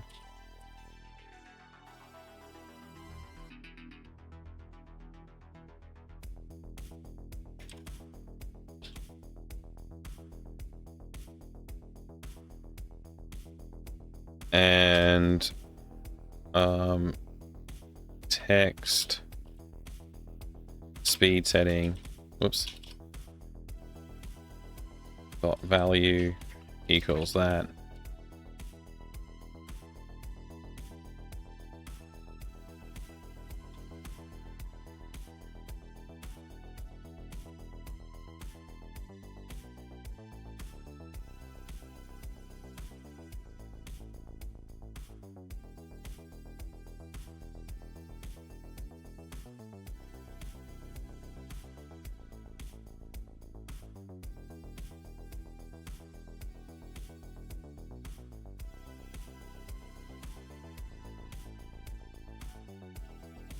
Right, that. System volume is the master everything volume, and game set audio type volume is sets the individual volume types, if I understand the documentation correctly. That's right, yeah. Parse error in expression near control. Oh.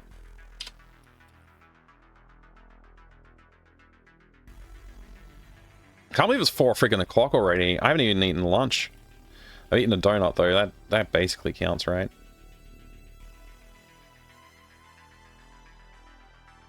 So if I like pick up this shovel, that's the audio level. Go into settings. Turn it right down.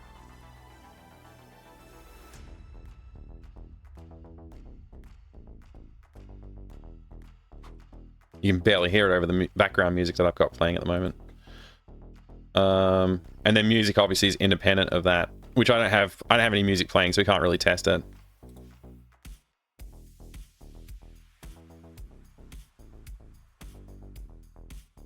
Stop the background music for a second so we can try this. The sliders should be one of each of the hamster's snacks. Oh, that's hilarious. If I could be asked, I might consider it. We'll see. We'll see. See, I couldn't even hear that. It's the setting's so quiet right now. So if I turn that up to like here.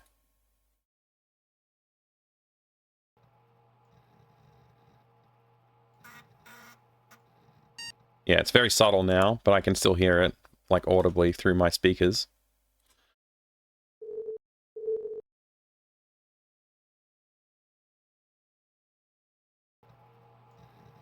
Yeah, it's much more audible. But not like overpoweringly so. So the question is the drip going to be too loud now?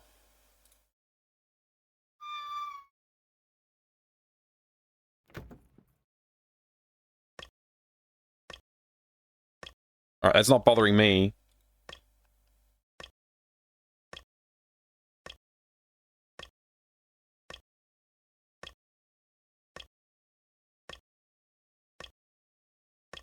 The fact that I'm seeing nobody in the comments saying anything, I'm going to just assume that's okay.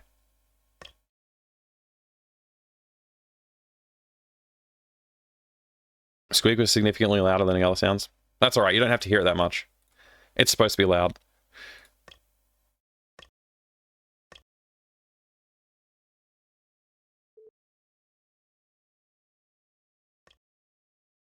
Can't even hear it now. Like, you can probably hear it, but I just can't. It's like too much room noise for me to hear it. But I can still hear that vaguely. It's pretty quiet.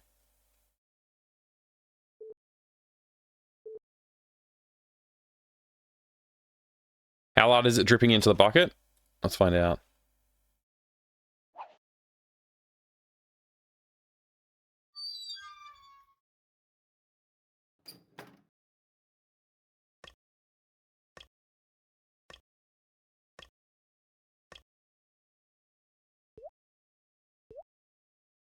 I'd say it's about equivalent.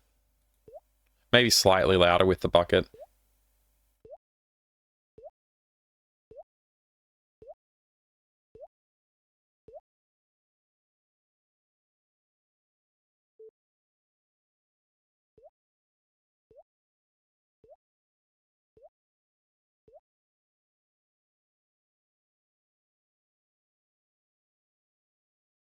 All right. So then if I just wanted to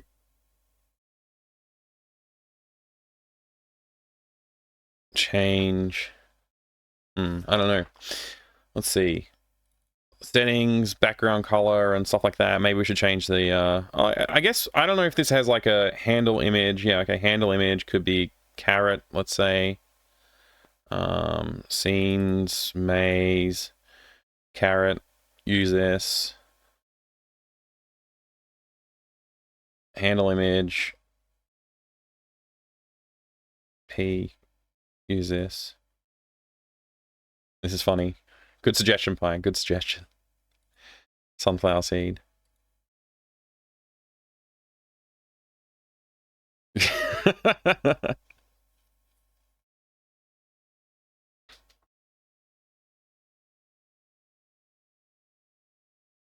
All right, let's change the overall visual of this. So let's go over to this. What if we just selected like this paper color?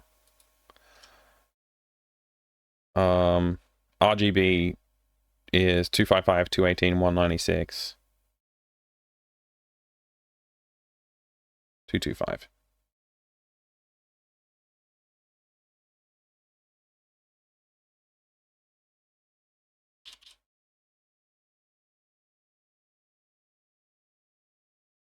Was that 86 or 96?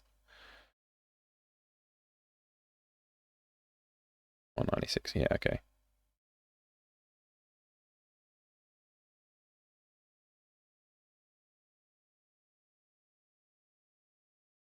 One 184, 168.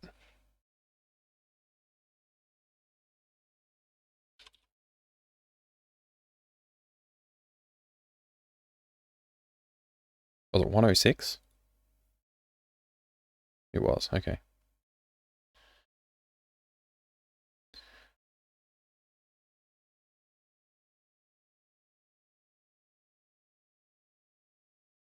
Hopefully that's not too bad.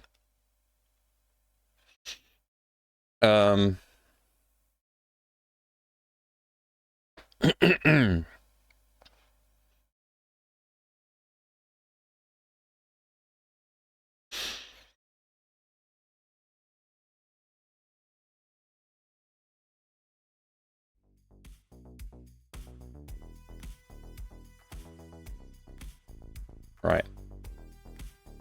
Settings. Yeah, this setting screen isn't like too ugly. I feel like it's like a little bit too right aligned, like it feels like it's all pushed off to the right. I might want to just shove the titles back towards the left and the button back towards the left as well.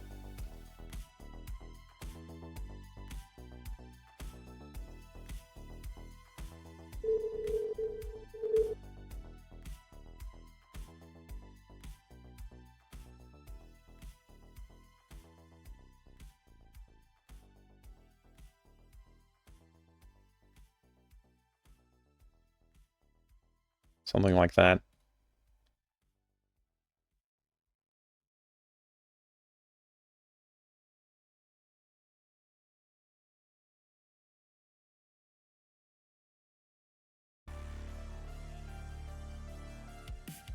All right, I'm going to say that's done with the settings. Again, the settings don't save. I don't know how to tell the system to save the settings and restore the settings. I guess I could like write code to do that, but I don't really want to do that.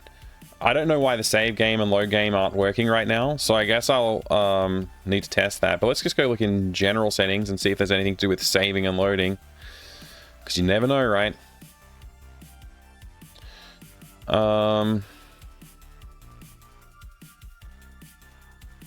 Custom data folders. I don't know what that is. Comp-separated list of folders. Their contents will be added to the game resources. Okay, that's for compilation and deployment. Let's go from the top here. Basic properties, color depth, game file name, game name, maximum possible score. We don't care about that. We don't do scoring. Put sound and sprite files in source control, whatever, render, whatever, resolution. Yeah, okay. Developer website, other stuff, app ID. Allow relative asset resolutions. Enable mouse wheel support. Enforce new style audio scripting. I don't know what any of this means. Use old style keyboard handling. Don't know what that means either. Character movement.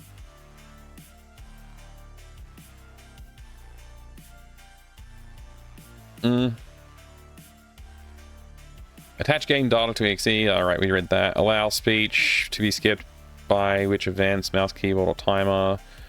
Custom narrate, function dialogue, yada yada yada. Gap between dialogue options in pixels, number of dialogue options. Yeah, okay. Inventory. I don't think we care about that. I think I might turn this back on. Wait, no.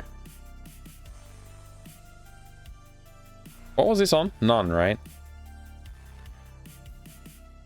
Hotspot marker.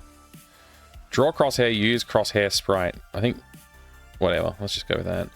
Override built-in inventory window click handling. Don't know what that means. Just gonna leave that alone.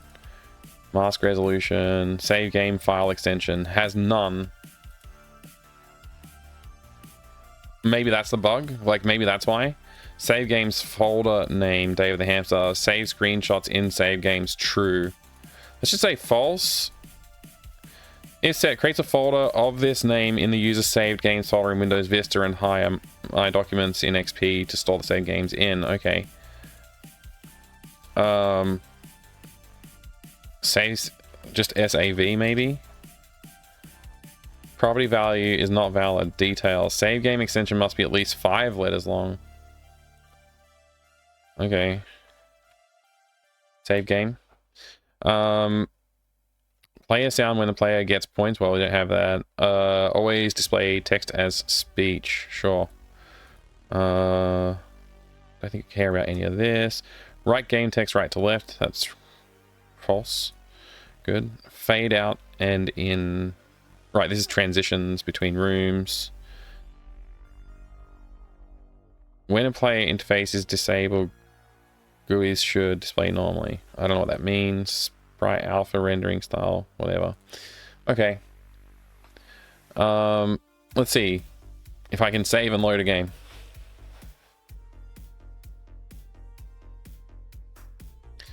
I'm gonna pick up this book.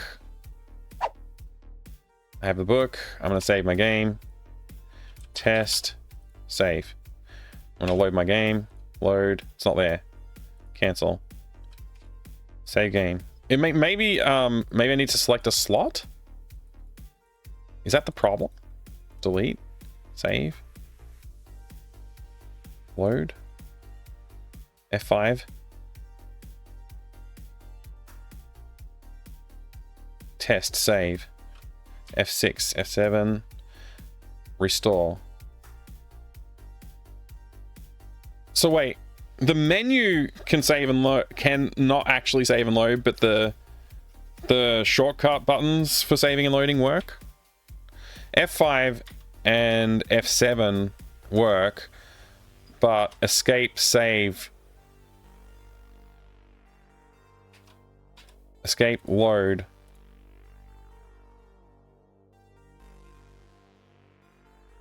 Why is it working now? It's not there now.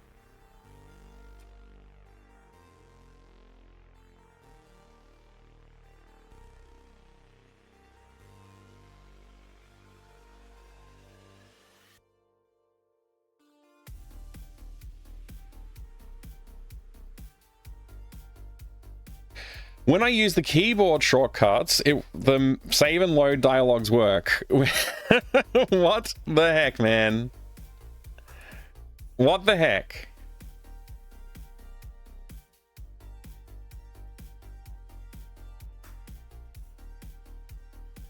What the heck?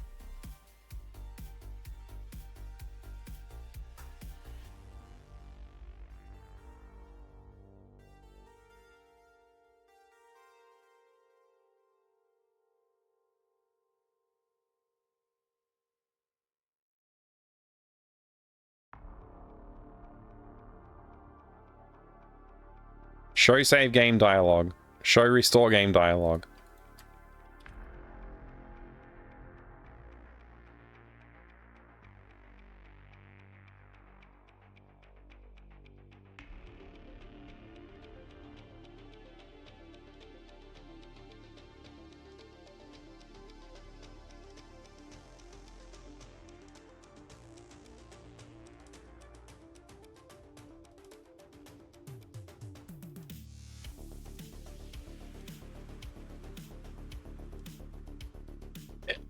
Okay.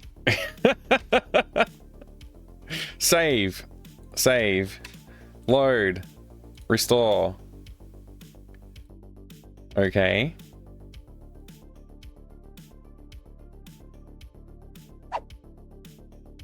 Who knew? Who knew you had to use different functions to show and hide those particular setting dialogues, whatever. Save. Save.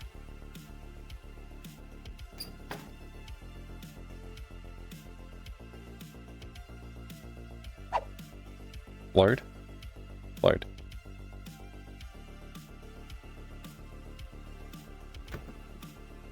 Saving and loading now works. Fantastic.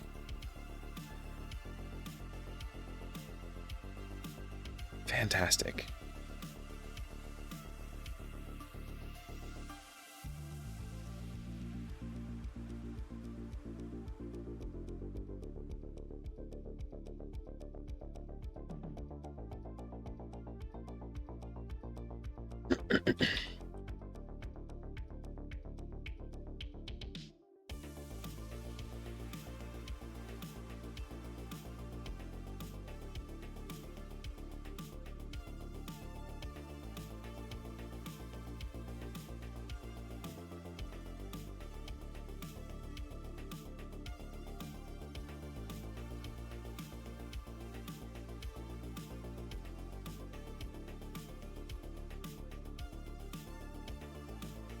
Tiny game about escaping a vault. Need a few things for my adventure. I'm gonna need my metal detector. Oh no, what's going on? It sounds like the cat is chasing Cryo.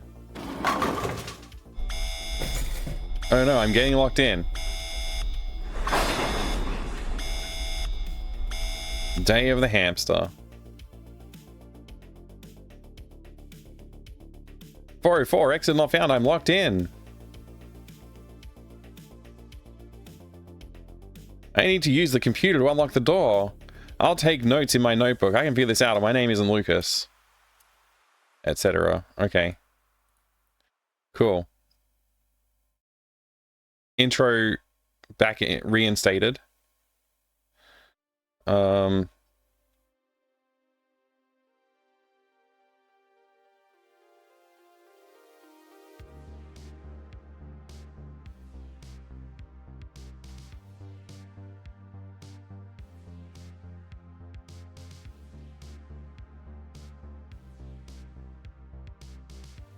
Okay.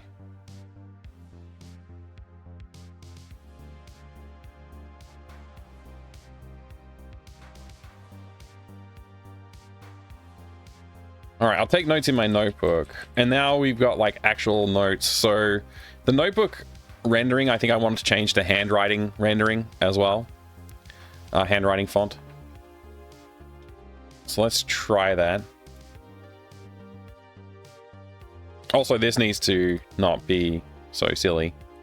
Unlock vault door with computer.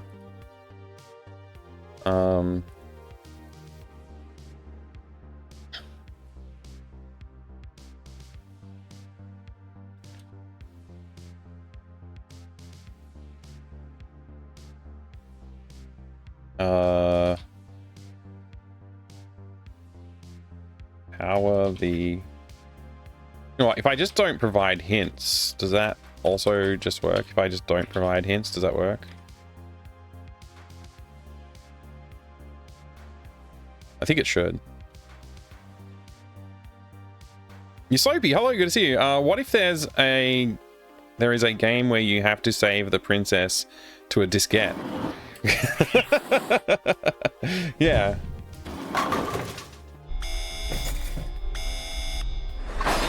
So I need to fix Cryo sentence 2. Which sentence, Eldritch? Type the exact sentence if you know it. Because I don't know what you're talking about, unfortunately. It may have just slipped my mind. Yeah, so it's fine to not provide hints. You don't Yeah, that's fine. Cryo sentence. The one where he mentions someone chasing cryo, it lacks a period at the end. Oh, okay.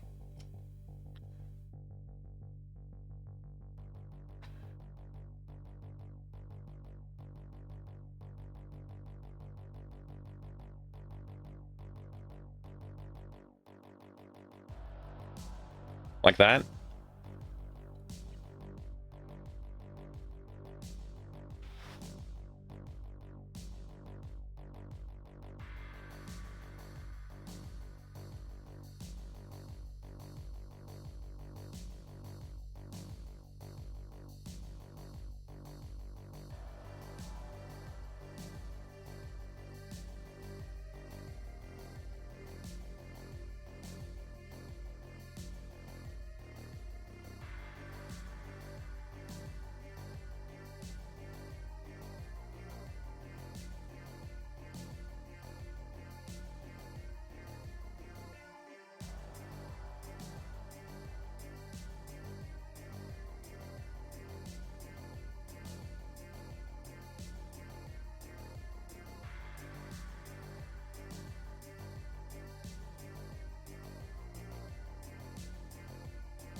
Hey there, G-Funk. Good to see you.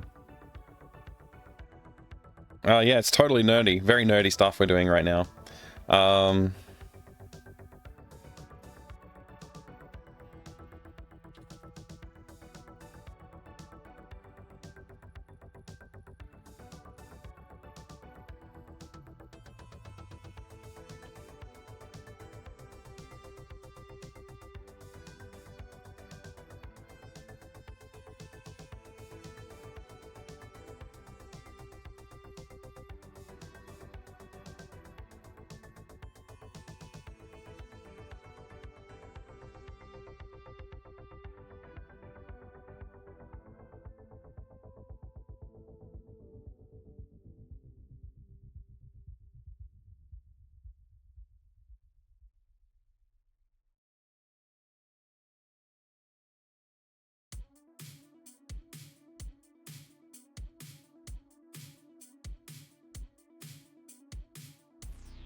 That should help. Anything else I need to do? Victoria, British Columbia. Oh, nice. Enjoy your time out there. You said you were still a few weeks out, like a week or two ago, right? It's always good to see you, G-Funk. I hope you're having a great trip.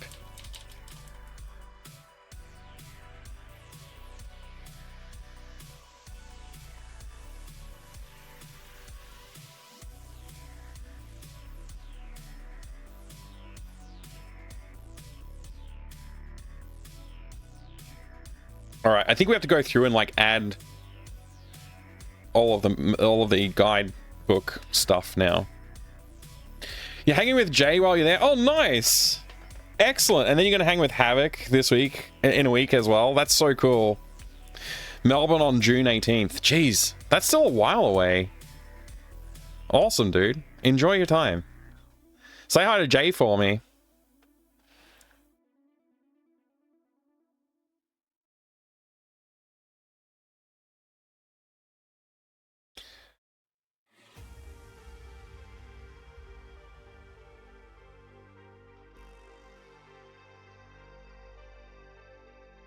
Oh, I guess this is just like... Yeah, I added a protection to not allow you to add multiple things.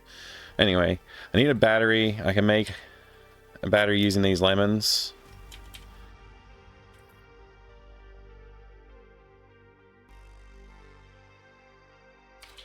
Find battery plans. Oops. What?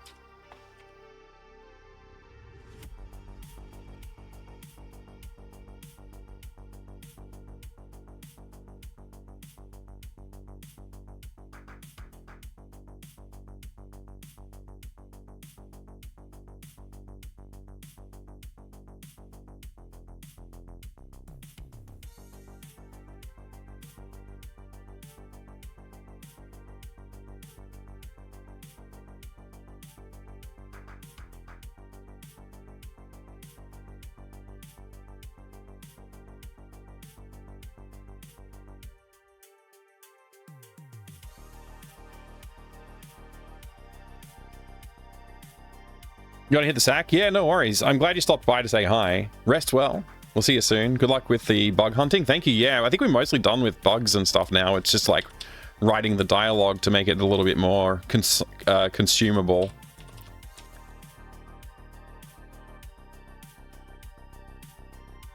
The only thing I don't have is music. I need to sort music out. That's the big blocker right now, is like I really wanted this one to have music built in.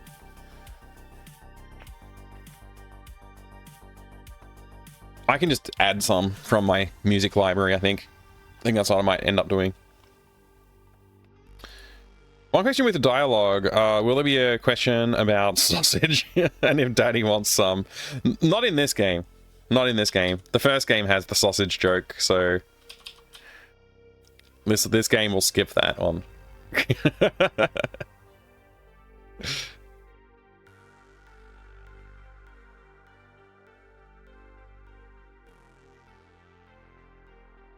Sausages? That doesn't work. Some wizard. Yeah.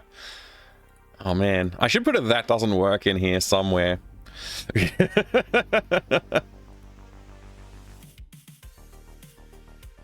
Like, if you ever use an inventory item on this pile of books, it'll say that doesn't work.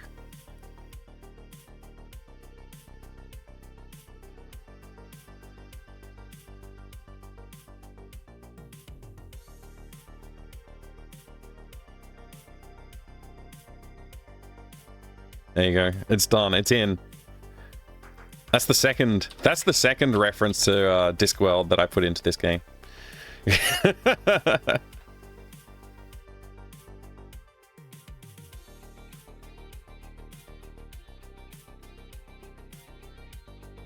All right.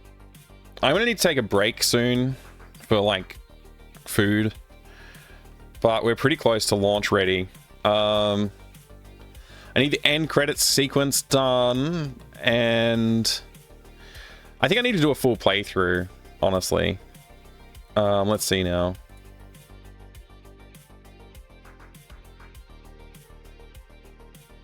Oops, not scop, skip. Jeez. Alright, so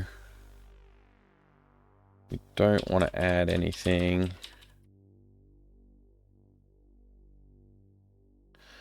Let's watch the intro again.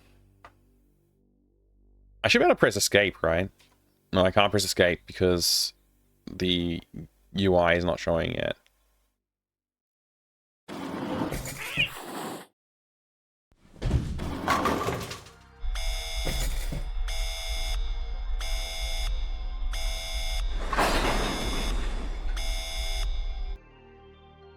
Day of the hamster. 404, exit not found. We're locked in. Looks like %S is trapped in the hamster tunnel down here with me. Whoops. Luckily, it's locked behind him, so the cat can't cause any more trouble. Gosh, the data cable fell inside the hamster maze. I need to use the computer to unlock the door. I'll take notes in my notebook. Unlock vault door with computer. Okay. So if I try and use the screwdriver on the books, it'll say that doesn't work. Perfect. 4% S, yeah, 4% S. To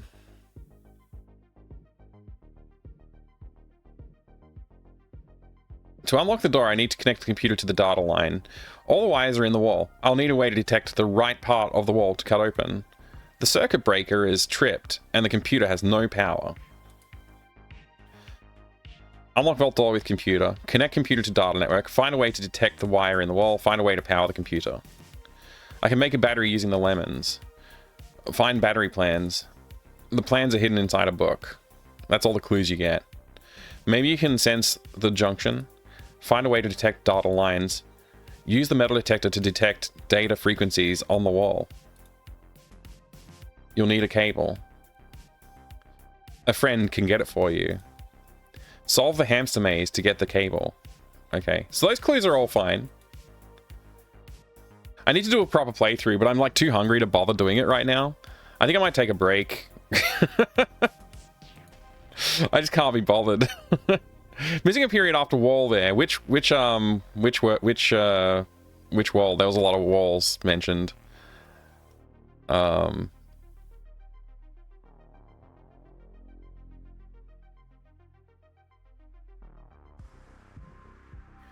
This one? Yeah, I kind of don't want to have any periods after anything in this section, so like I probably should just delete that. Find metal detector, find a way to find the wire in the wall. Maybe you can use maybe you can sense the junction. Find a way to detect data lines. Use the metal detector to detect data frequencies on the wall. And if you don't have the metal detector yet, then that should kind of be your problem. Alright.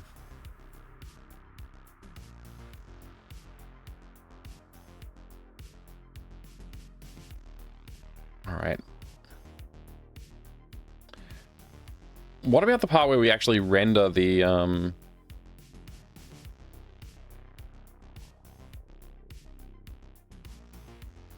hints? Oh, I think that's in like a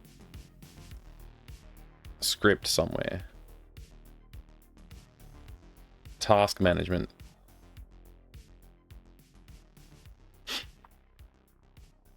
Font. I think I want it to be font 6. Font 6.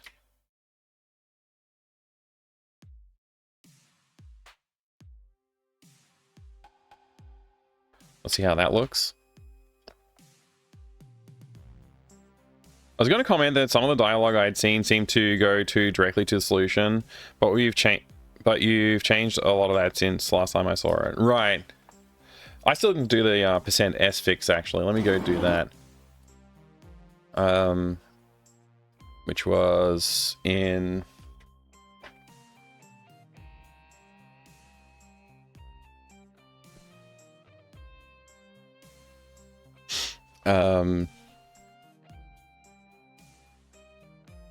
so many files open. Can I just close all others on that? Yes. And then I can just go to room 1.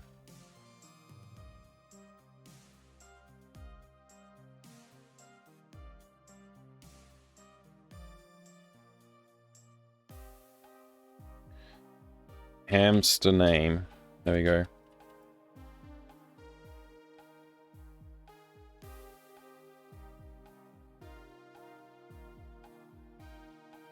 So this will fix that issue. What day is it? It's Saturday. I need my metal detector. What was that? What's going on? Sounds like the cat is chasing Cryo. Oh no, the lockdown sequence is activated. Day of the hamster. 404 exit not found. We're locked in. Looks like Cryo is trapped in that hamster tunnel down here with me. Luckily, it's locked behind him, so the cat can't cause any more trouble. Gosh, the data cable fell inside the hamster maze. I need to use the computer to unlock the door. I'll take notes in my notebook. Unlock vault door with computer. See, that's a bit harder to read, but also better. Okay, let's see if the messages are too long. Find a way to detect the wire in the wall. I feel like the spaces are like too big here. I want them to be like half that. But that's okay. I don't know how to edit the fonts, but I can probably look it up.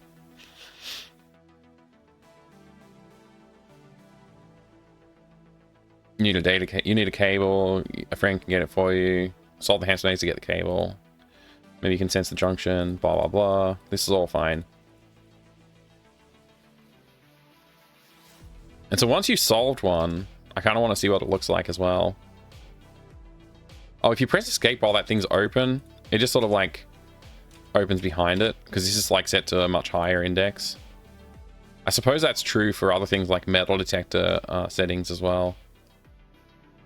I may need to make the escape menu even higher indexed now. So let's do that.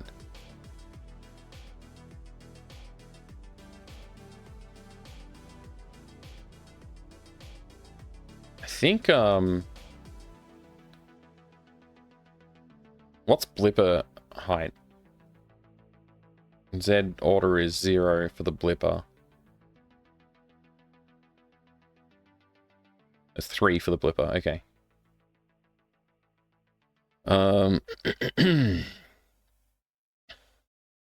Honestly, I don't know what to do about the blipper and stuff like that. I think when you press escape and you have the book open, it should just close the book. That's probably what I should do instead.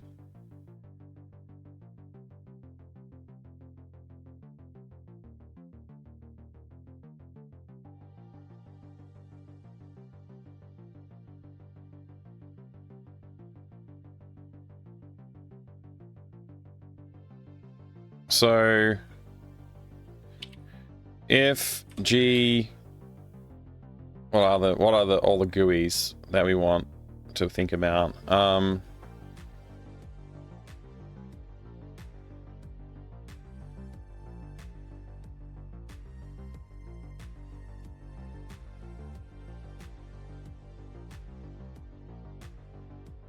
BP metal detector dot visible.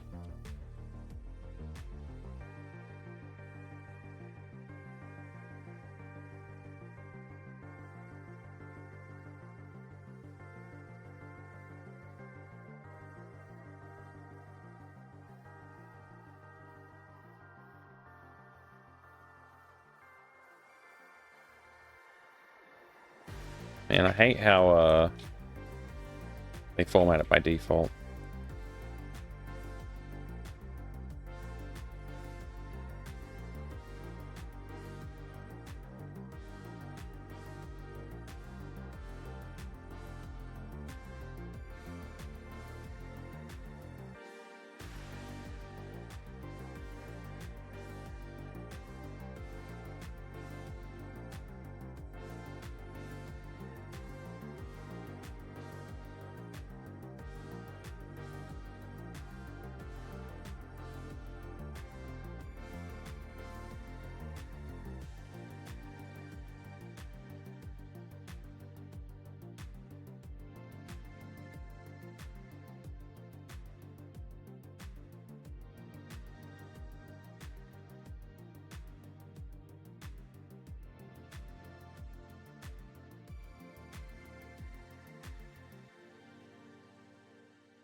Gosh.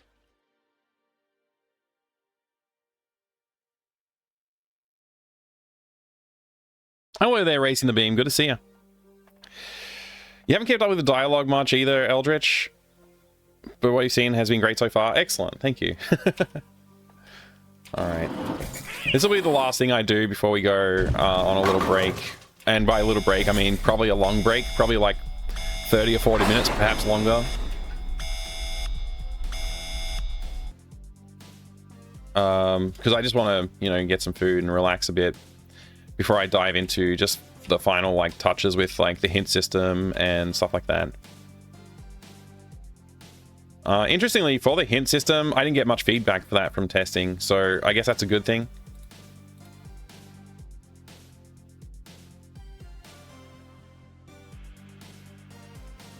Uh-oh.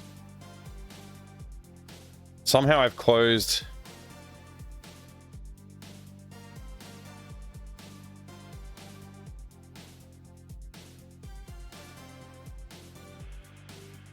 Somehow, closing that has made it so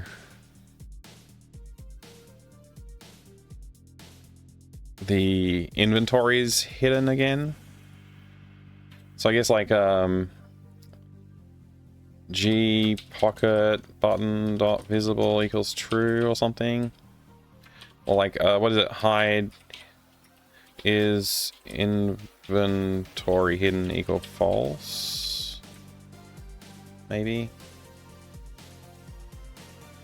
Let's try that.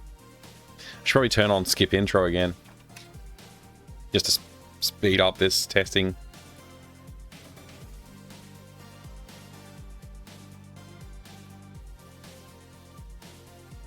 Where the heck is global variables? There it is.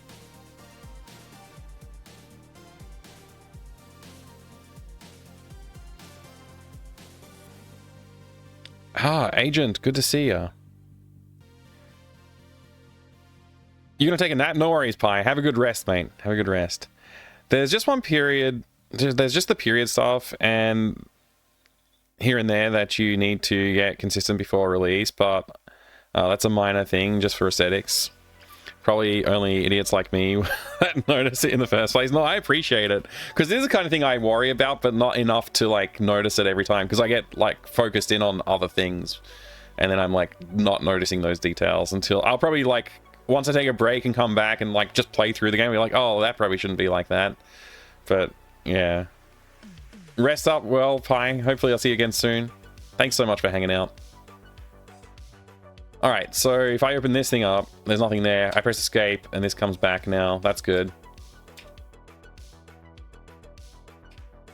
What if I get the book and open the book?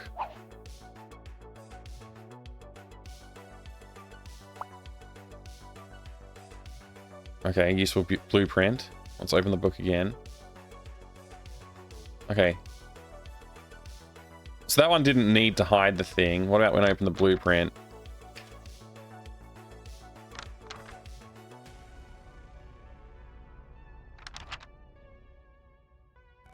Yeah, that's good. All right. I think we have a few things to test now.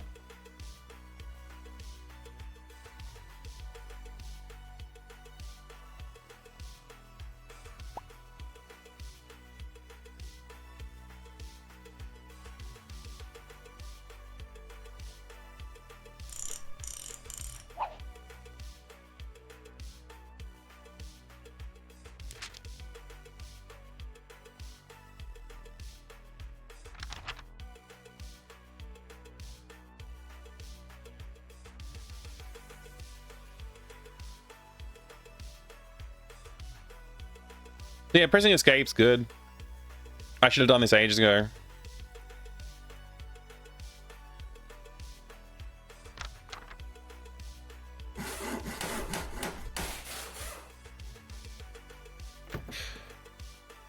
Do microwaves really have coils in them? Doesn't matter, but probably. So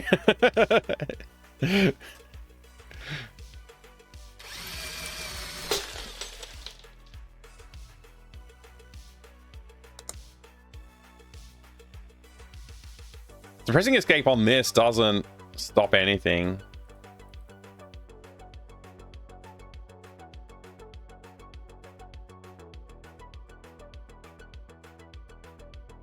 I kind of think you should be able to press escape to exit this, so I'll add that. Is this is a GUI, right? It's like MD settings or something like that. Metal detector settings. G metal detector settings needs to be added to that list.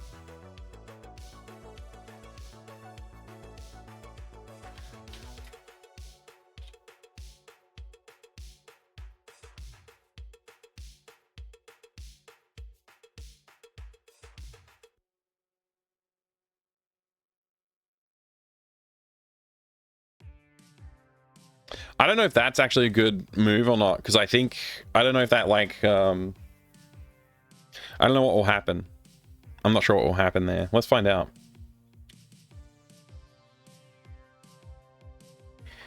Anything can be a coil if you're strong enough. True. All right, so we need to find the YM22608 module.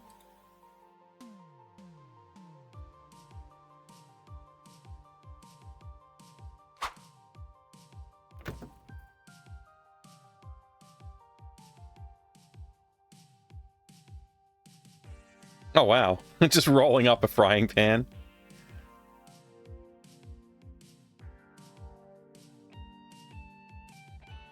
This one was it, I think.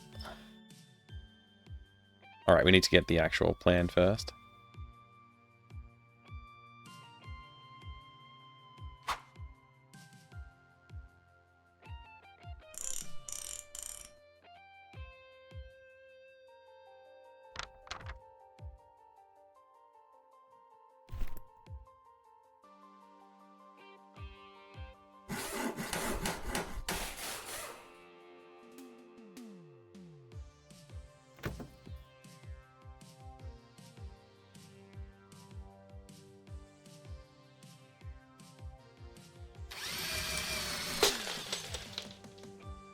The drill exploded. Only the battery survived.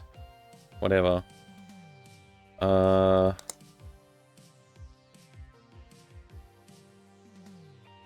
yeah, we're actually in metal detector mode right now.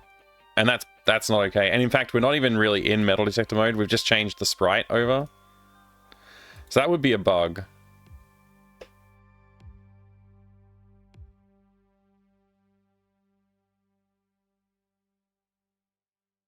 Yeah, so that's going to be a problem.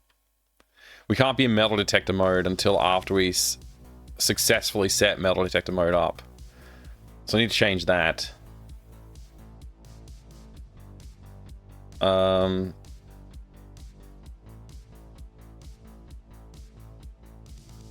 Which will be...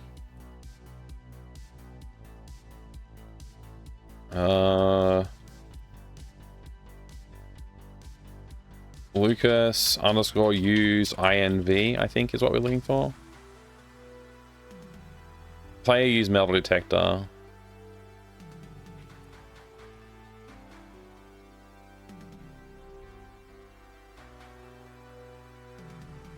Okay, so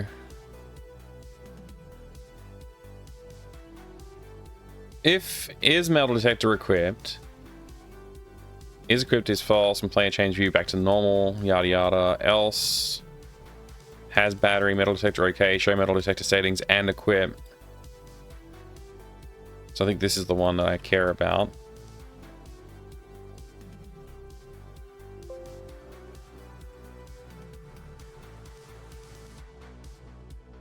Okay.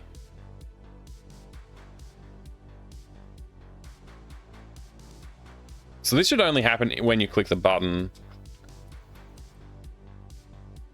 All of this should only happen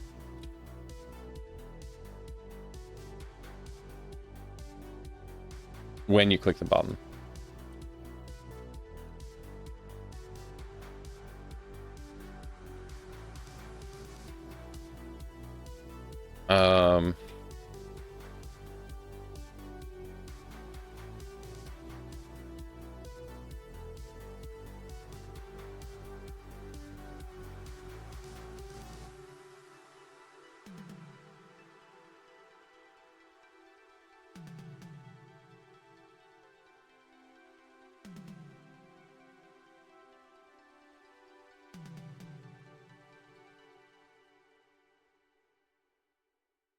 What start using metal detector?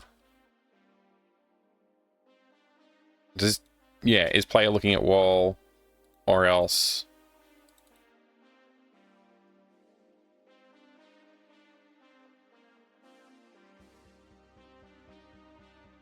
So we need to do that here.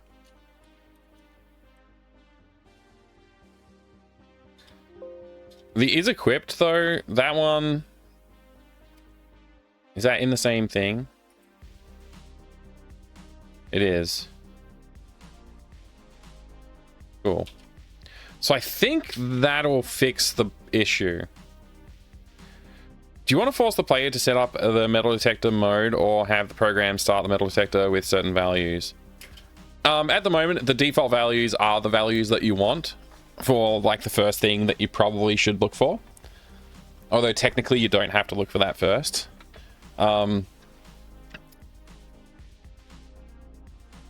Yeah, so I don't know. I don't know. Let me cut some cookies. Damn, my chainsaw exploded. Pretty much. You think the explosion's hilarious? I'm glad that you like it, because it's a bit silly, but it's also, I think, good. Alright, so what am I doing? What am I testing again? I want to make sure that I can escape from that menu without breaking the game. So we need to find the SC55's Mark II sensor. If I press escape instead of clicking, it closes the book without taking the blueprint, which is totally fine. Yeah, SC55 Mark II is required.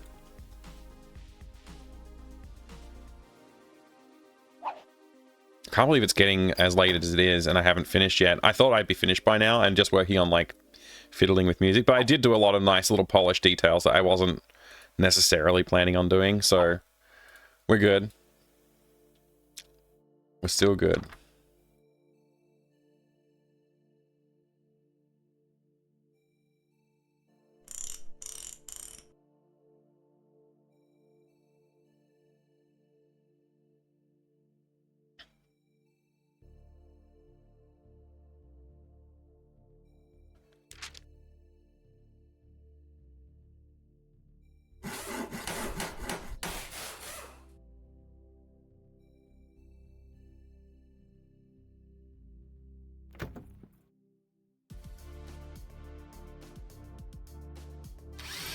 Always takes more time than you expect. I mean, if I did only the things I expected to do, we would have been done.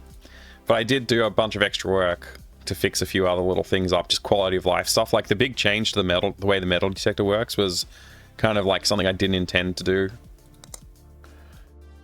But it was nice to fix it because it kind of bothered me a little bit.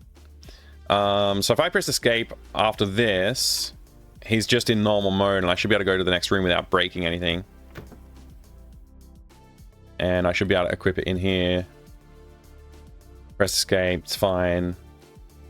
Go in, do that.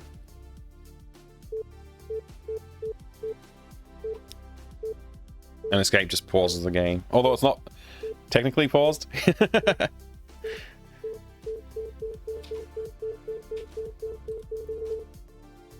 Found a biolab key.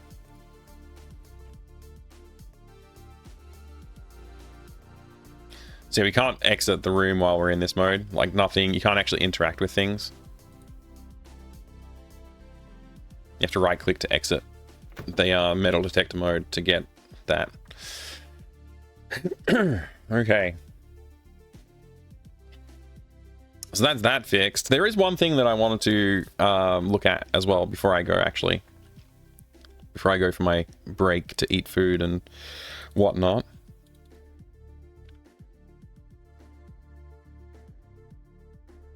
Right now, this is the, we check against this walkable area to see if we're going to allow items to spawn in it. This is walkable area number 1. If I create walkable area number 2, and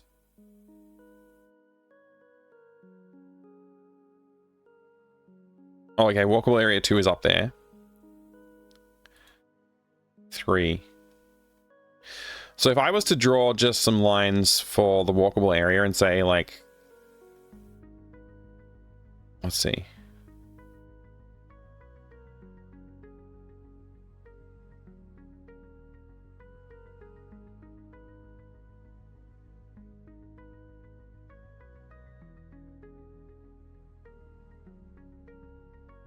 Oops, I missed a connection there.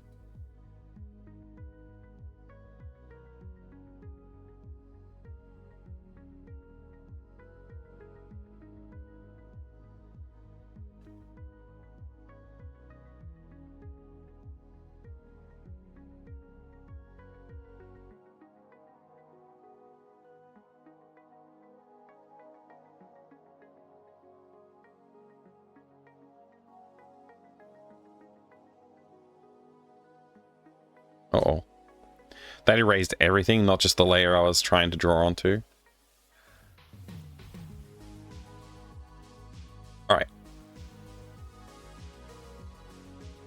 I need to fix this bit up.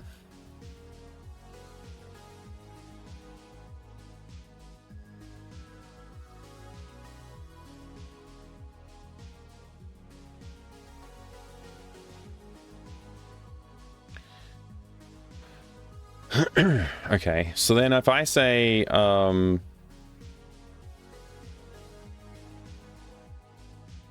in this room,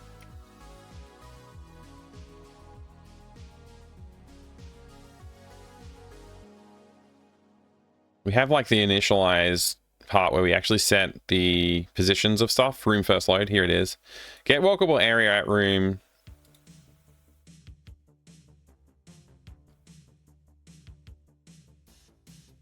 Returns which walkable area is at the specified position within the room. So what this is basically saying, like, while it's not getting one, randomize a position.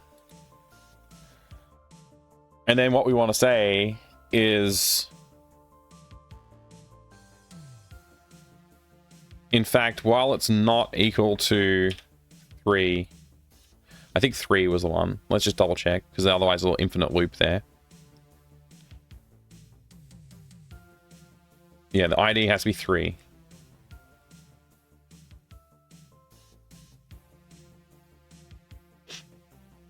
And now it will only spawn in that walkable area. Before I was just saying any walkable area is fine. Now I'm saying I only want it to be in that part. So you have to like scan the garden bed specifically for the zinc and copper. I also need to indicate that somehow to the player. It would be nice to indicate that to the player. Maybe if I just put a notice on the wall, I just draw a little notice on the wall that you can look at, and it says like, notice, please remember to clean the copper and zinc out of the field before we do the next plant, so that we can test something. Yeah, something like that would be a good way to do it. Coburn, good to see ya. Thank you for the lurk. So if we add that, like, if we add just a little note to the background in this room, which we can do now. Can't believe I can't stop is my problem. I really did want to take a break and go get some food, but I just can't stop myself, apparently. So this is the potato room. What was the final background? Like, what's the actual background we're using right now? Is it this one?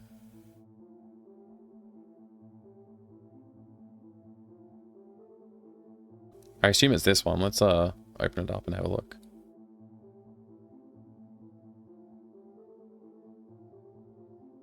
Seems that way.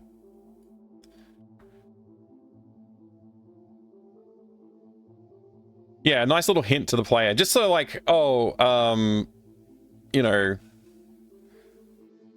whoever is playing it doesn't like get like totally confused. Like maybe if I don't know where I would put the note is the main thing I'm worried about. I guess I can put it on this end, like right here.